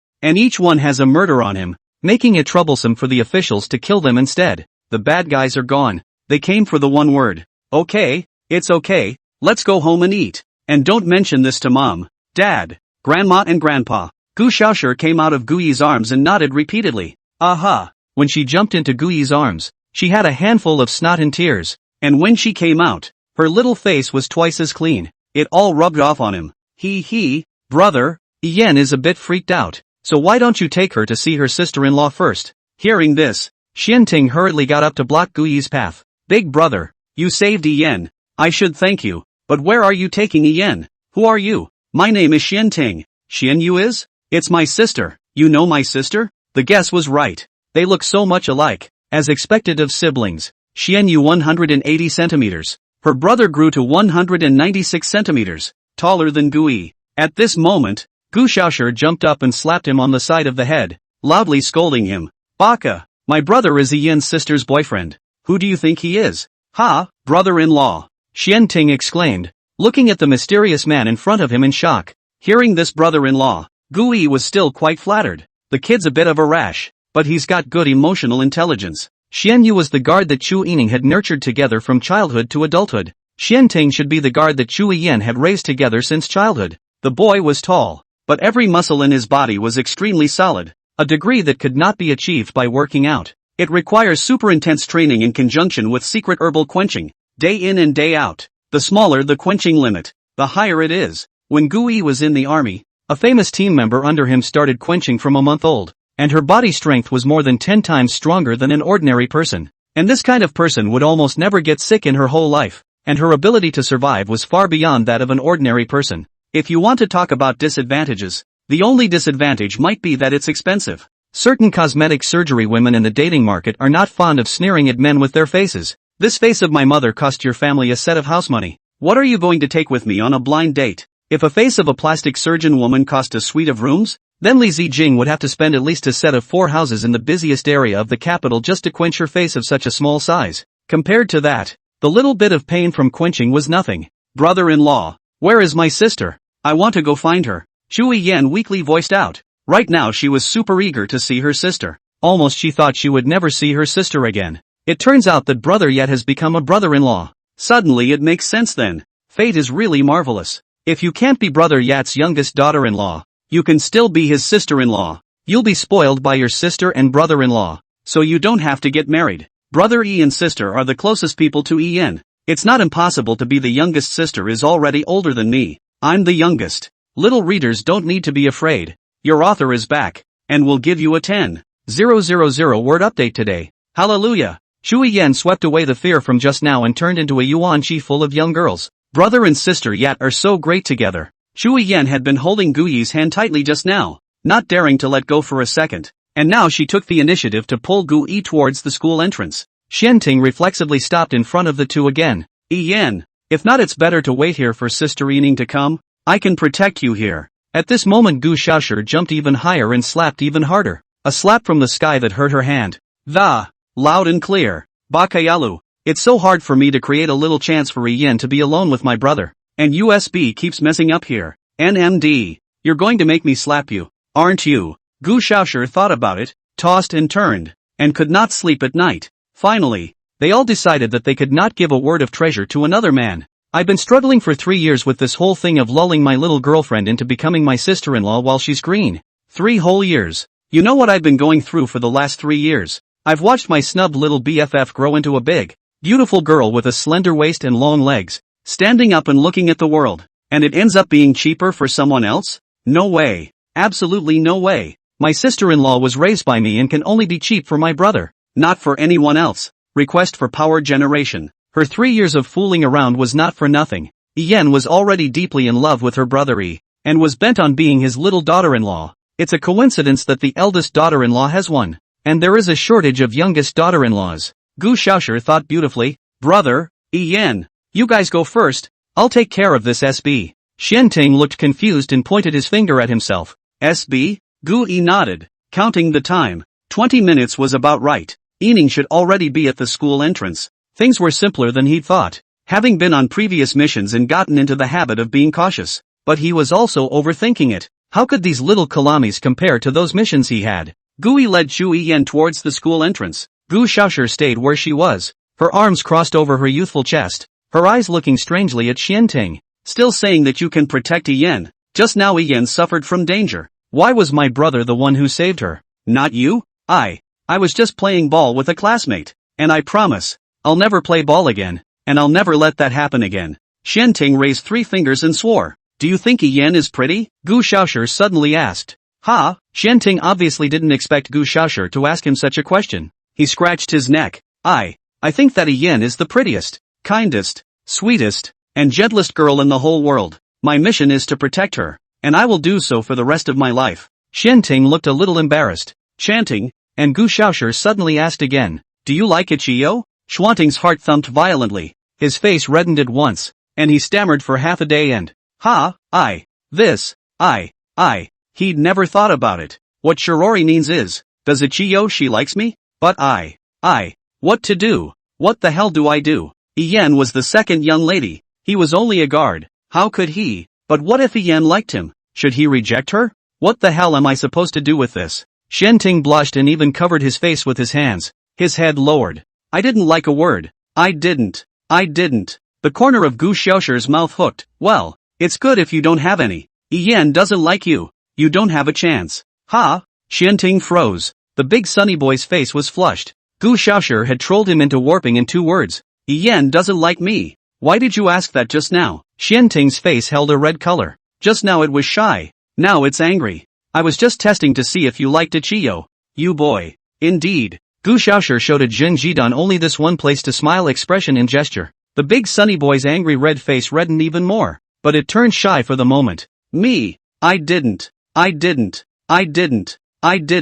Gu Xiaoshi jumped up and called out another slap on his head. Big stupid spring. No liking a word. You're only for tough pussies. Got it. Road. Gui led Chu Yan towards the school entrance. It's about a 5 or 6 minute walk. Gui realized that holding his sister-in-law like this was a little inappropriate, and wanted to let go. But Chu Yan held his hand tightly with both hands and couldn't let go, so he could only give up. Couldn't force a dump. Could he? His sister-in-law was one of his bargaining chips for the next contract extension. In Gui's eyes, Yan was still a little girl, just like Xiao Shi. Xiao Shi could be said to have watched him grow up. When he was 7 years old and his youngest aunt was still working at the hospital, a couple was close to giving birth and had a car accident while driving to the hospital. The car crashed all the way into the river. The husband died, leaving his wife the chance to live. His wife died and kept the baby in her womb before she died. When the paramedics arrived, they were deeply shocked by the scene. The husband, covered in wounds, kept up the lifting motion and drowned alive, not even changing his movements after death. His wife's head was smashed in, but she held on with an amazing will, not letting the baby in her belly get hurt at all. The child was taken out of the mother's womb in perfect health. That child was Gu Xiaoshi. She was later adopted by her sister-in-law and brought up by Gui. She was 7 years younger than Gui, and in the past, it was Gui who used to bring her around to play. She was like a little tail. She liked to follow her brother. As long as there was a place where her brother was present, no one dared to bully her, and she claimed to be the king. In the past, my mom and dad were often too busy working to cook, and the family meals were often cooked by Gui. Gui often takes her on small cooking sessions, with fried chicken thighs, French fries, original chicken nuggets, ribs with sour plums, and homemade chili fries. Having eaten her brother's cooking, to the point of snacking outside, she simply couldn't eat anymore. Then Xiao Shi went to the 6th grade, and Gui went to the army. A farewell of 7 years. The girl in front of him, who was about the same age as Xiao Shi,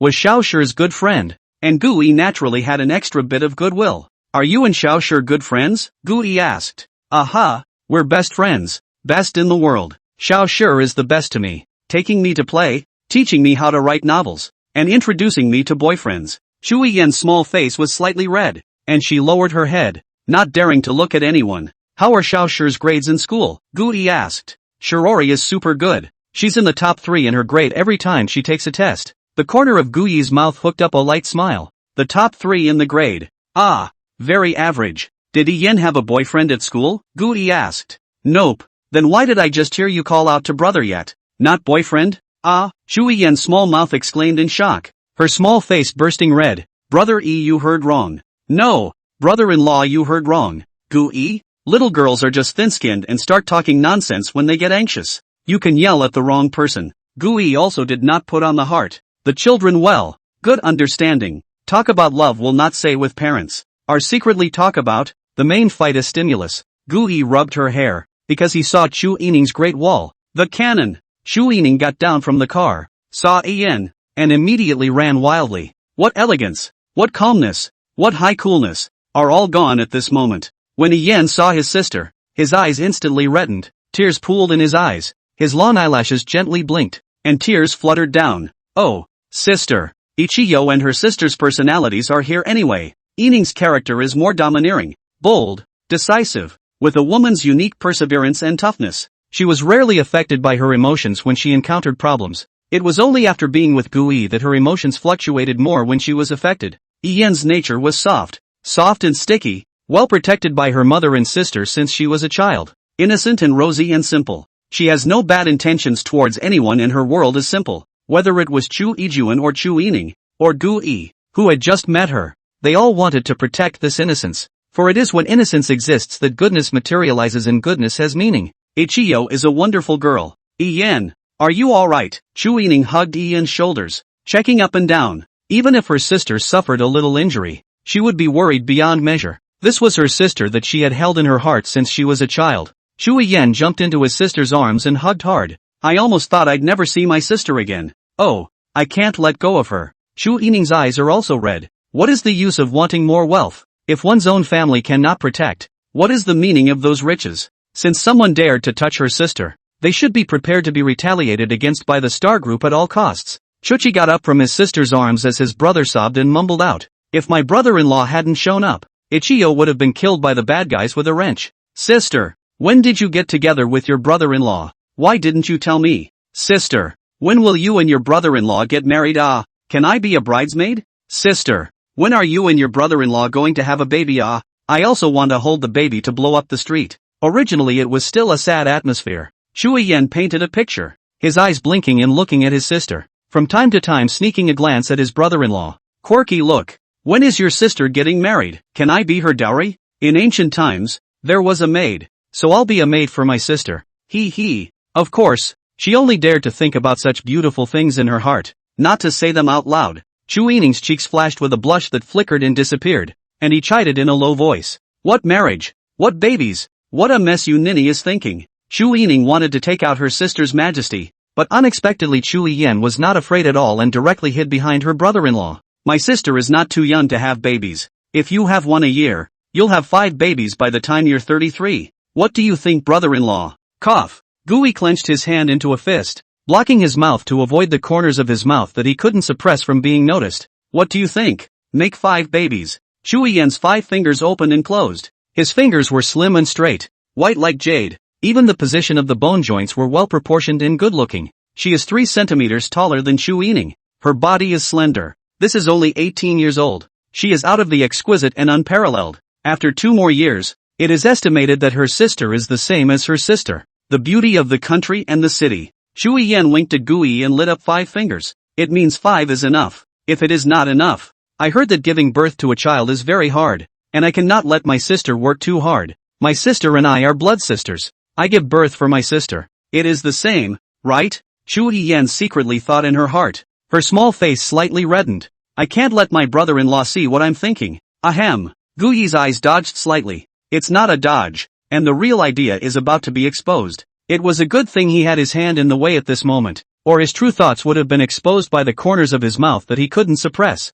How about 5? It's too good. Open the branches and spread the leaves. Have many children, and enjoy the family. If families are harmonious and happy, many children are many blessings. This kind of thing, it mainly depends on your sister's meaning. Gui opened his mouth and said, more pertinent and nationally unified. What to give birth to, but also give birth to 5. To give birth to you to help him give birth. Chu Yining sidestepped her head and acted very resistant, her small face resuming the appearance of a small iceberg. Chu Yan waved his hand repeatedly, desperately resisting the appearance of, no. The first child has to be my sister's. I can't help. Being the youngest, he couldn't get ahead of his sister. Gui, ? Why is the brain a bit spinning? That's so brain-burning. What kind of tiger and wolf word is that? The first child can't help, but the later ones can? There's a sister who can help with things like having a baby? Hold it. This topic can't be talked about anymore or I feel like I'm going to be a pervert. Okay, let's stop chatting for now. Let's go to my house for dinner tonight. Ian, you come along too. At this time, Gu Xiaoshi from the back arrived late. At the first sight of Chu Yining, Gu Xiaoshi's eyes went straight. It was as if his eyes had grown on Chu Yining. He couldn't even move them. At the moment in her heart she had only one thought, this is my sister-in-law. Whoa, sister-in-law, my dear sister-in-law, the sister-in-law I've been thinking about day and night. I've finally met the real person. Oh, beautiful crimey. Sister-in-law is 100 times more beautiful than in the photo. Gu Xiaoshi trotted over and hugged Chu Yining. My goodness, how can there be such a beautiful person? Is this the difference between the 77 days of refinement by Manhwa and a handful of edges? Compared to my sister-in-law, I feel like I'm the one that Manhwa casually pinched with her edges. Oh wow. Ha. Gui didn't hold back and burst out laughing. Don't feel bad, Shio. You have your good points too. What's the advantage?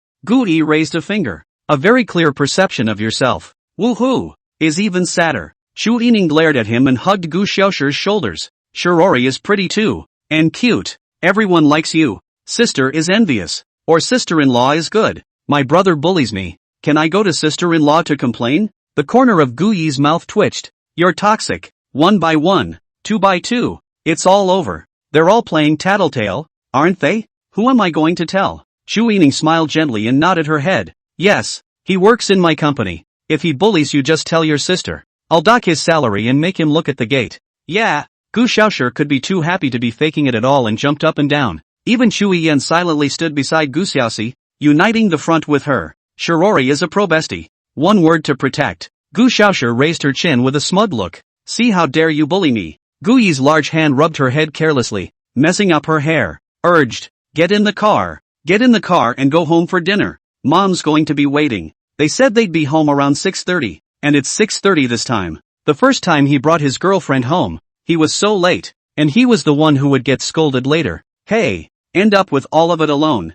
When she heard about going home, all Gu Xiaoshi could think of was dry rice. Dry rice man. Dry rice soul. Dry rice man. Dry rice must use basin. Come on. Come on. I'm starving. Brother, are you going to cook today? Gu Xiaoshi was a social cow plus a self-starter, pulling Yining and Yan into the car. My sister-in-law was in the passenger seat, and myself and Yan were in the back. Brother, I want to eat your cooking. 7 years. Oh, 7 whole years. Do you know what I've been through these 7 years? Not being able to eat your cooking has made me so thin. Gu Xiaoshi pulled her sleeves up and shook the fat from her arms. A duong. She also noticed that something seemed off and hastily pulled her sleeve down. In short, it's just starving and thin. If you don't believe me, ask Ichiyo. Shu Yan blinked her eyes. She had long heard that Brother Yi's cooking was super delicious, and now that Brother Yi had turned into a brother-in-law, it makes sense for your sister-in-law to eat her brother-in-law's cooking every day, right? Ah yes. Xiao has lost weight.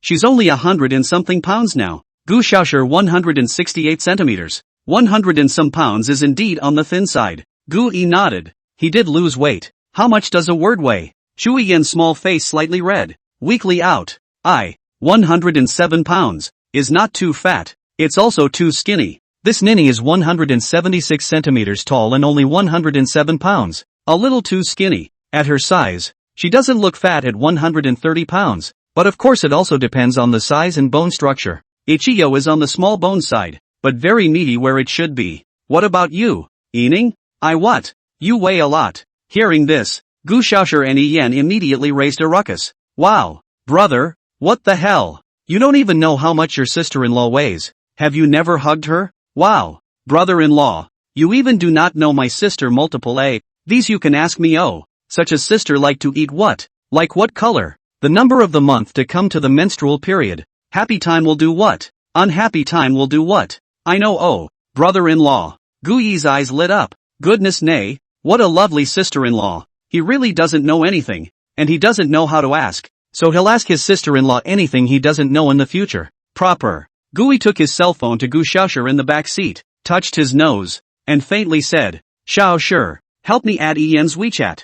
There's no other meaning. This time when I encountered such a dangerous situation, there's no guarantee that I won't encounter it next time. Add WeChat. It's convenient to tell me in time when something happens. Shu Yining turned her head sideways, her eyes slightly condensing as she looked at Gu Yi strangely. What are you looking at me for? You don't think I'm trying to get to know you through Ikian, do you? What a thought. I'm doing this to protect Ikian. Shu Yining, Yan is my sister. Shirori is also my sister. She is Shiori's best friend. The two of them spend time together. Protecting her is protecting Shirori. What's wrong with that? No problem. No problem. No problem at all. Gu Xiaoshi take Gu Yi's cell phone to put a word plus. The corner of the mouth hooked up a touch of arc. Is two no problem? Protect their own little daughter-in-law can have what problem? Your youngest daughter-in-law was interned 3 years ago. I fixed it. Shu Yining turned her head sideways and didn't say anything. She had a bemused expression. Even a little bit of the little iceberg she was born with. But in reality, her heart was already laughing like a flower. Hello? Who understands? It's really hard to hold in laughter. Hubby is just too cute. He obviously likes me. He just wants to get to know me. And he has to talk tough. Where does this behavior fall? Without a doubt, it is giving for nothing. Xiao Yu's relationship experience is just ridiculous. And she even said that I gave it for nothing. Clearly Gu Yi is the one who gave it for nothing. I can't blame Xiao Yu, who made her never fall in love. With that, Shu Yining took out his cell phone, tapped on the family joy group, tapped on Xiao Shi's avatar, and added his friend. Friend verification passes. The first message she sent to Shia was, "First of all, I didn't add you to get to know your brother. And secondly, what does your brother like to eat? Little surer, sister-in-law. I know all about it. My brother should like to eat you the most." He. Chu Yining froze, and then realized what Xiao Shi meant by eating her, and her absolutely beautiful little face climbed up to a touch of red. Mentally, I said, why didn't I realize that? I was about to question my own charm. The closest the two had ever been was an hour ago, when something had happened to Kenzuya and he had shed a tear himself, and he had taken himself in his arms and kissed his forehead. Just for a second. Brother, you haven't answered my question. Have you never hugged your sister-in-law? How can you be like this? Scientific studies have shown that hugging can relieve stress, promote blood flow, increase sleep quality and so on, especially the hug of a beloved one. For girls, a lover's hug is the best panacea. And you're surprisingly not hugging your sister-in-law. Hearing this, Chu Yi's small mouth pouted and she also muffled her voice. Brother-in-law, my sister is the president of the group. Her work is very busy and hard. It must be very stressful to manage such a big company. You hug her more. When she was saved by her brother-in-law just now, he was the one who princess hugged her. And that feeling was really comfortable and secure, especially because her brother-in-law smelled so good, making her want to bury herself in his arms. This is the elixir that Shirori was talking about, isn't it? Ian thinks it's true. Sister needs a hug from her brother-in-law. Gui pursed his lips and swept a sideways glance at the passenger side of Chu Yining. It felt like Shio had a bit of a point, but the two are a contractual couple, and it's written in the contract that there shall be no transgressions without permission. The word transgression is kinda colorful. Yining shouldn't like it. Gui said, bullshit, brother-in-law. Before Chu Yining could say anything, Gu Xiaoshi and Shu Yan couldn't help themselves. How can you not like it? What girl can refuse a hug from her beloved? Plus, how can you not like hugging when it has so many benefits, health benefits, and keeps you in a good mood? Why would my brother-in-law think that? If I were myself, I couldn't wait to be in my brother-in-law's arms all day, and my sister must have thought the same thing. How could my brother-in-law be so stupid? Hearing this, Chu Yining snorted coldly, her imperial voice clear and cold. Who likes to be hugged by him? Gui, look, brother-in-law, brother, I feel compelled to punish you, brother-in-law, I think Xiao Shi is right. Gui, people sit in cars, pots come from the sky. I was driving well and suddenly I have to be punished. What the hell? Just to punish you. When you get off the bus in a while, you're going to carry sister-in-law Yining home in a princess hug. Brother-in-law, I think Shio's punishment is reasonable. Gui answered, okay, sister-in-law, my brother already knows he's wrong, so forgive him this time. Aha, sis, forgive your brother-in-law this time. A moment later, Chu Yining's red lips opened and closed, and her imperial voice spat out a word in a clear and cold voice. Okay. Gui seemed to have discovered something wrong. Could it be that Chu Yining actually liked being held by herself? So much for the possibility of kissing. What to do? It's drifting a bit. One of the three great illusions of life, that she likes me, is going to falter. But this is outrageous. In the eyes of the general public, they are a high school education, no car, no room, no deposit security guard, and Chu Yining is the president of the Star Group, the country, worth hundreds of billions of dollars. She likes me? Can you believe that? Or maybe she saw something. The first time he had saved her, the second time he had saved her sister. Two incidents that even the dumbest person could see something in. Of course they can't find out information about themselves if they want to, but having retired himself, choosing to do so is tantamount to giving up everything the organization has given you, even if they were once his own creation. He himself is now a solidly ordinary person. It's probably because of all this that Yanan got the wrong idea. Gui secretly sighed in his heart, sort of finding out what the problem was. Let's just say that it was impossible for a $100 billion president to fall in love with an ordinary person like himself. Forget it, it's useless to think too much. Mediocrity. Just go through it the way you like. Since you like it, take your time to pursue it. If Shio found out about this thought, she could probably jump up and slap her brother across the knee. Pissed off. How can you be so unconfident when the first year of Pushin was so many years ago? However, have been in love? No. The first time to fall in love is really not confident. 1,000 sales, 100 sure. Finally still not dare to be sure that the other party is like their own. Not only was Gui like this, Chu Yining was similarly so. Excellent as Chu Yining, at this moment also incomparably apprehensive. It's almost time to get to Gui's house. Will grandparents, grandmothers, uncles, Aunt Lin dislike themselves? Would he be disliked if he was older than Gui? Older people like children. The younger they are, the more fertile they are, and Ichiyo is only liked when she is like that. And she is already older. All sorts of messes. Things that are and aren't there. A rush of nonsense into the mind. She looked out the window, having trouble calming down. If you can have a baby sooner. You seem to be getting really old. But Gu-i is a fool. And the two are just a paper contract. Will Gu-i choose not to renew his contract on the day it expires? Thinking of this, Chu Yining's heart was incomparably despondent. And as soon as this thought popped up, his heart would suddenly stop for a moment. The heart will ache. Gu Xiaoshi, who was sitting in the back seat, inexplicably sensed a hint of something wrong. It always felt like there was something wrong somewhere between her brother and sister-in-law, but she couldn't figure out what the problem was. She used her cell phone to send a message to Ichiyo. Xiao An, do you have the feeling that there is something wrong with my brother and your sister?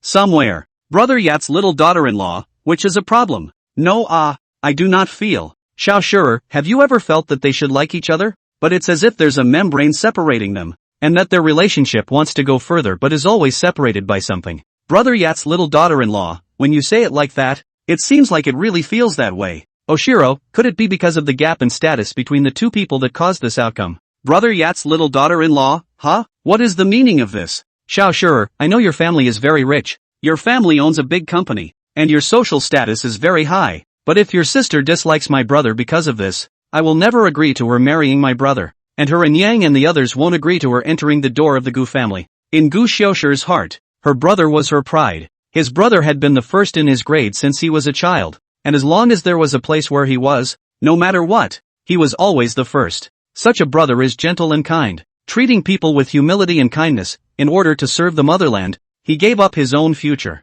7 years of youth, all dedication, a filial piety. He gave up everything he had in the army, back to his parents, listened to their arrangements to matchmaking. Her brother was all her pride, and no matter what anyone else thought, she didn't think her brother would ever be good enough for anyone. If it's a good match, everyone in the old Gu family will fully support it. If not, we don't care even if you're good. Seeing this message, Chu Yian's tears fell down in anxiety, and her hands trembled as she typed. Brother is Gu Xiaoshi's pride. Sister is not her. Chu Yian's pride. My sister is not that kind of person. Chu Yan stopped typing and choked out a low voice with a sobbing tone. Hearing this sound, Gui stopped the car at the side of the road. Ichiyo, what's wrong? Shio, what are you guys talking about? Gu Xiaoshi's eyes also reddened. She knew she was making a wild guess, but it was not unlikely. The most obvious difference between the two is the difference in status and position. It's obvious that they're a couple, but the brother hasn't even hugged his sister-in-law. Why? Apparently my sister-in-law hasn't actively hugged my brother either. So why is that? Is it just because your sister-in-law is a girl? If one is very fond of a boy, and the boy is still one's rightful boyfriend, then one will hug him even if one is reserved. If you don't dare in public, don't you dare in a deserted place? What kind of boyfriend and girlfriend are you if you don't even have a hug? I'm the one who said that I think you're obviously boyfriend and girlfriend. Yet you kind of don't look like boyfriend and girlfriend. As if there's a barrier in between. And I'm guessing that it's not the gap between the two of you in terms of status. Sister-in-law, you're boyfriend and girlfriend, but you haven't hugged my brother either, right? My brother has shown a lot of initiative, but you have to be careful. You are obviously boyfriend and girlfriend. Why is it like this? I know that your family is rich, runs a big company, and your status is as high as your status, but if it's because of this that you dislike my brother and need him to be lowly, then I'm telling you, there won't be a good result. If that's the case, no one in the Gu family will agree to this marriage. If a sister-in-law is this kind of person, it's better not to have this kind of sister-in-law. Whoever you are, I'm not going to watch my brother be your lickspittle. If a young daughter-in-law can't distinguish between right and wrong, a young daughter-in-law doesn't want one. As far as I know, there are plenty of people who like my brother. So go ahead and be awesome if you think you're awesome. We're not above it. Gu Xiaoshi seems to be big-headed, but in actuality, she is very thoughtful and smart, and is a real devil who protects her brother. How could she stand to see her brother become someone else's licking dog? Chu Yan pulled Gu Xiaoshi's arm. Her eyes were red from crying. On one side was her sister. On the other side was her best friend. And another person was her brother who she had been secretly in love with for 3 years. She didn't know why there was such a misunderstanding, but she couldn't explain it. She could only speak with sobs and pleas, one word at a time. Shio, my sister isn't like that. Brother-in-law, my sister really isn't like that. Oh, there must be some kind of misunderstanding. My sister has always been super nice. Guyi's heart thumped. A dark sigh. He knew it might show, but he didn't think he could even get past Shio. The reason is simple. They're not really a couple. They're just a contract couple, acting it out. There may be genuine feelings in there, but there's definitely a gap between that and a real couple. Like, what serious couple hasn't actively hugged each other? What kind of serious couple has to be careful about even hugging? However, there was no way he could tell Shio about the contract couple thing. Shio, you're mistaken. Ening isn't that kind of person. We've only been together for 3 days in full count. Ening is a girl. It's normal to be more reserved. You're overthinking it. Shu Ening really wasn't that kind of person. And if she had that kind of snobbish face, Gu Yi wouldn't have bothered with her. Besides, they also saved her life. Face their own savior on the mouth. The character has to be many times. I don't blame Shio for misunderstanding. They're a slightly poorly acted couple with a lot of holes. Hey, what to do when you go home in a while? Will it reveal itself again? Gu Yi began to worry. Sister-in-law, I'm sorry, I think too much. Don't be angry. I'll kowtow to you. Gu Shaoshi knocked his head on the back of Chu Ening's seat. Make a noise. Chu Ening hurriedly turned around and held her forehead, gently shaking her head. It's okay, it's not your problem. It's my fault. I'm the one who did a bad job. After a pause, Chu Ening suddenly spoke. Gu Yi, let's go to your house this time and talk about our engagement next month. LOL. The hearts of all 3 people in the car jumped. A quiet. Less than a week to go until next month. Getting engaged next month. Won't you have a baby soon? Won't it be soon that we can take the baby to blow up the street? Xiao Shi and Yi Yan snapped their eyes together. Next moment. Wow. Yeah. Spread the flowers and spread the flowers. Hoo. It's time for candy. Joy to the world. The 2 little ninnies in the back seat of the car were a bundle of joy, and even sent the message to the family fun group. The other side. Xing Shang Group. Mansion. Top floor. Just half an hour ago. A video was shared by someone in a large group of companies in the Qingsheng group. The video then went viral, and many people even silently saved it to watch and learn from. Soon, Tenshin also saw the video, and even secretly hid in the restroom, downloaded the video, and saved it to his phone.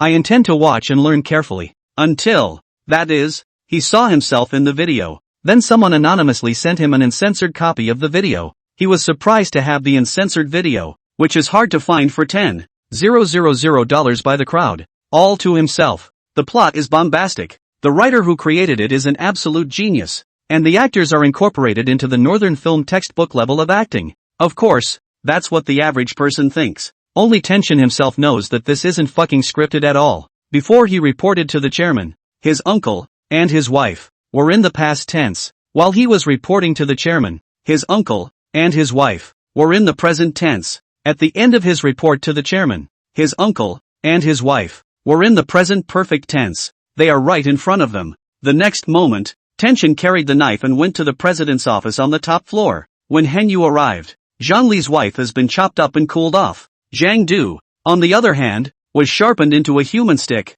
hanging on to his breath, not willing to let him die. Only someone who's been a dog licker understands how Tenshin feels at this moment. 10 years. 10 whole years of licking. He didn't even want to touch her for fear that she would hurt, hold her in his mouth for fear of melting, and hold her in his hand for fear of breaking. That's it, girl. Hey, the mind is completely blown, and the only way to resolve it is to destroy it. Zhang Li was familiar with the company's security system, and no one had called the police even after people had been cut into him like this. Su Yinyu saved Chengdu. Zhang Du begged Xinyu to give him a hard time and just tell him the name of the man behind the curtain. Han Yu agreed. After getting her answer, she returned Zhang Du to Tenshin again. Thanks. Zhang Li grinned, his mouth full of blood and into his eyes. If you hadn't returned Zhang Du to me, you would never have known who was behind it. Because the man behind the curtain that Zhang Du knows is a fake. What I know about the man behind the curtain is also false. The real mastermind behind the scenes is in existence beyond the reach of those of us who want anyone to die, and no one can live.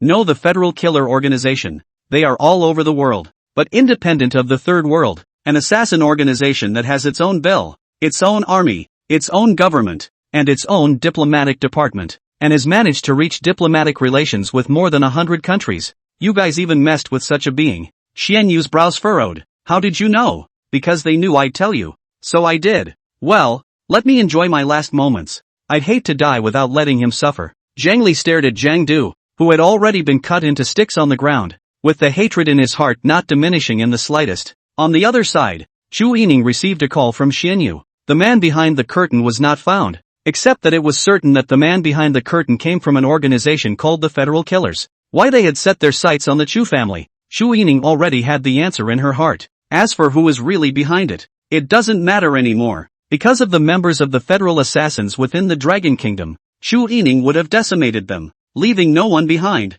They thought the Chu family would compromise, that Chu Yining would be afraid. Quite the opposite. Xiao Yu, activate the family fund. Whatever it takes. Understood. Chu Yining hung up the phone. Gu Yi asked, Yining, did you find out who was behind the attack on Yen? Chu Yining gently shook his head. Only found out that this person came from an organization. If this person stayed hidden and wasn't exposed in the slightest, it would indeed terrify Chu Yining. Her fear was not that she would be hurt, but that she would not know how to protect a Qian. Arrogance, however, is the quick sword of death. Chu Yining's eyes were clear and cold. She was different from Yen. Yen had been well protected since she was a child. Her heart was a pure land. Chu Yen, on the other hand, had grown up in the midst of killing, and standing in her position, she had already seen countless human ugliness. She had her pride. She had something she wanted to protect. After a moment of silence, Gui separated a hand and held Chu Yining's slender little hand, interlocking his fingers, and opened his mouth.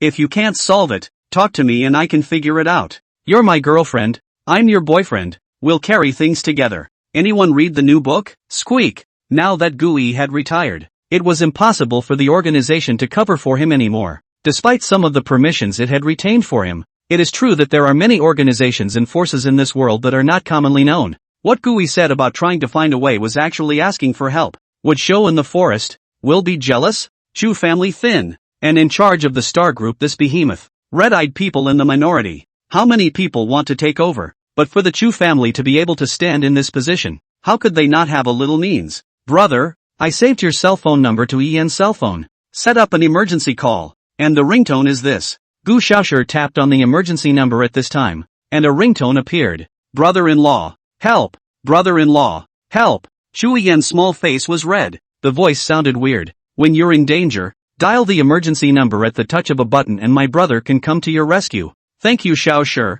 Thank you brother-in-law. Chu Yan softly and gluttonously voiced out, her pretty eyes fluttering. There's no need to be polite with brother-in-law. Gu Yi laughed. And now the title brother-in-law, Yan, was getting smoother and smoother. Experiencing this thrilling event, a strange thought suddenly arose in Chu Yining's mind. Leave Yan by Gu Yi's side. If they weren't a couple now, and she hadn't fallen in love with Gu Yi, she wouldn't have hesitated to introduce her sister to Gu Yi and make him her brother-in-law. Gu Yi gave her an inexplicable sense of security. As long as she had him by her side, Yan would be fine. But now, she and Gu Yi are boyfriend and girlfriend. She likes him, wants to marry him as a wife, and wants to have children for him. She will not let Gu Yi to anyone. And she can't do it. Love is selfish. She gets jealous when she hears Gu Yi sitting with Lu Xiaolan for dinner. She was actually already jealous when she asked him. She just wanted to save face. Soon, the car was almost at the entrance to the neighborhood. Gu Xiaoshi winked at Chu Yan, who made an okay gesture, and her beautiful eyes blinked as she asked sweetly, by the way sis, you said you were going to get engaged to your brother-in-law next month. So when are you going to have a baby? Yes. When are we going to have a baby? Grandma and grandpa and grandma and mom and dad, they are super into little babies. Gui rolled his eyes and said in his heart, the couple contract renewal is not even stable yet, and you want to have a baby. Think a lot. The so-called engagement is just Chu Yining's delaying tactic. How else can we hide the fact that we're a contractual couple? For this kind of question, Gui directly pretended not to hear it, and it wasn't a question for him anyway. Gui swept a sideways glance, and through the glass reflection, he seemed to find Chu Yining's small iceberg face, a scarlet red at the moment. No way. Did she really think about it? Having a child is not like being in a relationship. With a child, two people are connected by blood. It's a lifelong bond. Two people with a blood tie are at the very least family, cut off from each other. Chu Yining cheeks scarlet. Redness spread to the root of the neck. This problem, in order not to reveal themselves, in order to make the two look like a real couple, Chu Yining's heart crossed and she lightly bit her thin lips. Xiao's guess just now sent a shiver down her spine. Yes, even Xiao Shi could see that something was wrong with their couple relationship. Couldn't Aunt Lin and the others see it? What would happen if Auntie Lin found out that she had lied to her? Would Auntie Lin never like her again? Chu Yining had already decided to make Gu Yi's family her own, and it would be unacceptable to make Aunt Lin hate herself. If Aunt Lin and the others also guessed that they disliked Gu Yi because of their status and wealth like Xiao Shi, Chu Yining's body trembled. No, Gu Yi and I have to be exactly like a real couple in everything we say and do. No, we're just a real couple. We agreed to it during the contract. We're just a real couple. Chu Yan slowly opened his mouth. His voice was certain. His imperial voice low and magnetic. We're already preparing for conception. And we're planning to have the baby this year. Isn't that right, Gui? Ha! Gui almost thought that he had misheard. And hastily responded. Right. Shoo. A voice message. Sent to the family fun group. Meanwhile, the car drove up to the entrance of the neighborhood. Shao Shurer at all members, manually. Here we are. Taking credit. The other side. Gu family. Those who cook. Those who prepare gift flowers. And those who prepare red packets. It's a lot of work. The family was divided and organized, all waiting anxiously. Just then, a voice message came through. Everyone's guarding their cell phones, and with Shirori there, she'll keep reporting on the status of Ining's arrival. The voice message came through and everyone clicked on it, basically opting for voice out because they were busy. A voice came from inside. Right sis, you said you're going to get engaged to your brother-in-law next month. So when are you going to have a baby? Yes. When are you going to have a baby? Grandma and grandpa and mom and dad and they're all super into babies. We're already preparing for pregnancy and plan to have the baby this year. Isn't that right, Gui? Ah yes. Jing.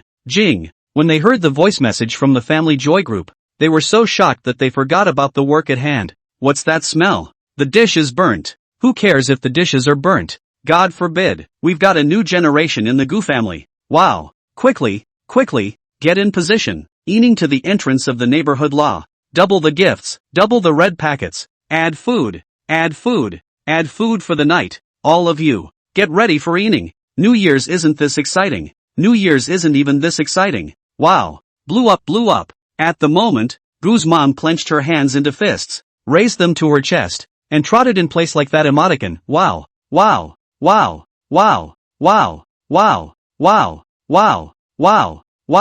So excited. It was as if she saw the good old sun beckoning to her. Are we going to have grandchildren? Are we really going to have big grandchildren? Happiness comes so fast it feels a little surreal. My son, who had previously served in the army, had not been home for 7 years and had not been heard from at all. They couldn't hear a thing about their son, except for an annual peace offering. It wasn't until later that Gu's mother happened to run into one of Gui's comrades once in a while, and that's when she realized that her son had been on a dangerous mission all along. The reason why there is no news is because I am afraid that my family will worry. How could she not worry? How can you not be worried? Gui was the only child of the old Gu family, and if he was out on a dangerous mission, would he let them send their children away? However, there was no way for them to say anything. Their son was fighting in defense of their country. So even when Gu's mom was hospitalized with cancer, she didn't think about worrying her son. Now the son is back and has a girlfriend and is starting a family. When you have a family, you have thoughts and ties in this world. Grandparents and parents can only be with you for a little while.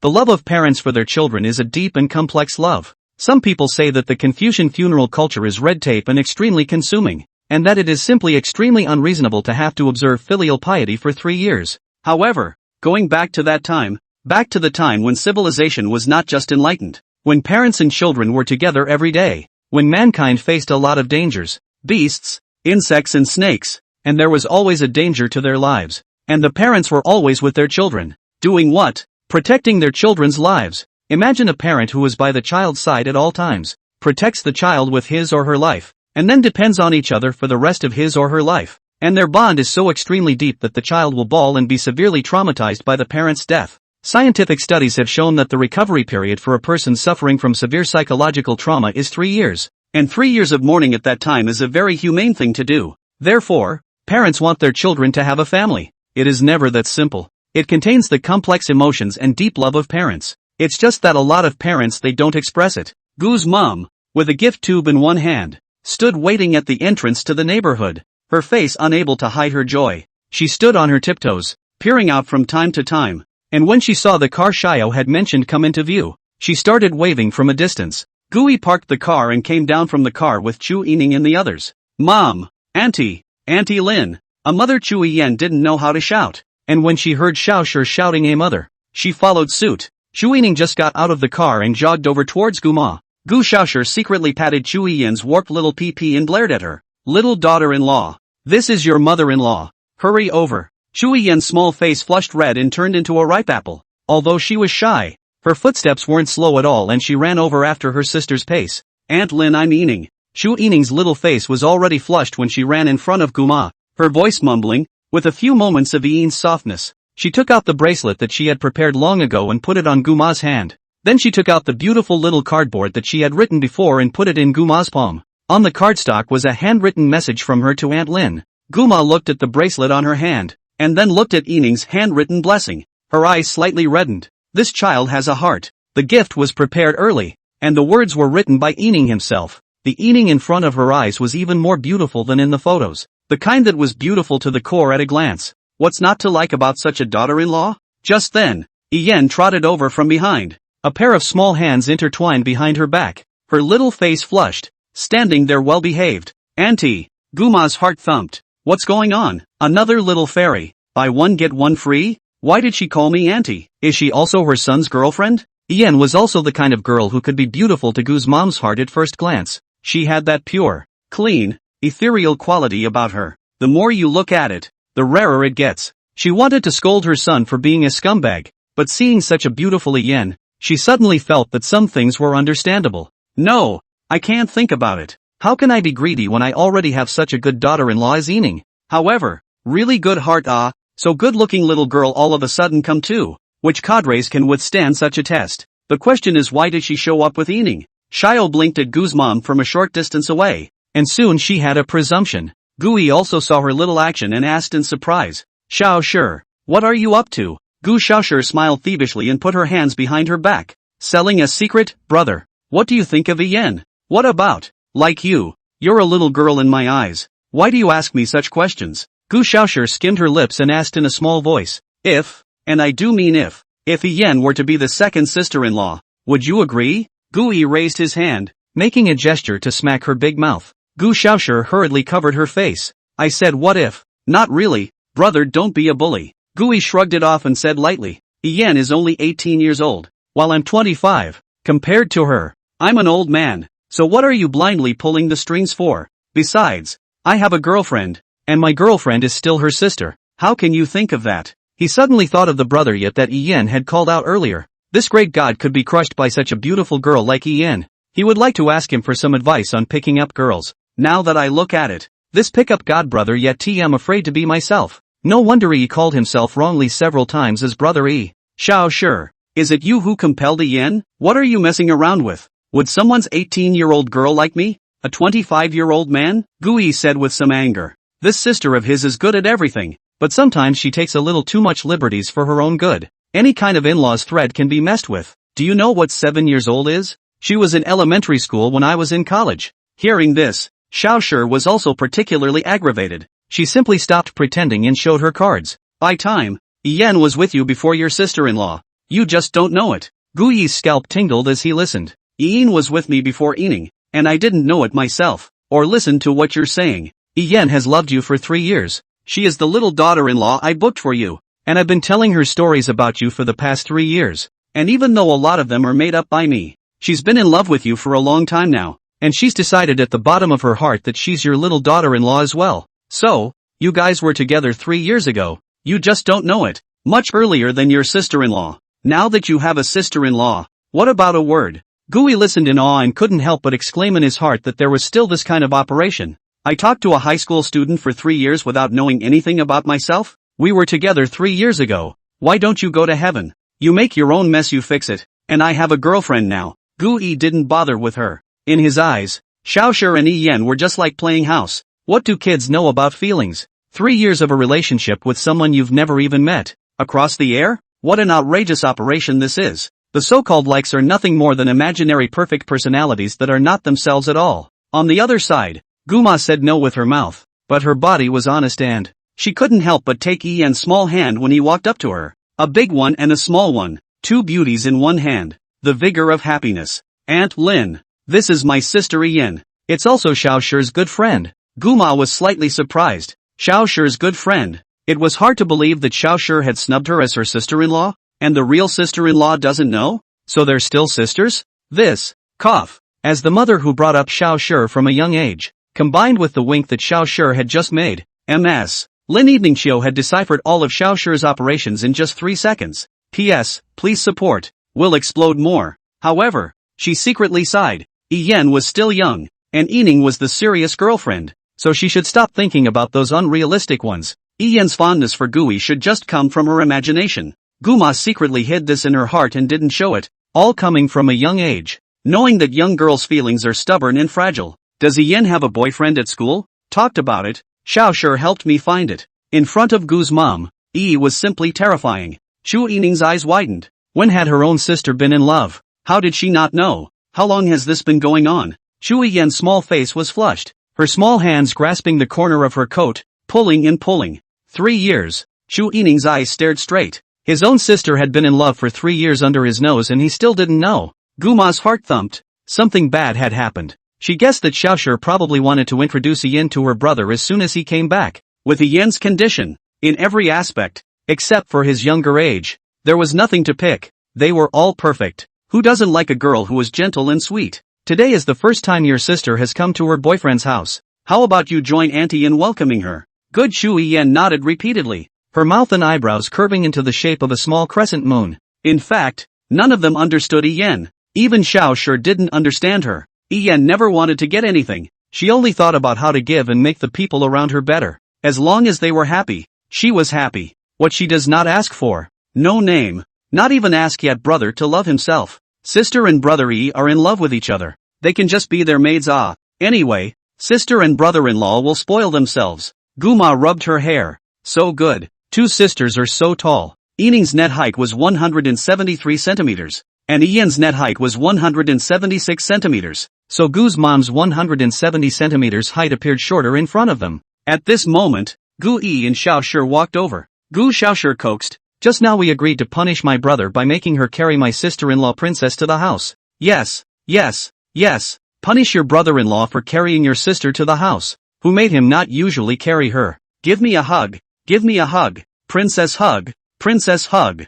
Guma pinched Gu Yi around the waist. You brat. You should be punished. Your own daughter-in-law doesn't hug more and is ready to let someone else hug her? Hearing this, Gu Yi wrapped his large hands around her and directly picked her up in a princess hug amidst Chu Yining's exclamation of surprise. Chu Yining wore a skirt with a hemline that reached the calf, and paired it with a pair of flat sandals with white stranded silk, and the shoes were exquisite. Holding it in his arms, Gu Yi had an intuitive feeling that it's light, 100 pounds out at most, too skinny, need to eat more, gain weight and be healthy. Start today, too fat to look good. Fatten up so you can have babies. Chu Yining stopped talking. Gu Xiaoshi and Chu Yan coaxed. Gu's mom was on the sidelines with the corners of her mouth harder to suppress than even AK. Whoa. Welcome sister-in-law. A warm welcome. Spread the flowers. Sprinkle flowers. Scatter flowers. Welcome sister. Bang. Bang. Bang. 2 salutes went off. Chu Yining wrapped her arms around Gu Yi's neck, her head buried in his arms,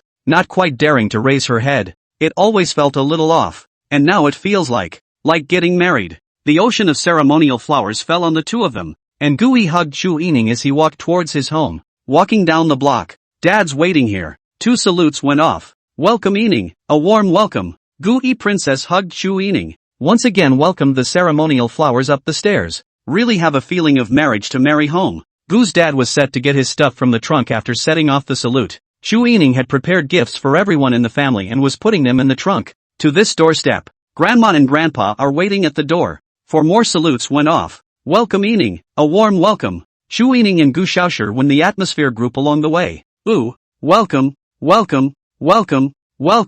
Ooh. Welcome. Gu Yi finally carried Chu Yining home. He carried Chu Yining to the living room and sat his butt on the sofa. This niece smells so good. The rose aroma is interspersed with a hint of creaminess and you can't get enough of it. 100 pounds is about the same as no weight to Gu Yi. The girl's body was soft and fragrant, and it was especially comfortable to hold. Chu Yining's head was buried in Gu Yi's arms, and she didn't dare to raise her head along the way, because the face is always red hot. She secretly pinched Gu Yi and lowered her voice. Put me down. Gu Yi hugged him comfortably and didn't want to put him down. Xiao Shi and the others said I hugged you too little. I think so too. I'm going to hug you every day from now on. Agree or not? Gu Yi didn't lower his voice, but spoke naturally. It's a sound that the whole family can hear. With a swish, Chu Yining's small face exploded red. Gu Yi's posture had the tendency of not letting her down until she agreed. Chu Yining head buried in the arms of Gu Yi. Pressure does not know that at this moment. The family are all staring straight at this side. The corners of the mouth more than a difficult to pressure.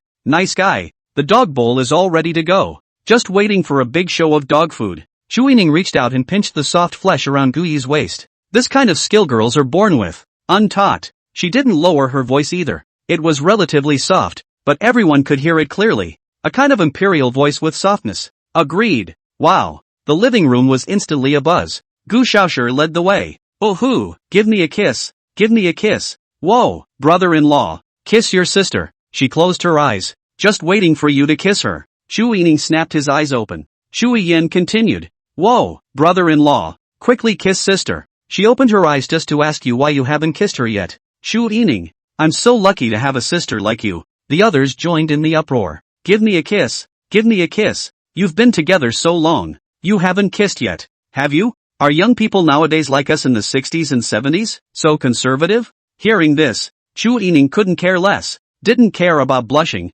Didn't care that so many people were watching. Can't be seen. You can't let Auntie Lin dislike herself. If Aunt Lin misunderstood herself like Xiao sure did, there would be no place to cry. Chu Yining wrapped her arms around Gu Yi's neck. Ki. A flash of light. Gu Yi only felt a fragrant breeze. Then a soft and delicate touch came from his lips, and his heartbeat thumped faster. Punt.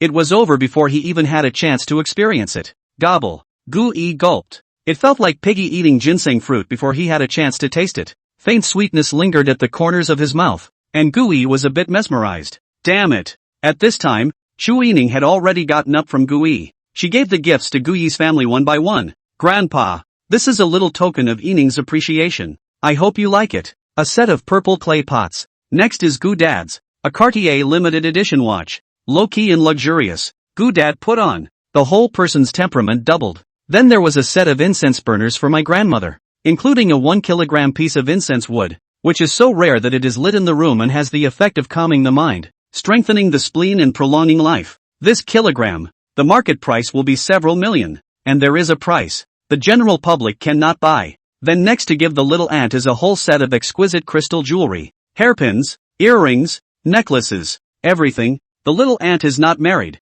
Were these to go on a date, the whole temperament of the person to enhance more than double. The last thing that was given to Shia was a spending card that could be swiped anywhere, but there wasn't much money in it. Only 3 million. Xiao sure is still too young to give her too much pocket money. Just a little bit will do. $3 million pocket change. Gu Xiaosher pulled Chu Yining to the bedroom. Flutter. Sister-in-law. There were a lot of people outside just now, so I kneeled down for you. Don't mind what was said in the car. Sister-in-law. Gu Xiaosher tilted her head, a pair of large Kazran eyes, blinking at her sister-in-law. There is gold in a woman's knees. Today is finally the time to cash in. Chu Yining pulled her to sit down, somewhat dotingly scraping her nose. Didn't blame you. There was a little misunderstanding between your brother and me before. This misunderstanding is a contractual couple thing. She can't talk about it. It's just a little pocket money, so I'll talk to my sister-in-law when I've spent it. Chu Yining lacks everything, but not money. Money had been a string of numbers to her for a long time. The Chu family has the talent of the world. Even if the family's wealth is dissipated, there is still a way to rise again. So, she hasn't touched the money. She's not interested in it. Just then, Gu Yi pushed open the door, poked his head in and, Yining, my mom asked what you want to eat. Is Auntie Lin going to cook? With a clang, Gu's mom pushed the door directly in. Looking at Yining, Ms. Lin Yining's eyes were filled with emotion. Finally, someone understands me. Finally, someone recognizes my cooking. Yes, Auntie is going to cook. Chu Yining stretched out a finger against his chin, thinking, his finger up. Then I'll have cooked chicken wings. Guma swept a glance at her son. Did you hear that? Cola chicken wings? Yining wants cola chicken wings. Isn't Auntie Lin going to cook? Guma said smilingly. In our family, the man cooks for the woman, and the woman cooks for the man. Yining, let's go. Let's show these old men our cooking skills as well. Ah, us? Yeah, we definitely can't compete with delicious food, but we can compete with them in innovation. Guma winked at Chu Yining. Wow, great. Chu Yining's eyes were glowing and she was eager to try. Then delicious she is certainly not confident. Their family are cooking insulators. One more than one difficult to eat. The result is that mom also had to personally cook, insisting on their own cooking. It was a disaster for her and her sister. Otherwise they wouldn't have heard that Gu Yi's cooking was delicious and their eyes would light up. There's no confidence in cooking well, but innovating, hey, the mind is full of ideas. That's when Ichiyo came over as well. I want it too. I'm very innovative in cooking too. Guma smiled from ear to ear. Anyway, She does not need to eat. It is all the old men in the family eat. Come to the table. Ian baby come too. We'll cook together. One of us will make a dish for them to try. Yeah. Gu Xiaoshi, of course, was not to be outdone. She was the second to last in the family's cooking skills. Of course, the first to last was Ms. Lin Evening Chiu, who was tied for second to last with her grandmother, Ms. Su Lin. It's true that the more you cook, the more you love to play. Obviously, they are three vegetable chickens, but as a result, their passion for cooking has not diminished over the years, and they are always trying to compete for the power in the kitchen. If it weren't for Dad and Gramps' staunch defense of the kitchen sovereignty, meals in the house would have been hard to swallow. And me, brother, I'm going to show you my fried hot and sour shredded potatoes. Go, target kitchen, punch. At this moment, Elder Gu, who was busy in the kitchen, felt a cool breeze behind him. Lin Evening Chiu took the lead, followed by Yining, Yan, and Xiaoshi. The three of them sharpened their knives towards the kitchen, determined to show off some cooking skills. What for? The kitchen is an important place. No one is allowed to enter. Elder Gu blocked the kitchen doorway, still defending the kitchen power. Comrade Gu Jiangwo also blocked the door of the kitchen. God is not afraid of the earth, but afraid of his wife to cook. Don't you know how good your daughter-in-law is at cooking? Gu Yi also came over and formed a united front with his dad and grandpa. I can't let my mom in the kitchen. She'll make a 9-turn sausage, the kind that retains its original flavor and doesn't waste any of the juices that are thickened on the sausage when it's done. Gu Yi then looked at Yining, Yan, and Xiaoshi. Always felt that these three nieces, all of them are food destroyers. The best flavor of food is the original flavor, and the process of handling the ingredients actually removes the impurities. The process of cooking is really about texture, and any food has its most apt flavor. Finally, there is the seasoning, which in itself is what allows the original flavors of the ingredients to be stimulated to their fullest extent. Then the moment it enters your mouth is the ultimate treat for your taste buds. Now that's what I call good food. Instead, it's blind chicken scratch innovation. Mom's cooking is not about flavor, it's about innovation, and she seems to have found a few like-minded people. Mom, just leave the cooking to us. You guys sit and watch TV for a while. You are such a good cook. The small scene is not suitable for your hand. Next time, Pai Ding. The corner of Lin Evening Chiu's mouth hooked, pulling Yining to her side. I'm here today to prove to you that the women of the old Gu family, who cook, aren't bad. What? Do you guys think our cooking is awful? Yes. You don't know how bad your own cooking is. Gu Yi several people simultaneously slandered in their hearts, but they didn't dare to say this out loud. Previously, Master Gu had a hard head and said that Grandma's cooking was difficult to eat once. As a result, Grandma insisted on cooking the family's meals for a month, saying that she had to practice her cooking skills at all costs, or else she wouldn't be a qualified daughter-in-law. The old man begged and pleaded. No amount of coaxing worked, and he simply lost his power in the kitchen. God knows what dry lunch he ate for a month, and since then, the old man has not dared to mention a word of it. If you think our cooking is difficult, then from now on, we'll cook 3 meals a day. Diligence will make up for clumsiness, and one day the cooking skills of the women of our old Gu family will surpass those of you men. Swish, that was fast. Elder Gu and Gu Yi and the others directly made a path, without a moment's hesitation. Hearing this, Gu Yi was the first to speak from the heart. Mom, your cooking is the best. My dad can't stop thinking about it every day. That's right, when my son first came back, he talked about wanting to eat your cooking every day. My dad said that when his wife cooks, it tastes like home, so give my dad some more in a while. My son said that all tastes are not as good as mom's taste. Give your son more in a while so he can feel the taste of his mom. Mom, make the 9-turn sausage. My dad says it's his favorite. Honey, make fatty sausage sashimi. My son says he misses that flavor the most. Gu Yi, you old 6. Gu Jiangwo, filial death. No you 6. Hearing this, Chu Yining and the girls looked at Lin Evening Chiu with a face of adoration. Wow, it turns out that Auntie Lin's cooking is so delicious. A moment later Yining is going to learn from Auntie Lin. Auntie is so good. Since uncle and brother-in-law both like Auntie's cooking so much, we won't eat it later. We'll let them have it all. Gu Yi, big deal. Ku, why is it so important to kill a man? Gu Xiaoshi forced to hold back her laughter. Family members, who understands? Holding back laughter is really too difficult. Yan and sister-in-law have not eaten the dishes made by Yang. She has not eaten it yet. It can be said that dad and my brother are blessed. I hope they catch this wave of monstrous blessings. Auntie, let's get on. My brother and the others can't wait. Lin Evening Chiu was red-faced. The corners of her mouth curled up and she couldn't even suppress them. Complimenting her on how well she cooks works much better than complimenting her on how pretty she is or whatever. Eaning and Ian sort of accurately patted her on the back. Guma's eyes burned. Her palms spread out. Swing forward. Let's go. Several of the family's older men were sitting on the living room couch hanging their heads. What's the point of living with the loss of kitchen power? On the other hand, a couple of the women in the kitchen were in a giddy, light in the eyes kind of mood. For them, cooking is a novelty. Auntie Lynn, what are we making for dinner? I haven't cooked much before and I'm worried that it won't be good. The corner of Lynn Evening Autumn's mouth hooked and smiled faintly. Don't worry about whether it's good or not for now. We can't compete with Xiaoyi and the others in terms of deliciousness. Let's compare innovation with them. Innovation? Yes, the soul of food comes from innovation. Lin Eveningchio stretched out a finger, and a look of confidence appeared at the corner of his mouth. I decided that I would make a blueberry eggplant dish. What is the unique combination of eggplant and blueberries that will collide? Shui Yen then asked. Auntie, will it not taste good? Lin Evening Autumn wiggled her fingers from side to side. Whether it's good to eat or not is not urgent. Let Xiao Yi and the others taste it first. We're mainly making it for them to eat. Hearing this, several people simultaneously had their eyes glazed over. No need to eat it yourself. That's free to play. Let it go. Don't worry too much. Shu Yining's beautiful eyes blinked. Then I'll make a banana fried rice dish. What happens when bananas instead of eggs are combined with rice? Upon hearing this, Gu's mom made a suggestion. Put in more soy sauce. It's best if they can't tell it's bananas. Mystery is part of culinary innovation. Shu Yining thought deeply and decided that he must put more soy sauce in the banana fried rice later. Shui Yen's beautiful eyes blinked, looked at the ingredients around her,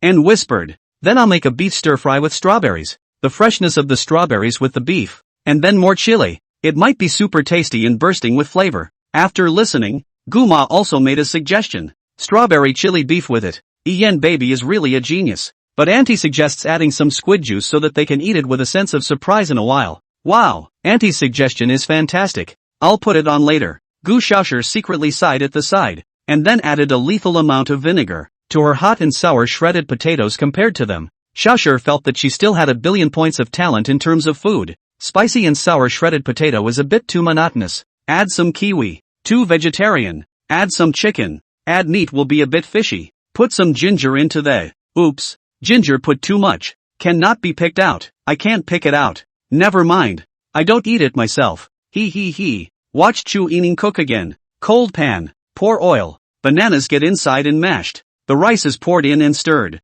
Add the lethal amount of sriracha and stir. A blackened pile of gooey substance. Out of the pan. On a plate. Then it was Chu Yen who did the dishes. Cold pan. Pour oil. Strawberries messing with the inside. Crackling. Pour the beef right in and add a lethal amount of minced chili. Stir and stir. Add sugar. Add water. And stir. Add the darkened squid ink. Churn. Simmer for a few minutes. Remove from the pan. And plate. Ian, did you put salt in it? Ah, more salt? Gu's mom washed her hands, put on disposable gloves, and then grabbed a handful of salt, put her hand on the plate, and scratched. It's fine. That's fine. Ikian did a great job. It looks appetizing at first glance. Ha, really? Would Auntie like to taste it? Mom Gu, it's so delicious. Of course I'll save it for your brother-in-law and the others first. Shui Yen blinked her eyes in a very innocent way. Super sweet. It's okay, there's so much of it. Auntie taste it first. Mom Gu. Ha. Good. Auntie taste it first. Guma took a piece of blackened beef, scrutinized it, and slowly brought it into her mouth. A buzz of warmth stirred through his body. Guma's entire body shivered. With that she chewed and laughed out loud as she. Ha. The strawberry fried beef made by Ian is so delicious. Make sure your brother-in-law and the others try more. The sound reached outside the kitchen, and the lords who were now waiting in the parlor cringed. Shui Yen blinked her eyes, her slender eyelashes fluttering and, really, I'll try some. Gu's mom held her back, heatedly smiling. You're the youngest to eat last. Let your brother-in-law and the others try it first. Ow. Yeah. Seeing MS. Lin Eveningchio's sincere eyes, Shui Yen finally believed in his cooking skills. I didn't realize that strawberries with beef, stir-fried with chili peppers and forgetting the salt could be so delicious. Thanks to Auntie just grabbing a handful of salt into it. Otherwise it shouldn't have tasted so good. Ichio is also a cook, so I'll make it for my mom next time I'm home. Shui Yen thought happily, and Chu Yijuan, who was currently at home dealing with documents, inexplicably shivered. Then it was Guma's turn to cook. Eggplant, peeled on both sides, cut into 8 small pieces and set aside. To dry. Sizzle in lard and sprinkle lightly with blueberries. Turn over and a big cup of soy sauce. Little blueberries. 18 of them. Use a small cup of soy sauce and roll it once. Add a pinch of sugar and roll again.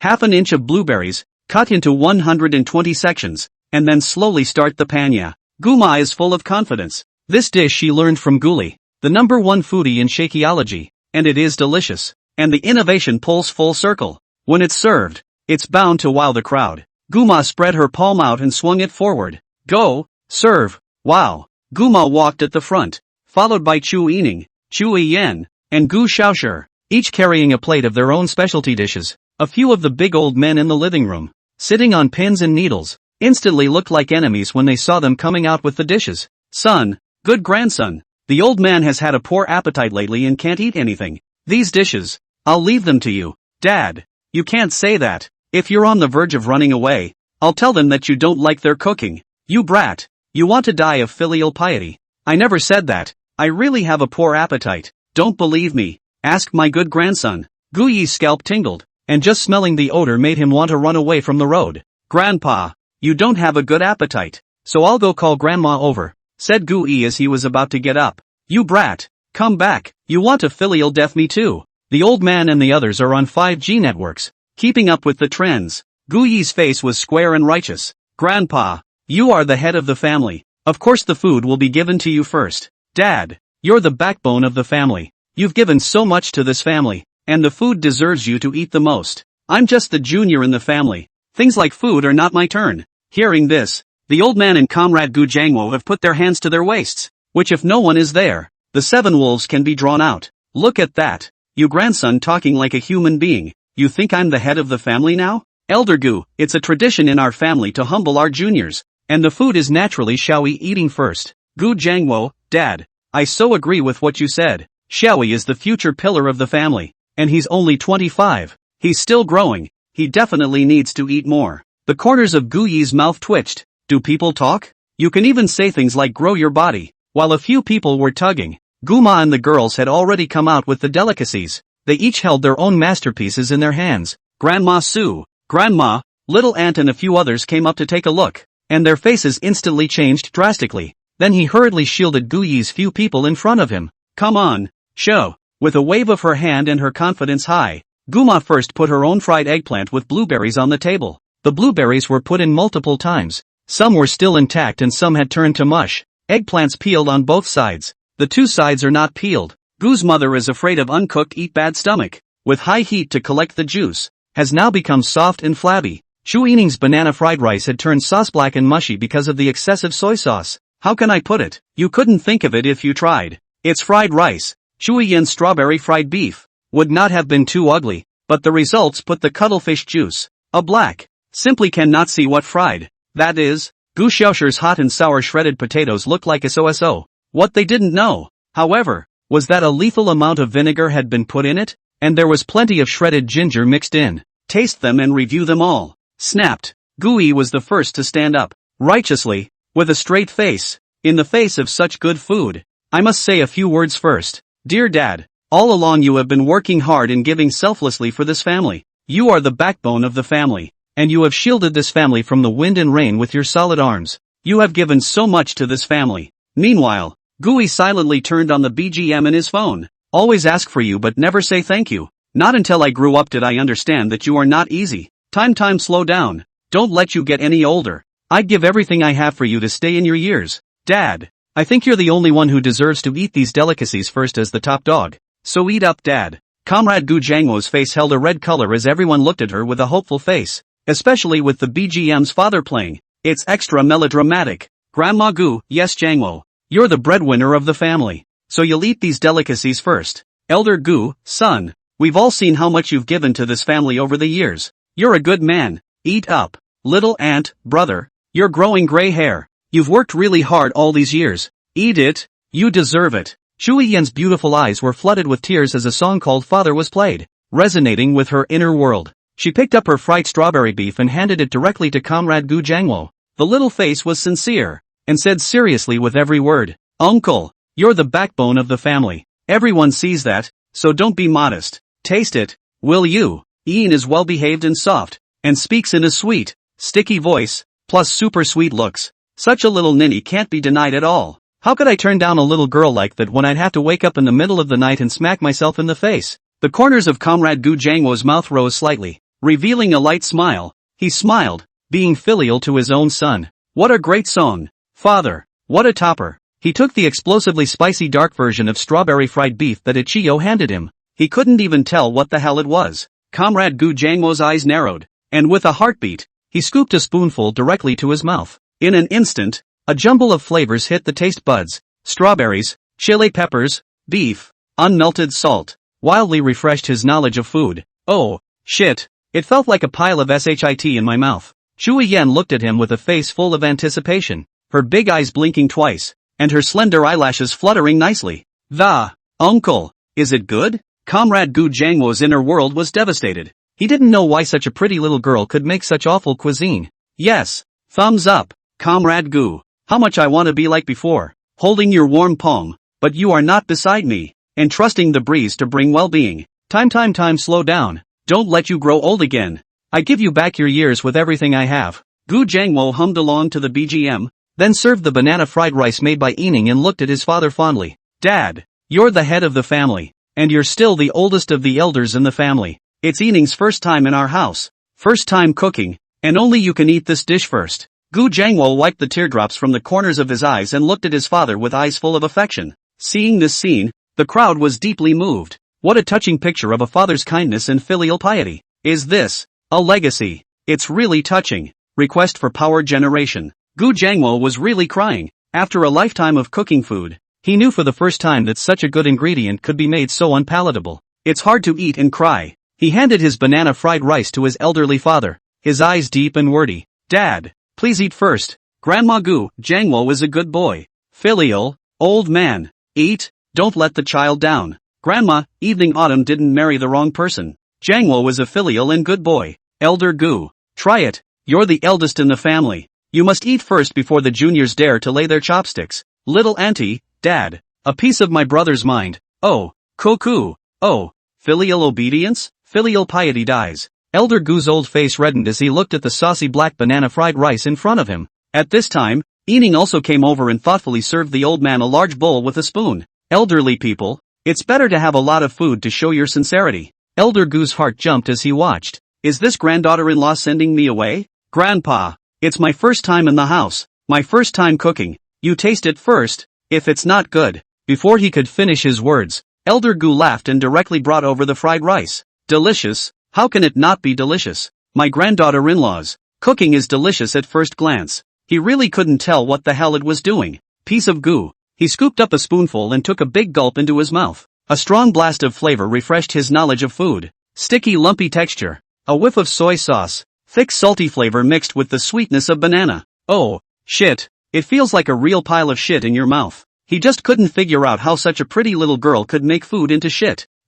It's delicious. Ening is very talented at cooking, and the dishes are so good on the first try. If I'm guessing correctly, this is banana mix, right? Don't do it next time. It's banana fried rice. Is it really good? I'll keep making it for Grandpa next time. That's not necessary. Oh Ening, don't get me wrong. It's tradition in our family for the man to do the cooking, and with you and Xiaoyi together, it's natural for him to do the cooking. Elder Gu's eyes narrowed slightly. His smile was kind as he slowly said, Xiaoyi, you've been away from home for 7 years. You can't eat your mom's cooking. You must miss it. But how can Grandpa cook mom's flavor? It just so happens that your mom cooked this dish, so you can eat it all. Comrade Gu Jangwo also said with a smile. Yes, there's no child away from home who doesn't want his mom. But unfortunately, Dad can't make it with mom's flavor. Everyone just don't grab it from Xiaoyi. Let him eat it all. The picture of a happy father and a happy son is so touching. Grandma Gu, son, it's been hard on you out there. Eat more. No one is stealing from you.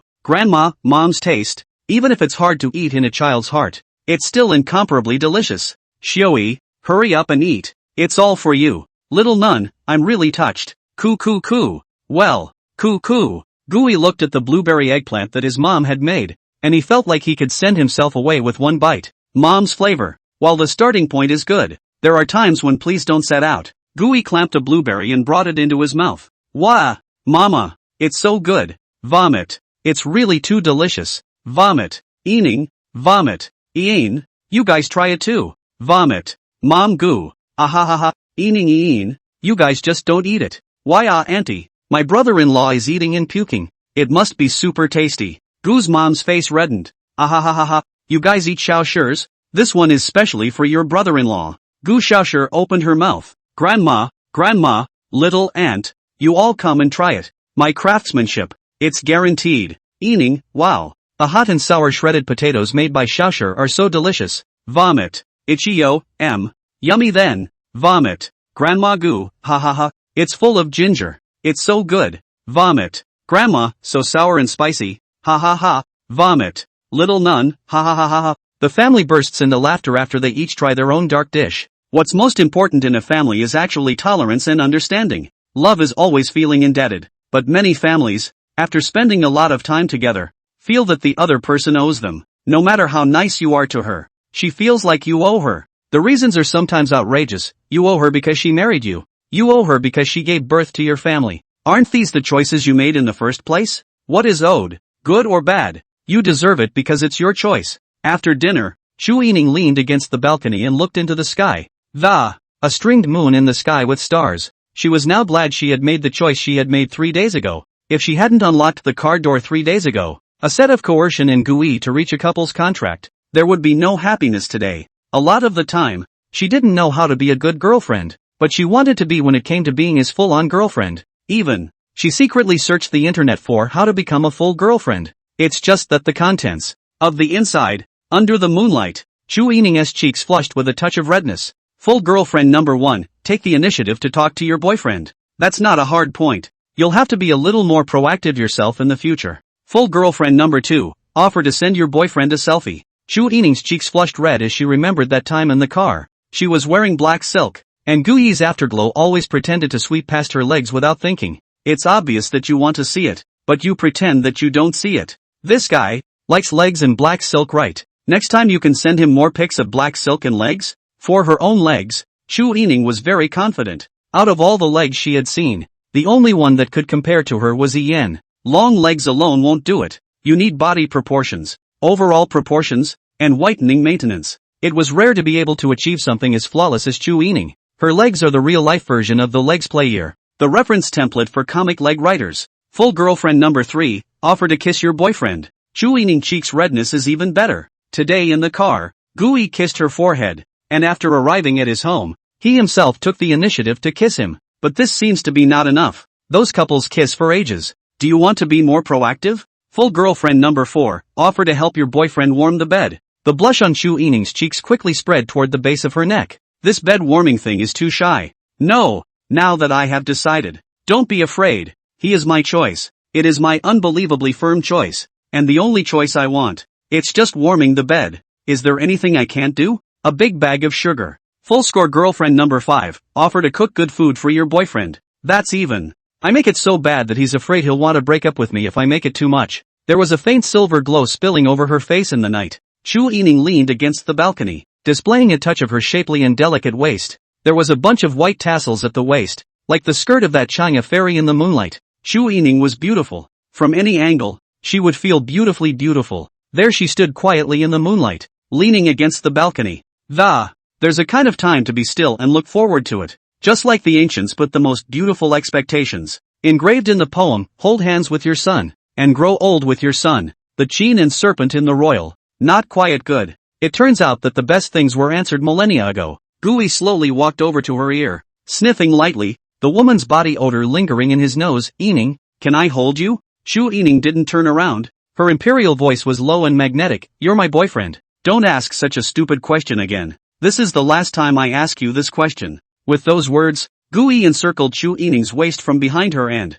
a refreshing aroma that hits your nose. The fragrant soft touch excited every nerve of Gui. The heartbeat thumps the moment you hug Yining from behind. Fluttering, the fragrant soft touch that encircled his waist came to him, and Gui felt that all the cells in his body were activated, cheering with excitement. There are times when a man really doesn't need to beat himself up for being horny, because cells and genes are LSP and can't be controlled. They have a mind of their own.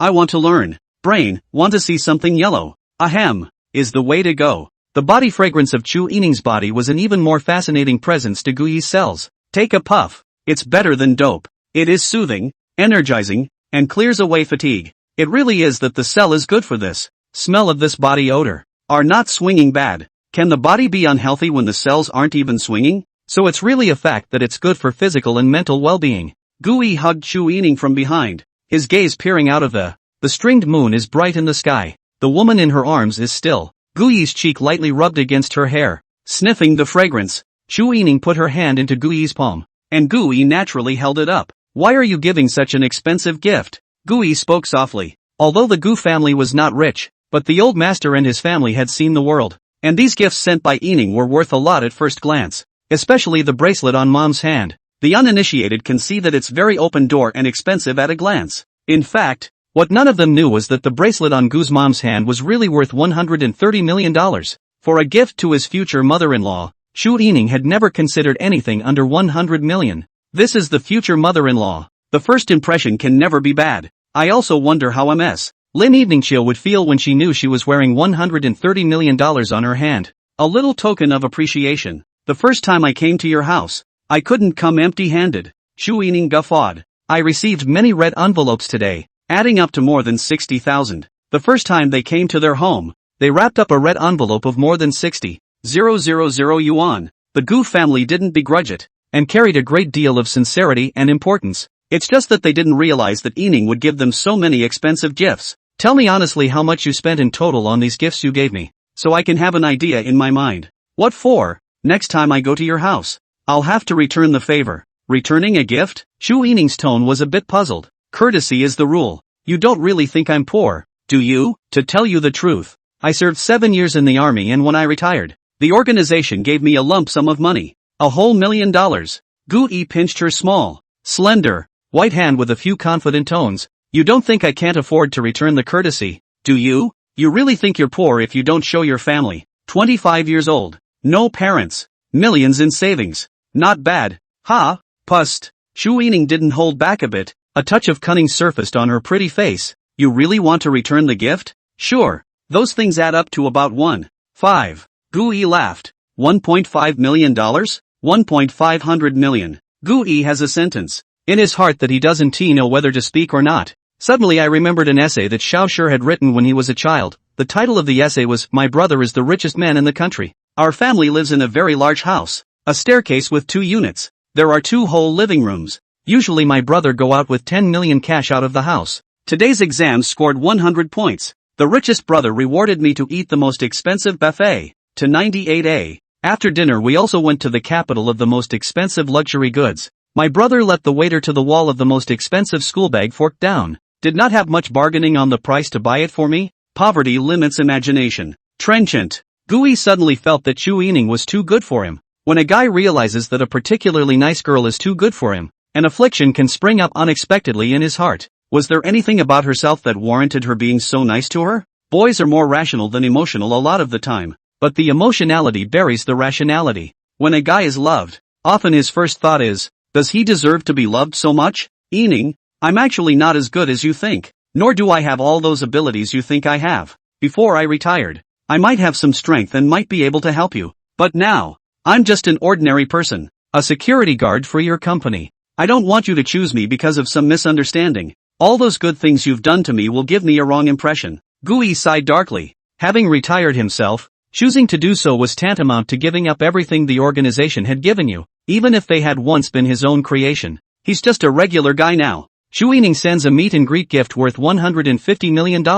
Where can he afford to return it? This illusion of she likes me was a bit much lately, and Gu Yi was a bit uneasy. Chu Yining was so good to him that Gu Yi's first thought was, did he deserve her to be so good to him? What about me? What do I have? Chu Yining's voice was suddenly a bit forlorn as she let go of Gu Yi's hand and turned around, staring at him in a daze. There was a flash of tears in the corner of his eyes, and his peach blossom eyes were rippling with autumn water and moving. My upbringing has been a history of watching loved ones continue to pass away. The things I want I can never get. The people I want to protect are never able to do anything about it. I'm just such a useless person. Tears pooled in Chu Yining's eyes, her long eyelashes stained with fine droplets of water, and with a gentle blink, the droplets of water condensed and slid slowly down his cheeks. 2 clear tear tracks appeared on Chu Yining's stunningly beautiful little face. The teardrops fell and landed in the palm of Gu Yi's hand, snapping and breaking apart into many petals. You think I don't like you and only chose you because I see those powers behind you. don't you? Shu Yining's eyes were clear and cold as she stared into Gu Yi's eyes,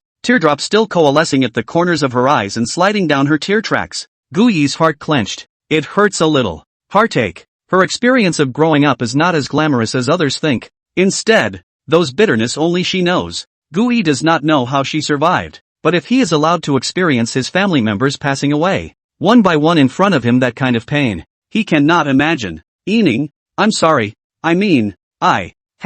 You suspect I don't like you at all, don't you? Shu Yining's ice-cold eyes stared at Gu Yi in death. Gu Yi sighed softly. I just wanted to tell you that I'm just a regular guy. Nothing worth liking. The words had just fallen. Shu Yining suddenly grabbed Gu Yi's collar and pulled hard, and the two of them were close enough to stick to each other. Next moment, Shu Yining stood on her tiptoes, cupped Gu Yi's cheeks with both hands, and without words, her lips savagely kissed her. Her movements were youthful, without the slightest hint of finesse. The rosy lips were pressed tightly against Gu Yi's mouth. Still with a surge of anger, she pressed closer with force, standing on her tiptoes, her hands holding Gu Yi's cheeks tightly, tears not yet dried, nasal blaze. It was as if she was using her whole body to prove to Gu Yi that I like you, and you deserve to be liked, and you are my firm choice. If I didn't like you, would I be your girlfriend? If I didn't like you, would I do my best to fit into your family? If I didn't like you, would I call you my husband in the company group? Asshole. What kind of woman do you think I, Shu Yining, am? The moment Shu Yining's lips touched Gu Yi's, his entire body froze. That delicate touch came, and Gu Yi instantly felt a stream of warmth rippling through his body, trembling repeatedly, as if the cells of his entire body had entered a state of exuberance. Shu Yining's kisses were tinged with anger, turning from the initial kiss into a bite. Her sandalwood mouth was slightly open, her neat white teeth biting Gu Yi's lips, slightly harder and not too hard. The pretty face was streaked with tears, and that emotion turned to aggression again because she couldn't bring herself to bite him hard enough. Always questioning my fondness for you. I don't think you like me that much. I have no relationship experience. I have a terrible personality. I'm older, and you have every reason to dislike me. I'm already trying to be a full-on girlfriend. Can't you just give me some time? She stood on her tiptoes and cupped Gu Yi's cheeks with both hands, her shell teeth lightly biting Gu Yi's lips, and the tear tracks on her cheeks, once again, became moist. Gu Yi felt Shu Yining's emotions and apologized a little in his heart, not wanting to ask such a stupid question next time. Men, they should just dominate and be done with it. He wrapped his arms around Shu Yining's slender and soft waist and swept it towards his own arms with force, delicate into his arms. I see pity. Shu Yining's beautiful eyes were still glistening with tears, and the crystalline teardrops hung on her eyelashes, hesitant to fall. The cool and delicate little face, with a resentment, the reddish little mouth crystallized a touch. The woman's unique aroma overflowed his nostrils, and Gu Yi's state of mind quietly changed at this moment. Gu Yi then leaned down, opened his mouth wide, and kissed Shu Yining's lips, hard and painfully. The movements were equally brutal, bruising and unskilled. Buzz off. It feels like something exploded in my brain. It was a sweetness beyond imagination. Gu Yi greedily draws on it, simply sucking in a little bit of saliva. But, this is 100 times sweeter than anything he has ever tasted. Just as the two were forgetting to kiss, Gu Milk and the girls had already come over to the edge of the balcony with Ichiyo kosher. Eat melon crowd.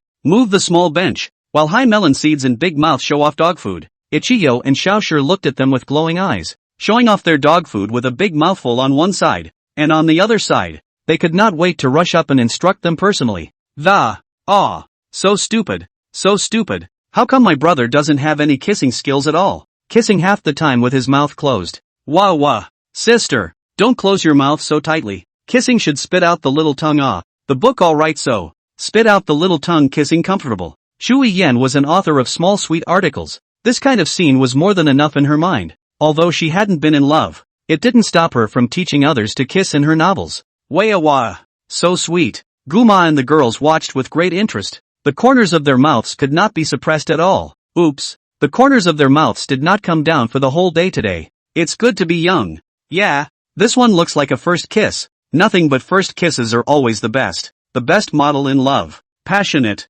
pure, clean. Such a person to the end is the most happy. Life is very bitter. Only love each other can withstand all the difficulties. Time will smooth out a lot of things, but the two people who really love each other will always remember the shape of love. Love is not an abstract thing, but in front of the eyes of the figurative this person. It's so good that two people who love each other have love, and love will make all that bitterness can be sweet. Grandma Gu, and Mom Gu,